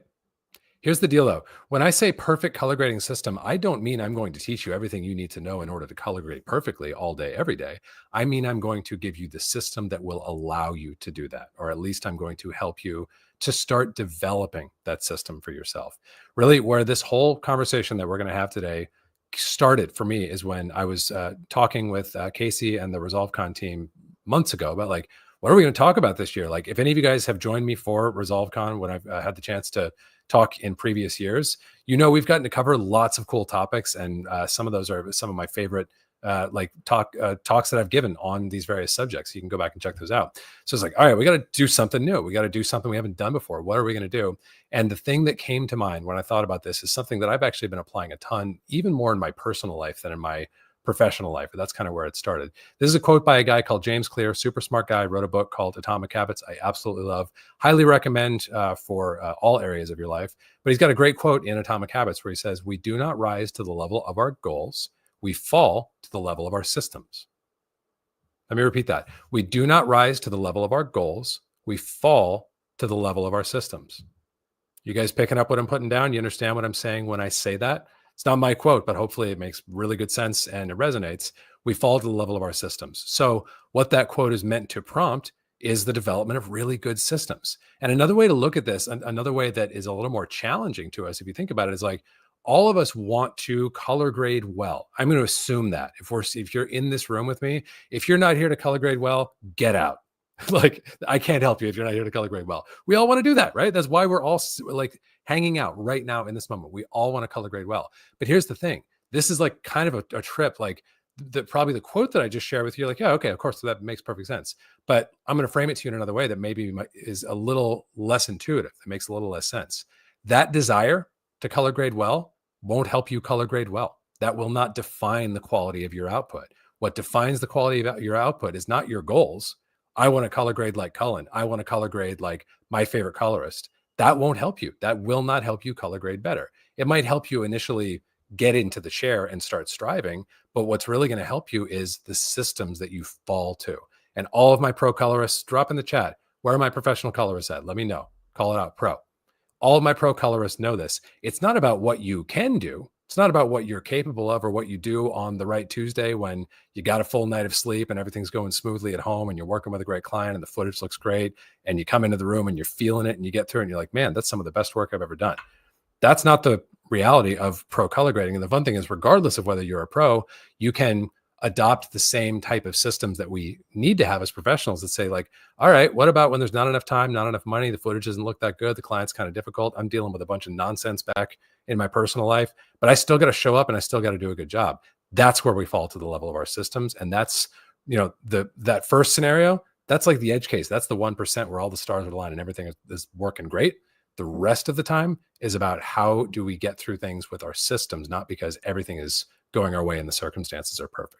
Okay, I think you guys get it. So we're going to talk through 4 steps to get you your perfect color grading system, regardless of where you're at in your practice. So like I said, you might be a pro, you might be a hobbyist, you might be an amateur. This might be one part of what you do in your professional or non-professional practice. This might be a big part of what you do and you want it to be an even bigger part. Regardless, the system, the principles that I'm going to give you guys today, that I'm going to help you to sketch out, is going to help you create that floor that we fall to in that quote. So you're going to fall to the level of better systems by the end of this conversation. If you marry that with, you know, like you can have that big goal. Hopefully all of us had that big goal already. Like, we're not going to rise to the level of that goal though. We're going to fall to the level of our systems. Sound good? Let's party. So let's go through our 4 steps. Here's the first dimension, if we want to think about it that way. I thought about calling this the 4 dimensions of the perfect color grading system, but I felt like that was a little taxing on the brain to have to contemplate 4 dimensions. So we'll go with these 4 aspects, these 4 categories of your perfect color grading system. Category number 1, image, or what you're looking at. Okay, so this sounds kind of silly to say, kind of dumb to say, but like everything that we are about to talk about starts with how you're looking at your image, right? Until you're looking at your image, it's just data. It's just math. It's just numbers being moved around. The window that you have into your image and into the changes that you are affecting in it defines every single aspect of what you will do from this point forward. So that's the first thing I really want you to think about when you are, if you're going to take my advice and start working through and defining what's my system. And by the way, the fun thing about systems, the fun thing about principles, as we're talking about today, it's not going to look the same between any two of you. Everyone's going to have their own thing. And that's cool. That's great. The only thing that matters is that you apply the principles and you really think through and take the time to think through and play with the possibilities of how you could set up your system to work perfectly. And your system is going to be a continually evolving thing. It's not important. I say this all the time to my team and to the colorist who works with me on my team. It's not important that it always be the same. It's not even important that it be perfect. It is important that it be a system. You follow me? So you don't have to like bat 1,000 right out of the gate. You just have to stick to the system until a better idea comes along. And then you don't change and say, the system's not working perfectly for me. I'm just going to go do this because I feel like it'll be better. You change the system and you test it and you try it out so that over time you are trending up, and that floor that you fall to, those systems, is continually rising and you're not just getting lucky sometimes. Make sense? So category number 1, image. How are you connecting with? How are you accessing your image? This is really just a fancy way of saying, like, what's your monitor? What are you looking at it on? We could have a whole conversation. We could spend like the remainder of our time here together talking about your monitor. But the things that I want to encourage you toward are, it's really just 2 dimensions. Number 1, what is that physical device? Okay. There's lots of good guidance out there for how to calibrate your display. By the way, I have some great guidance coming up on my channel. We're going to be talking about calibration a lot in the next couple of months here because there's a lot of confusion about it. It actually gets way more complicated or gets overcomplicated a lot of the time. It's actually not that complex. It's just certain steps that need to be followed in a certain way to produce certain outcomes. Okay. So calibration is a big part of this question, right? But even before we get into calibration, what is that display? Like, what display are you using? And there really is a whole range of things. We talk about this in CCA. My CCA alums who are here in the room know this, the Colorist Career Accelerator. We talk about the sort of like balancing act of the different pieces that we have in our in how we decide what monitor to get, right?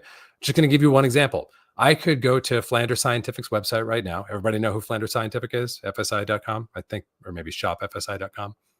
They make some of the best reference monitors in the game. It's the reference monitor that I use at my studio, which I'm not at today. I'm in the home office, but they make great reference monitors, and they're not cheap. They're like on the more expensive end of things. But the cool thing about an FSI monitor is you buy it, you get it shipped to you, you plug it in, and you're ready to go. Right? No calibration necessary, no evaluation necessary. You know it's going to be good. That's part of what that price tag conveys to you, is like, hey, that's just out of the box going to work for you, right? Let's just look at the spectrum for a second, okay? So that's the far excuse me, that's the far end of the spectrum, is we've got our high-end reference monitor, right? Far other end of the spectrum would be like sort of a minimum viable type of option. What I would recommend for you guys, what you've probably heard talked about a lot, any of the most recent iPad Pros, these things are awesome, right?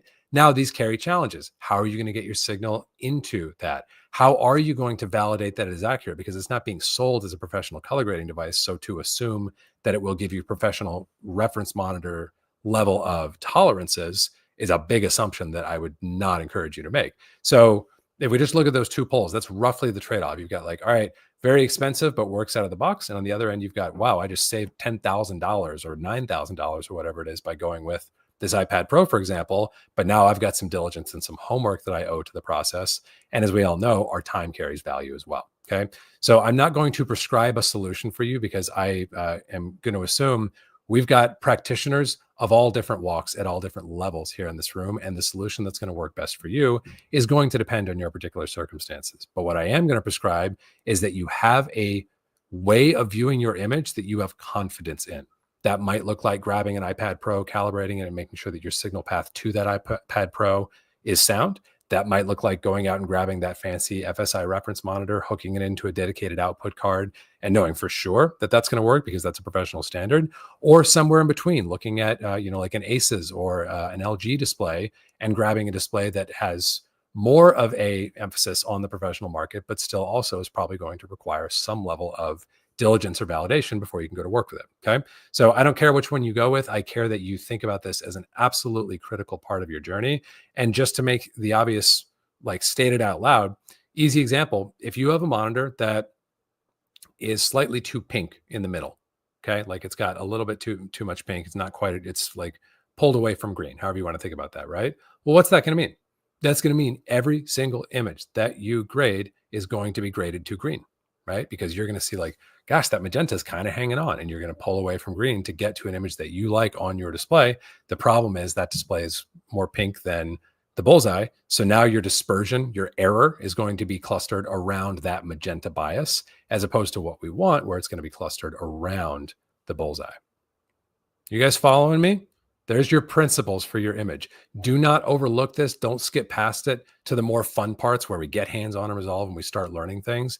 If you are really serious about developing a system that will support you, that, you know, again, if we go to the James Clear analogy, that you can like fall gently onto and not crash and bonk your head, then you need to have this part of your system dialed in. You can't just go with whatever gets an image on the screen and then work downstream and pretend that's not a variable. You're going to have, I mean, you can do that for sure. Many of us do, but you are going to have a bumpy bottom. You're going to have a long drop down to level of systems, because that's maybe the most important thing in anything that we're going to talk about today. And if it's not well evaluated and well defined and well validated, then you're not going to have a very good time of grading and of putting out images that consistently look really, really good and look to others like they do to you. Okay, so that's number one, image. I will just point out while I'm on that topic, another point on that spectrum that we just talked about, like these are like rough goalposts. iPad Pro that you get some sort of calibration and validation with, and you figure out your signal path to get it, what you're grading and Resolve onto it. Other end would be like your high-end reference monitor. Somewhere in between would be using like a display, like a display on a MacBook Pro that's got pretty good tonal reproduction, and then using my macOS viewing transform to get that looking a little bit more accurate. Dan, Sam, I actually meant to ask you guys about this and I forgot. Can I paste stuff into the chat directly on Casey's channel if I'm there? Is that a thing? Let's give it a try. Let's find out, guys. Seems to be a thing. If you're interested in that, go grab it. It's free. It's just a way of, by the way, like if on that spectrum, the iPad Pro is really good. Actually, MacBook displays are pretty darn good too. They've got some color management issues. Again, that would be like a 4-hour session, but they actually are quite capable of accuracy when they're set up properly in Resolve. This viewing transform just corrects for a small error, not in specific monitors, but for an error in the way that they are calculating what needs to be shown on the screen. Just corrects for a small error, makes it a little bit tighter. Okay. All right. So where are we at? Hey, Cullen, can you put that link in the StreamYard chat, and then we'll put it out there? Cool. I don't know if everyone else heard Dan talking to me, but I will. I always do what Dan says. That's good advice for everybody. Just do what Dan says. Okay, there we go. So there's that link for you guys. All right, friends. So where are we at next? Okay, here's the next thing I want to talk about, the next dimension. By the way, I'm starting with the most critical things and things that are all even though they're the most critical, and hopefully, like as we just talked about your image for a second, if anyone was on the was undervaluing that, hopefully it makes sense by the time we talk about it a little bit, like, oh yeah, that literally affects every single thing I will ever do in my process. I can't overlook that, right? These are things that are the most impactful. They're also the things that are kind of the most boring. Like, it's not really that exciting. Like, maybe I've got some geeks in the house who love this stuff, but like reference monitor, like it's not particularly exciting to me to be like, oh my gosh, this thing is so accurate. Like, okay, great. That just means that we can party. You know what I mean? It's like saying, this is rad. There's gas in my car. Like, that is cool that there's gas in my car, but it's really cool that there's gas in my car because I like driving my car. Like the gas in the car itself is not that exciting and not that much fun to focus on. But if we don't focus on things like having gas in the car, then what kind of car we're driving, where we're going, who's driving with us, what we're going to listen to on the way, it doesn't really matter all that much, right? Okay, so the next dimension here, very much in keeping with that theme, I want to talk to you guys about prep. Again, my CCA alums know we talk about prep a lot in the Colorist Career Accelerator, don't we? We really lean into it because this is where the money gets made, guys. Like, I know my pro colorists here in the room know. Chris from my team, my colorist here at CKC, he knows that's where the money gets made, guys. It's also where the money gets lost. Like, we got to get that prep dialed. And if you have good prep and you're setting yourself up for success before you begin grading, you can be bowling with bumpers. Everything can just feel easy and fast and efficient. And if you're not, There is no overcoming that. In the same way that, like, if your monitor just isn't accurate, there is no amount of colorist finesse that can totally zero out the disadvantage that you have put yourself at. Okay. So prep, another big topic, but I'm going to give you guys just a couple of things that really help me in my process when I'm prepping my edit, when I'm prepping my timeline. This, by the way, I'm not even talking about color stuff. I'm just talking about things in the timeline. So let me show you guys this one. This is one that me and Chris, who I just mentioned, came up with not so long ago here in Resolve. So I'm going to go to my edit page here for a second. Now, here's the challenge. Actually, I'm lying to you. I'm going to go to my color page. So check this out. I'm using my...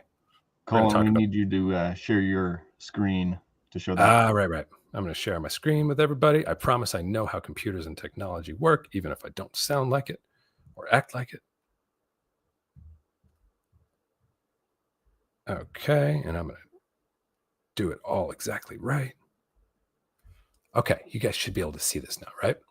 So I've got this timeline from this movie. I got to grade all this. I got to get in here and grade all these shots, right? Got what, 160 some odd shots that I got to get in here and grade. A lot of T's. So I've got this laid out, and what I'm going to talk about now is the stuff that's going to happen before I even go over here onto the color page. Again, I'm going to show you something that me and Chris came up with. A lot of the ideas I'm going to share with you guys, these things really came about in my professional practice when I started working with a second colorist here at CKC, because I'm like, all of a sudden, like, I need to be able to efficiently hand things back and forth with my second colorist. Otherwise, his talent and his skill and his experience and his like ability and presence there to support me doesn't matter, because I'm not giving him the opportunity to support me, right? So here's what we came up with. Here's what we do to prep for our very first session before the grading even begins. Now, this is going to apply more to, or more literally to, narrative work, whether that's long form, short form, commercial, film, episodic, whatever you're doing. But it can also be applied to documentary. You just need to transpose the ideas a little bit. Okay, so this is a question for everybody in terms of like where you're coming from, what your background is. How many people have somewhat of a film production background? Ever spent any time on a set? Anybody? I guess I'll ask it just hypothetically, because we've got the usual bit of YouTube lag, I'm sure. But like, if you have a production background, you're probably familiar with the idea of a setup. You guys familiar with the idea of a setup? Okay, cool. That's actually a really good, not too much of a lag. Yeah. Tell me what's up with setups. You guys know what those are? Okay, cool. So you guys can further detail this in the chat for your friends if you want to, but a setup, my layperson's understanding as a guy who hasn't been on a movie set like since much after film school, like 20 years ago. That's weird to say, getting old. A setup is when you're out there shooting and you move the camera, that's a new setup, basically. Like if we're going to cover a scene of you and me talking at a diner, we might shoot a 2-shot kind of wide frame of both of us. We might shoot a single on me and a single on you. Each of those is a setup. Even if I roll a David Fincher 100 takes on you, that's still just one setup. Follow what I'm saying? It's not number of shots, not number of takes, not number of clips. It's number of times that we move the camera, roughly speaking. So here's what we do in our timeline. We go through and we look for setups. So I'm just going to kind of build this out as an example for you. And don't judge me too harshly, because Chris usually does this and he's a lot better at it than me. So every setup, every time I see a shot that I've never seen before, I'm going to pull it up to track 3. By the way this is prepped in here and do a single track right now, that reflects what we ask for in our prep sheet, okay? Like, which is what we share to our clients. May not be applicable to all you guys, but that's another dimension of this first part that you want to flesh out if you're really serious about practicing at a pro level. So I'm just grabbing stuff, and at first it's going to feel like, oh, I'm just moving everything up, right? Like this shot of the static. I think that one we actually saw. Thank you, macOS. I don't need any emojis right now. I'm good. So I'm just going to start moving stuff up. So the snow, I've already got more than one instance of the snow, so I don't need to bring up every one. But watch what happens here, guys. At a certain point, I'm going to start repeating stuff. So like, great first example. If I've graded this, I probably don't need to, like, in my very first look at the film, I don't need to set a grade here if I've set a grade here. Really what I'm showing you is the beginning of what you can call a hero grading workflow. And we're going to get into color stuff more in just a minute here. But I'm really just starting to feel out like, all right, where are the unique setups in this thing? And so we've seen this clock, right? Don't need to go there. We've been here. This is new. so on and so forth. This is new. And what I'm going to end up with by the time I get through here is we started at, whatever, say 160 shots. We're going to end up with probably less than 100. Actually, we've seen that before already because they didn't shoot 160 setups. They shot less than that. These are every instance of those shots. So let's go just for a few more here. Yeah, we've seen that before. This is new. And it's not critical that you guys sort of follow the bigger picture of what I'm doing here right now. It's all going to become quite clear in a minute here. Okay.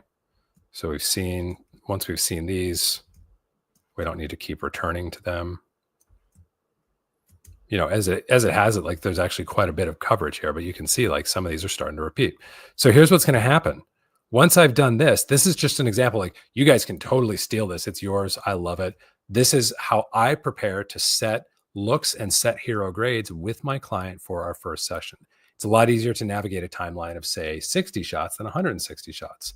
And so what I do is I've still got the edit preserved. Like I've just moved tracks all around, but if I go to my edit page, or if I am here for that matter, and I press play, the edit will play in the order it was received from the editor, right? So I'm not changing the edit. I'm just changing the organization of the edit. And here's what happens. If I now turn off track 2 and track 3, which I'm doing by going to timeline here and turning these off, like to be clear, I've not gone through and pulled up all of my setups yet, but so far I've only got 21 setups here. Okay. 21 unique setups that I need to grade. And for my first pass, when I'm going in and setting hero looks, I set my looks, which we're going to talk about in a minute. Then I talk about, rather than I set my hero grades, which is what I'm doing right now. And then I just simply trace that out and copy it over to the other setups. Now, does that mean all the other setups are going to magically agree with each other and there'll never need to be an adjustment between them? No, that's color grading. Like sometimes you will need to, but this is a really good system for really quickly getting paint on the wall. Does that make sense? And to get it on in a principled way that you're like, yes, I may need to further refine from here, but this is generally not going to be wasted effort. This is providing yourself with a sensible foundation from which you can move up, right, left or down, up, down, left or right as you need to. Okay. So that's just one example of like the way that I like to optimize for prep. Okay. One of many examples that we could make, but these are the kind of things that if you look at these categories that I'm sharing with you and you start looking out for opportunities for systems or pieces of the system that you might introduce in those categories over time, you can really build out a efficient system that accounts for all kinds of different scenarios. Okay. I was going to give you guys 2 examples, but apparently I'm talking a lot, so I'm going to keep going here. So let's talk about pipeline for a second here, guys. Pipeline is huge. We talk about this a ton on my YouTube channel. What do I mean when I say pipeline? I mean for any image except for one that's already in display space, like something like when I shoot videos of my kids on my phone, those don't need to be color managed or have pipeline created for them because they've already been pathed out to display for me, right? But for most of us who are shooting or working with footage shot by somebody else, there's going to be some sort of pipeline required, right? These are things that you can think about for your system. I've got videos on my channel. I'm going to paste a couple more to you here. Do I do my color management in my project settings or using Resolve color management, for example? We've got a video where we talk about that. Go check this one out if you want to get a little bit more of a deeper dive on that stuff. Or actually, I gave you guys, sorry, Dan, I think that's the wrong link. I'm going to give you this one.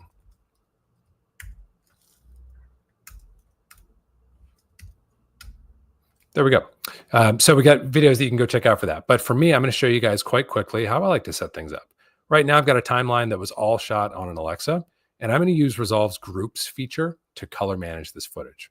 So the first thing I want to do is get everything mapped into a common working space. Why a common working space? Because my controls are going to feel the same. I can use the LUTs and the looks and the outputs, all of which we're going to talk about shortly, the same way every time without needing to worry about the camera. In short, it's a way of moving from what I call a camera-centric to an image-centric way of working. Okay.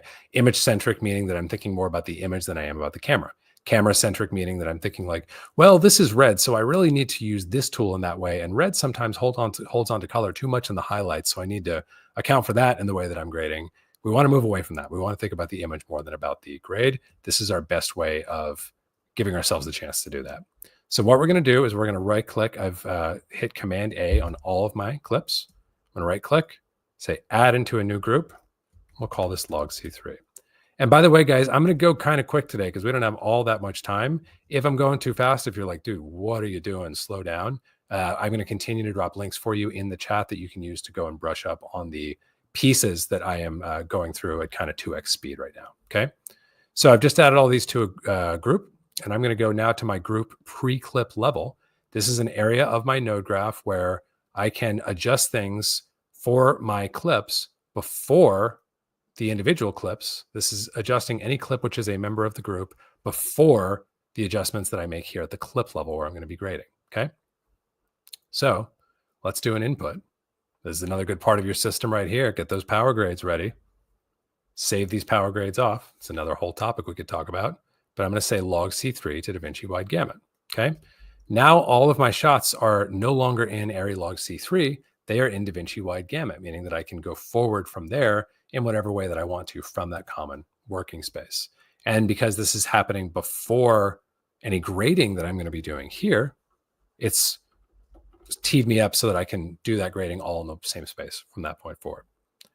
Next up, something else we've been talking about a lot on the channel, something else that we could spend the rest of the session and a few more hours talking about. We need to think about your print. Okay, so print is something that I talk about on my channel a lot, definitely in recent videos. Some more links coming in for you guys. Your print is the thing that puts your image on the screen. Okay, if color grading is baking, your print is the oven. Okay, baking, we assemble our ingredients in the right ratios and with the right skill and with the right intent in mind. But before it turns into something we can eat, before it becomes food, it's got to go into an oven, right? Same thing here. Like I'm going to be doing my grading like all right here with my color grading controls, but I need my print to turn what I'm doing into a sensible image. Okay, right now this is not really a sensible image. It looks hopelessly flat. And if I try to brute force grade it from here, I'm just going to make a lot of work for myself and get really compromised results. So your print is the net of whatever you're doing to get out to your display. I'm going to show you how I like to do this, or how I'm going to do it today. We're going to use a DCTL called 2499. Some of you guys are hip on what I'm about to do. Some of you guys, this might be brand new for. The simple version of what I'm about to do would just be to use a Resolve color space transform like this. This is a bug in the new version of Resolve that needs addressing. But in this color space transform, I'm going from my working space, remember that's DaVinci wide gamut intermediate, out to my display space like so. But what I'm going to do instead here, because I think it looks nicer, is use 2499. And if you're looking at that like, whoa, hang on. How are these both doing the same thing but not producing the same result? What are you showing to me right now? Definitely go check out the videos that I'm linking you to for a deeper dive on these things. Consider this more of a tasting menu today, okay?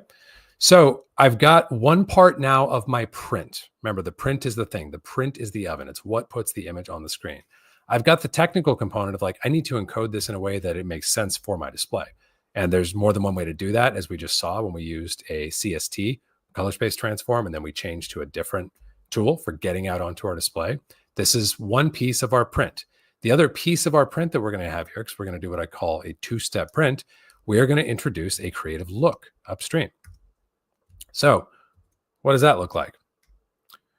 Our look can come from a lot of different places. A look could be one of my free looks, my 2383, for example. That's going to give you some creative character to the image. I'll find a link for you guys to this before we wrap here today. It's another free resource. It could come from my look development plugin, Contour. Some of you guys I already saw are Contour users out there.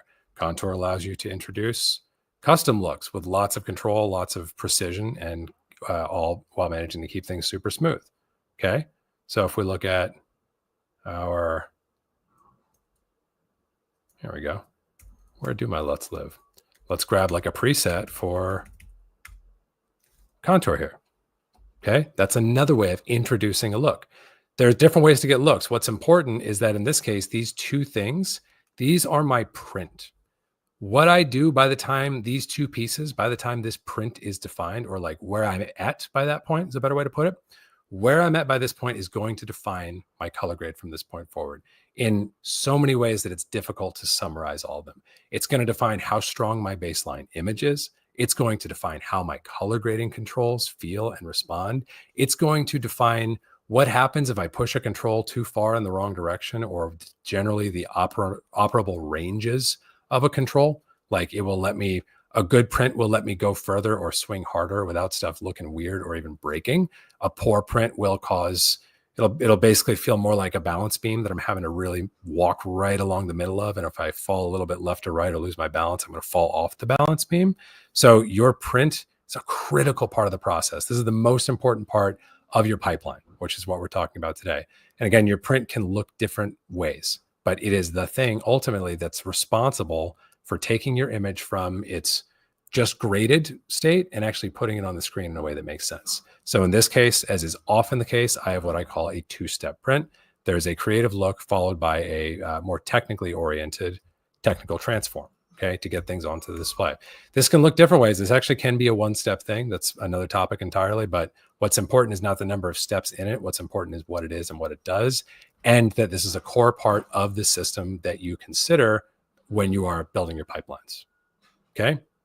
How's that for like a lightning round through pipeline? Big complex topic. My YouTube fam already know how much time we spend talking about that every week. But I hope even if this is all brand new to you, that I gave you a really good foundation from which you can further explore these ideas. And at least you can recognize how powerful this is and important this is to getting great outcomes when we're color grading and having a good system for getting those outcomes when we're color grading.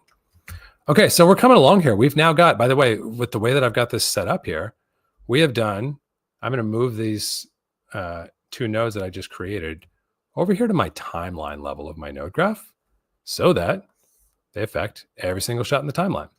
And now I've basically color managed and built out my pipeline, okay? Everything that I do from here is going to fall within this pipeline. All right. We got our print, we got our DRT. Just in case y'all are interested, here's a couple more links to look at. Let's get you that 2383. Here's Contour, that's my look development plugin. Here's Voyager, it's a modular LUT pack that lets you build looks with sort of building blocks, if that analogy makes sense. And let's look at, I also want to get you guys this 2383 because it's beautiful and it's free. If there's actually a 2383, that's a Kodak print stock, and a Fuji 3513. Great place to start. There's 2383. And here's your Fuji. Okay, so we've talked about pipeline. So what's next? We're going to talk about toolkit. This is where we're going to finish the conversation here today. So we've talked about your image. We've talked about your prep. We've talked about your pipeline. And now what I want to talk about is like, okay, what do we do from here? Which, by the way, this makes the cut for sure. This is item number 4. This is a big topic we're going to dive into right now. But it's the 4th thing on the list for a reason, because what we're about to talk about right now, and when I say toolkit, I don't want to like leave you guys in suspense. I think you know what I'm talking about, but in case you don't, I'm talking about all of the hardware and the software pieces that you use to grade your image. That's all I'm talking about, right? So it's like, do I use lift gamma gain, or do I use whatever magic stuff is in here in the HDR wheels? Do I use a control surface? Do I use my mouse? Which control surface do I use? All of those pieces, like what are you going to use to get the job done, having set up a really good pipeline for your goals and for your aesthetic, okay? That's what we're talking about when we talk about toolkit. It's wildly important. It's wildly impactful. It is what we really think of. It's the first thing that we think of when we think of I'm a colorist or I'm performing a color grade is the toolkit. But I'll just emphasize again before we move on to this item, these first 3 pieces will define, funny enough, like, you know, with our analogy that we've given today about like rising to the level of and falling to the level of, really what we just talked through, these first 3 steps, these are the bounding elements that will keep the floor high and the ceiling high of what we're capable of and what we are going to produce when we're color grading. Okay. So we're keeping the floor high, meaning like even when we don't do a great job, it still looks amazing. By the way, that's a big secret of like the really, really successful colorists in this business. It's not that they never miss. It's that these 3 pieces that I just talked about are in place so strongly that they can miss and it still works out okay. Remember I talked about bowling with bumpers before? Like how much easier is that than when you got the gutter to fall into? It's very easy. She's like, oh, okay, I came close there, but then it just bounced me back into play, right? So there's tolerance, there's margin for error there. We want to give that to ourselves, just like the pros give it to themselves. So we've got those 3 pieces in place, and now we can have that meaningful conversation about toolkit. Because of course, if you start to stack up really good toolkit and really good practice on top of these foundational 3 pieces, well, now this final piece, the toolkit, it's less about raising the floor and it's more about raising the ceiling, right? Like how far can we go? How good can I make this look? That's what we're going to get into now. Okay. All right. So there's a couple of elements of your physical toolkit, but before we dive into those elements, I want to give you guys a concept. Okay. Toolkit, I think, is harder to navigate for most of us in the software world than in the hardware world. Let me tell you what I mean when I say that. Let me ask you a question. How many people are on control surfaces of some sort when you're color grading? Could be a micro panel, a mini panel, could be a big fancy advanced panel if I got any advanced panel people in the house. How many people are on a control surface? How many people have seen a control surface or tried one out before and gone, that's kind of neat? How many people have seen their buddy using one and been like, oh, maybe I got to get one of those? Hopefully most of us, right?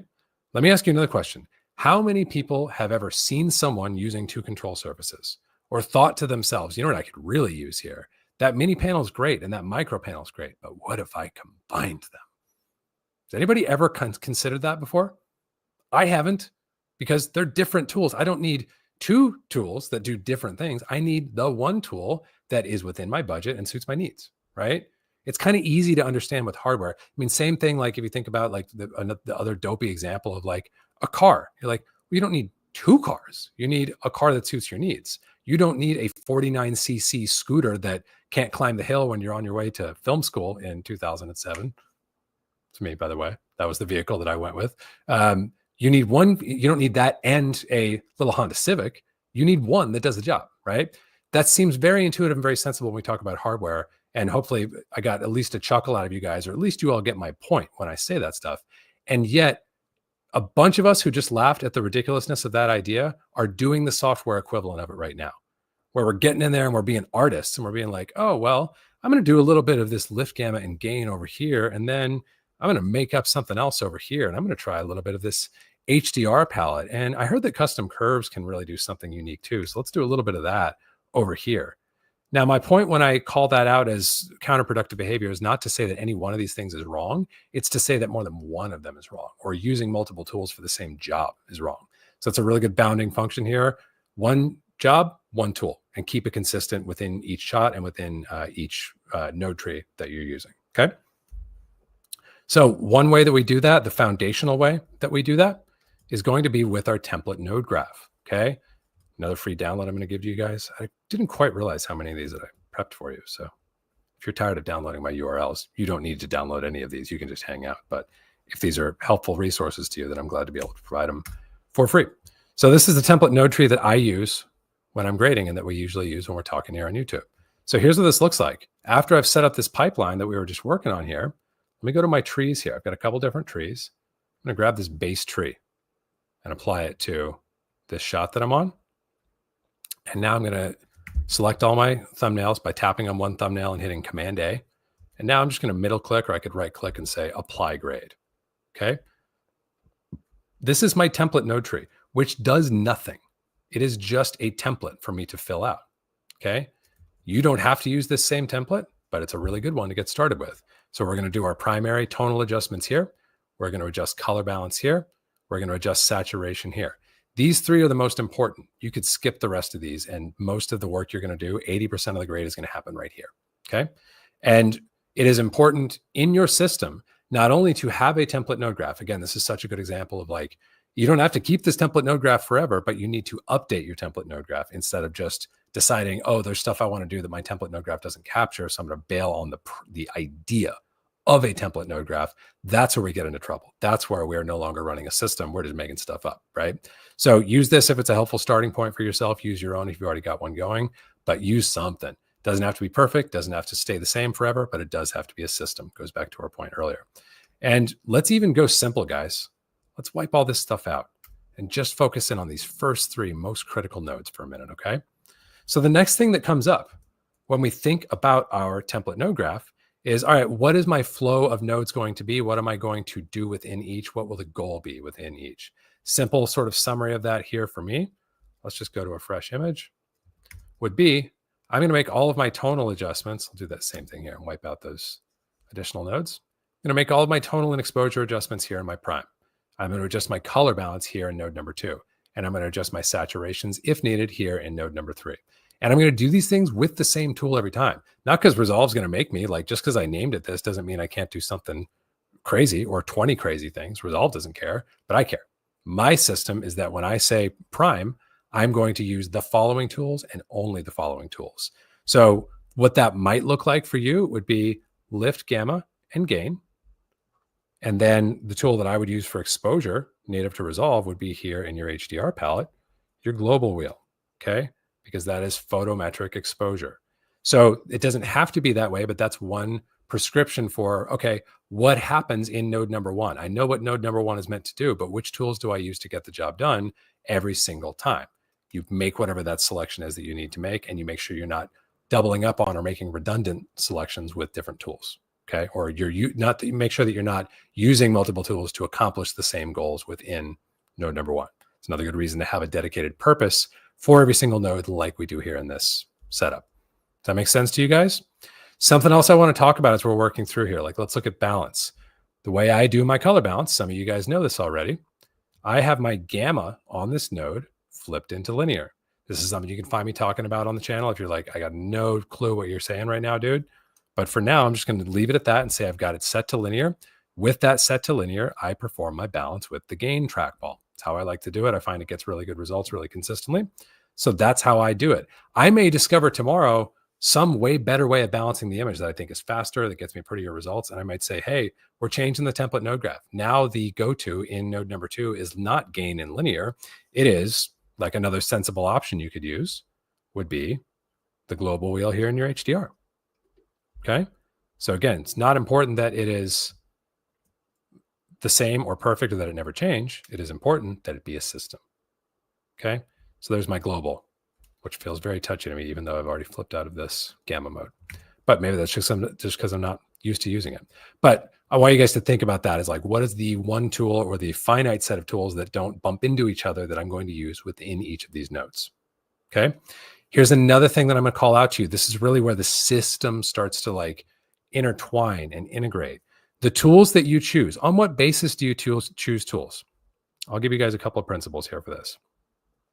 Choose tools based on how clean they are, how well they perform, how gentle and broad they are. These are concepts that I talk about in my book, The Colorist 10 Commandments. Broad beats narrow, okay?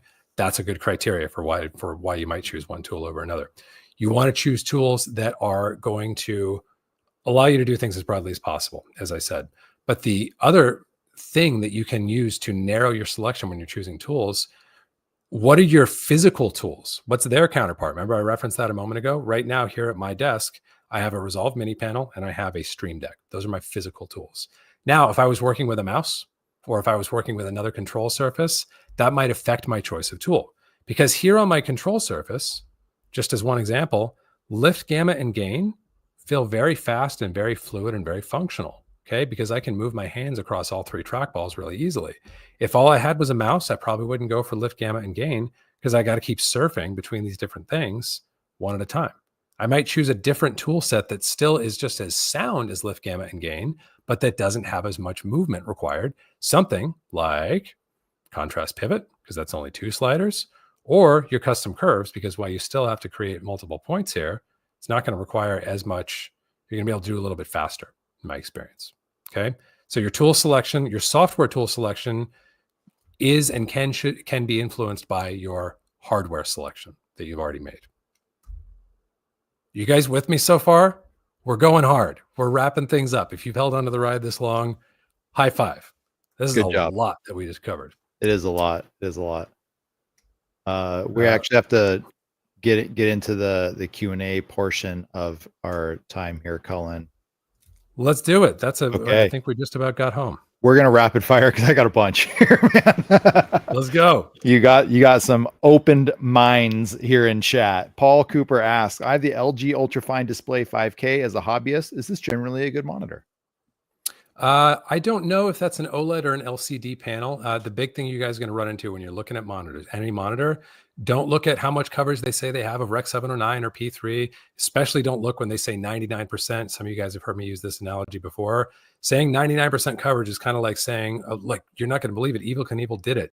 He jumped 99% over the Grand Canyon. Right? You kind of got to do it. But the biggest thing I was going to point out to you guys is you want to make sure down in the shadows area that you can get a really strong black. An LCD is typically going to have a more fogged or milky black, which, just like our magenta example, if you have a monitor that can't reproduce zero black, you're going to drive your shadows really hard trying to get there, and you're going to end up with a grade that looks too crunchy on a display that can. Okay. This space left intentionally blank asks, does iPad Pro M4 require more calibration than just setting it to reference mode? If so, what is that process? Yeah, so here's the fun part. Not necessarily, but the calibration, like I'll give you guys this example. I calibrate my displays at my office twice a year. But what that looks like most of the time is going to the trouble of getting out the rig and the gear and putting the probe on the screen and measuring its performance and going, okay, cool, we're still good, and walking away. So like it can be that simple, but you still got to do it. And for me, like the difference between that and like, oh, it drifted a little bit, we got to go ahead and go through the calibration. Like that's not the hard part. The hard part is having the access to the gear, getting it all hooked up, remembering how to do it. Like, so that's when I say calibration, it's really just that validation process, even if it turns out you don't need to do a lot, which you definitely need to do even with that display if you're doing critical client facing stuff. If not, then maybe you skate by. I won't tell anybody. Okay. Jason Parker asks, any tip for someone editing YouTube videos only using a MacBook Pro with Retina display? I tried DaVinci Color Manage, but it makes Fusion look crazy, so I stick with Rec 709A. Okay. Yeah, good questions, Jason. And there's a lot to talk about there. Those, some of what you're talking about are separate things that aren't necessarily either or.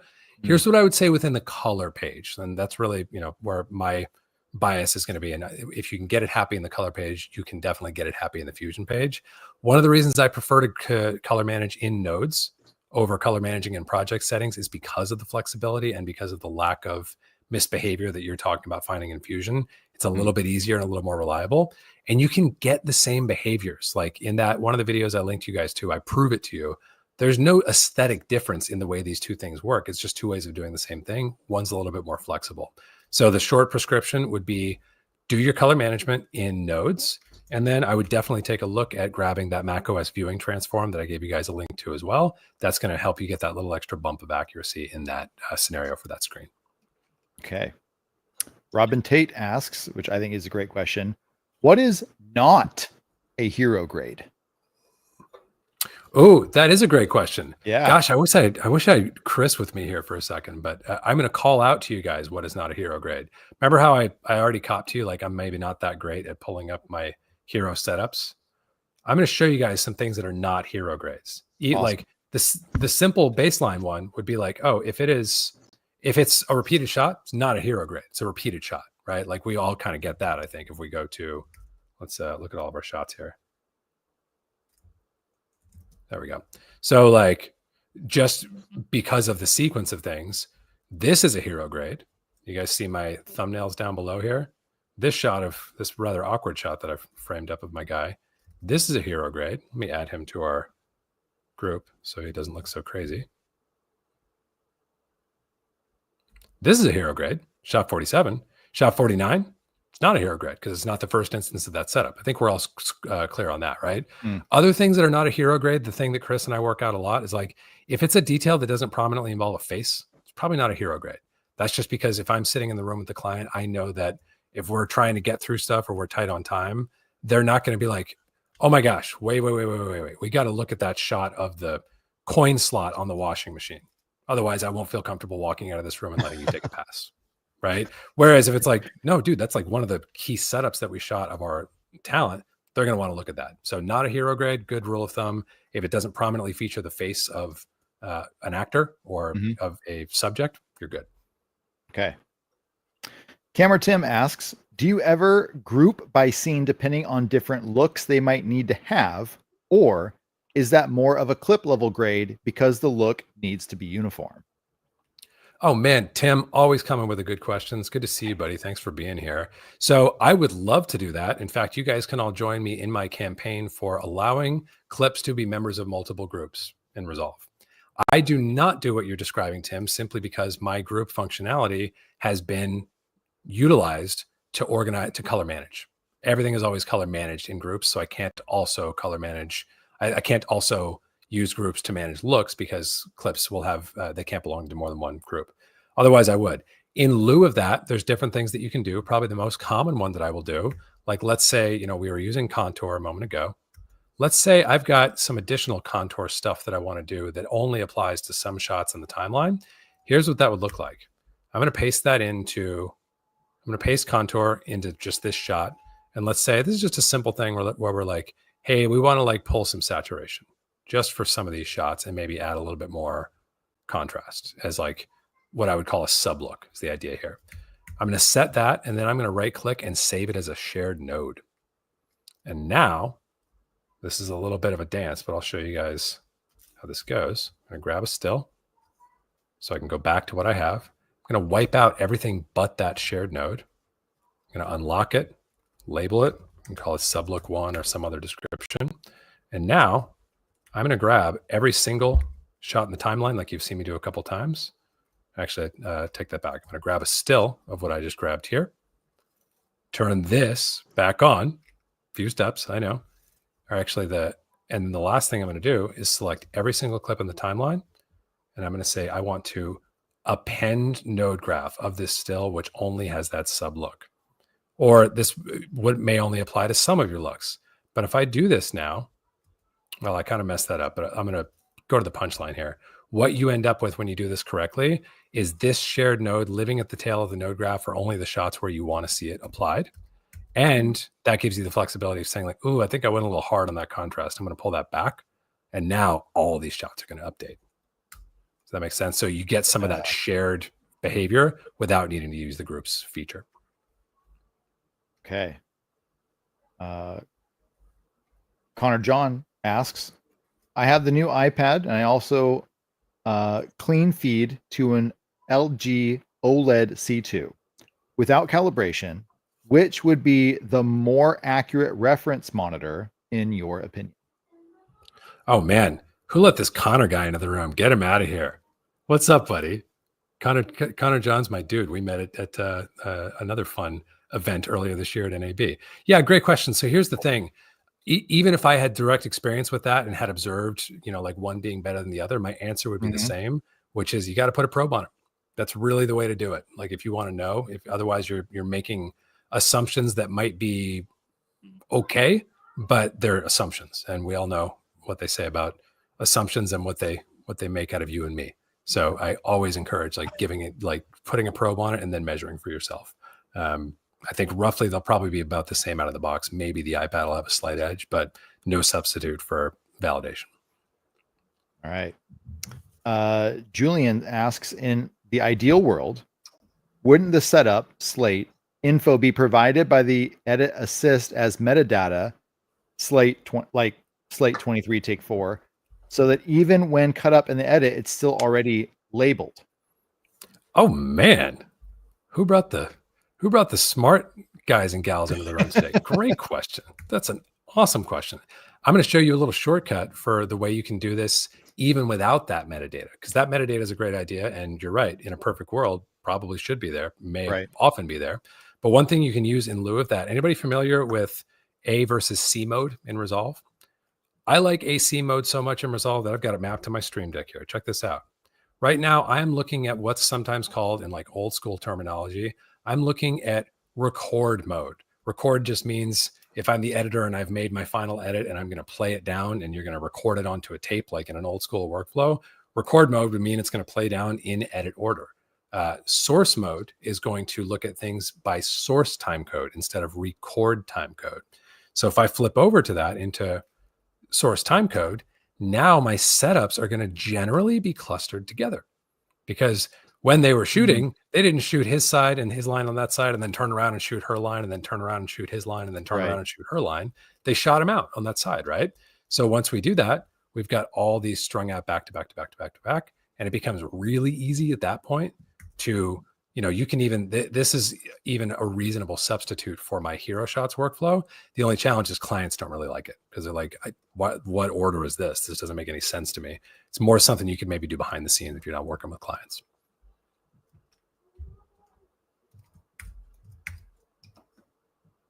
All right. Tyler Seaman asks, hey, Cullen, between all of the DaVinci plugins that aid color and film emulation, like Dehancer, Film Convert, etc., which do you believe is the best at providing a believable film look? Well, as some of you guys know and have been around for this week, I'm going to give you like my highly biased, but like very emphatic, very impassioned answer. I've got a brand new look development plugin called Genesis that came out this week. It is a photochemical look development plugin as opposed to the digital look development plugin that we've seen here in Contour this week. It's an amazing complement to Contour. They marry really well together. That is without a doubt going to get you the best film image possible. I developed it over literally years in partnership with my mentor, Dr. Mitch Bogdanowicz, who was at Kodak for like 30 years and has 2 Technical Academy Awards to his name. My friend Steve Yedlin, ASC, who many of you guys know.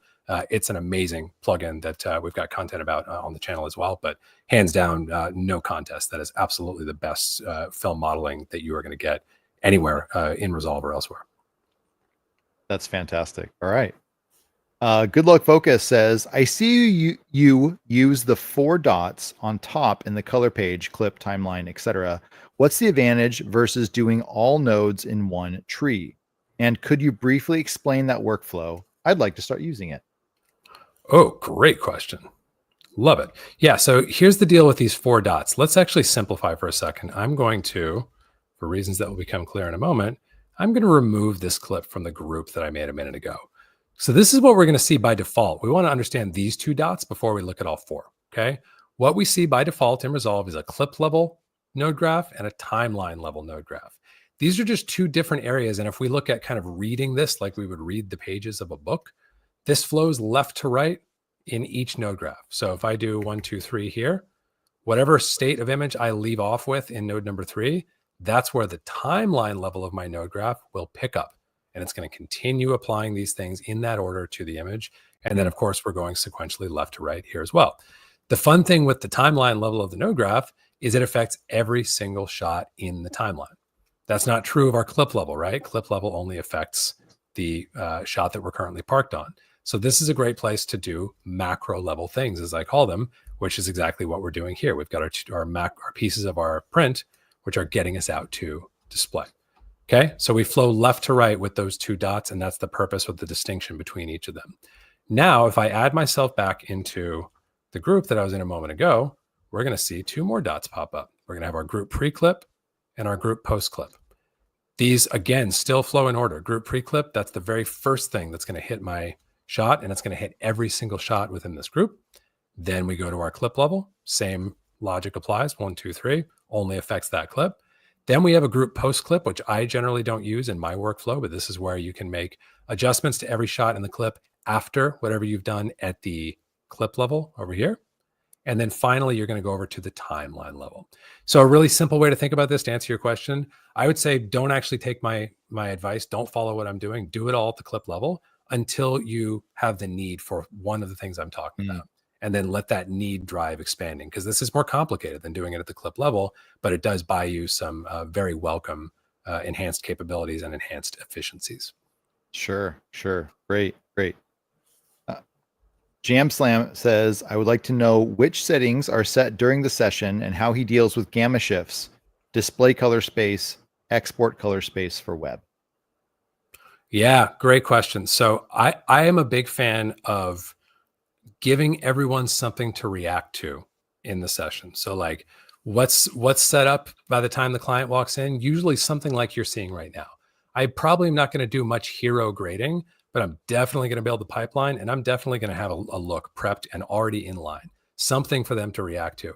Half the time, client goes, dude, that's amazing. Like we might know each other. Maybe we worked together before. Maybe I know somewhat of what they're looking for because I've asked, like that's part of our process. So we have something that I'm showing them. They are free at that point to be like, what are you showing me? This looks whack, dude. I can be like, okay, no problem. Let's turn that off. Let's try something else. But I want to give them something to react to rather than being like, oh, I didn't want to offend anybody, so I left it naked for you. Like, it's better to have something to react to, in my experience. Sure. Now, if we talk about display encodings and gamma shift and all that stuff, similar principle to like some of the things we've been talking about, like really the trick there is to control the image. Like we cannot control and somehow get all displays to reproduce the same grade the same way. If we could, then, you know, like I'd retire. I'd be would I be a billionaire off that? I don't know, but I'd be a deca millionaire for sure. Like no questions, right? Since I can't do that, I got to keep going to work. And the thing that we have to keep in mind instead of that is we're going to control the way the image is viewed. I'm going to make sure when you come in and you grade with me in person, you are looking at a bullseye version of the image so that our error is going to gather around that pure accurate center. Okay. I don't do that because I expect all other displays will be accurate. I do that because I know all other displays will be inaccurate, but it's gathering my error around the center point as opposed to expanding my error. Like if I'm swinging way magenta with my monitor, some guy is going to have a monitor that also swings that like is the kryptonite to that and is already really, really green. And I've now graded it really, really green. So I've doubled the error. Does that make sense? So we want to like minimize the error by gathering around that sweet spot. And in terms of like gamma shift and things like that, there's lots of things we could talk about there, but it really comes down to like, I know when Chris and my team send out a review link to my client, we've tested looking at those links on that website on different devices, and we know it's going to look like it should. So it's just a matter of control. It's not because it's easy, and it's just a matter of testing and controlling it so that we know for the critical purposes of review that it's going to be what it needs to be. Okay. Well, we are unfortunately out of time for more questions. But Cullen, man, thank you so much. And by the way, congratulations on Genesis. That's going to be an incredible tool for a lot of artists in the future. And just really admire and respect your tenacity in growing as an artist and sharing that wisdom that you've collected over the years with so many people so freely. It's deeply appreciated. And thank you for being such a wonderful friend to us and ResolveCon. It's pretty awesome. Thank you, my friend. Pleasure to be here. If you guys want to do more of the stuff like we did just now, come join for a grade school session. We do them a couple times a month. It's just like what we did here today. Super, super fun. Hope to see you guys there. That's fantastic. Guys, give it up for Cullen. Thank you so much, man. Have a great day. Thanks, guys. Have a great one. Appreciate it. All right. Let's do our final giveaway for ResolveCon 2025. You guys, this is a big one. The winner of HueShift Pro DCTL pack from Pixel Tools goes to Nate. Congratulations. The winner of the Prime Grade DCTL goes to Constantine Grazeau. The winner of a $100 Motion VFX in-store credit goes to Andrew Weiner. New owner of Resolve Studio goes to Lin Chi Dao. And the winner of a brand new Pixis 6K camera goes to Andy Sherman. If you are a winner if you won anything this week, expect an email here this weekend. We'll get that information to you as soon as possible. And again, guys, thank you so much to our sponsors who made ResolveCon even possible, not only with the wonderful things donated, but just with their money. They're literally putting their money where their mouth is. And so thank you so much. Blackmagic Design, DV Resolve, Motion VFX, Whip Templates, and Pixel Tools. Guys, this has been a fantastic couple days, but it's not over yet. For some of you, it's over, but you still have the opportunity to extend this Resolve learning experience 2 more days by clicking on the link below, getting your VIP ticket. Get it now. This is your last call for that, you guys. We have some incredible classes coming up here. You're not going to want to miss them. I mean, it's just another 2 packed days of incredible education coming to you guys, but only if you get that VIP ticket. So that is all for the free offering of ResolveCon 2025 this year. You guys, thank you so much for your continued just encouragement and making the channel and our company what it is so that we can do ResolveCon every year. We hope to see you next year, and definitely we're looking forward to seeing all of you VIP ticket holders tomorrow. But until then, good night, have a great day, and thank you for making ResolveCon 2025 so special. Good night.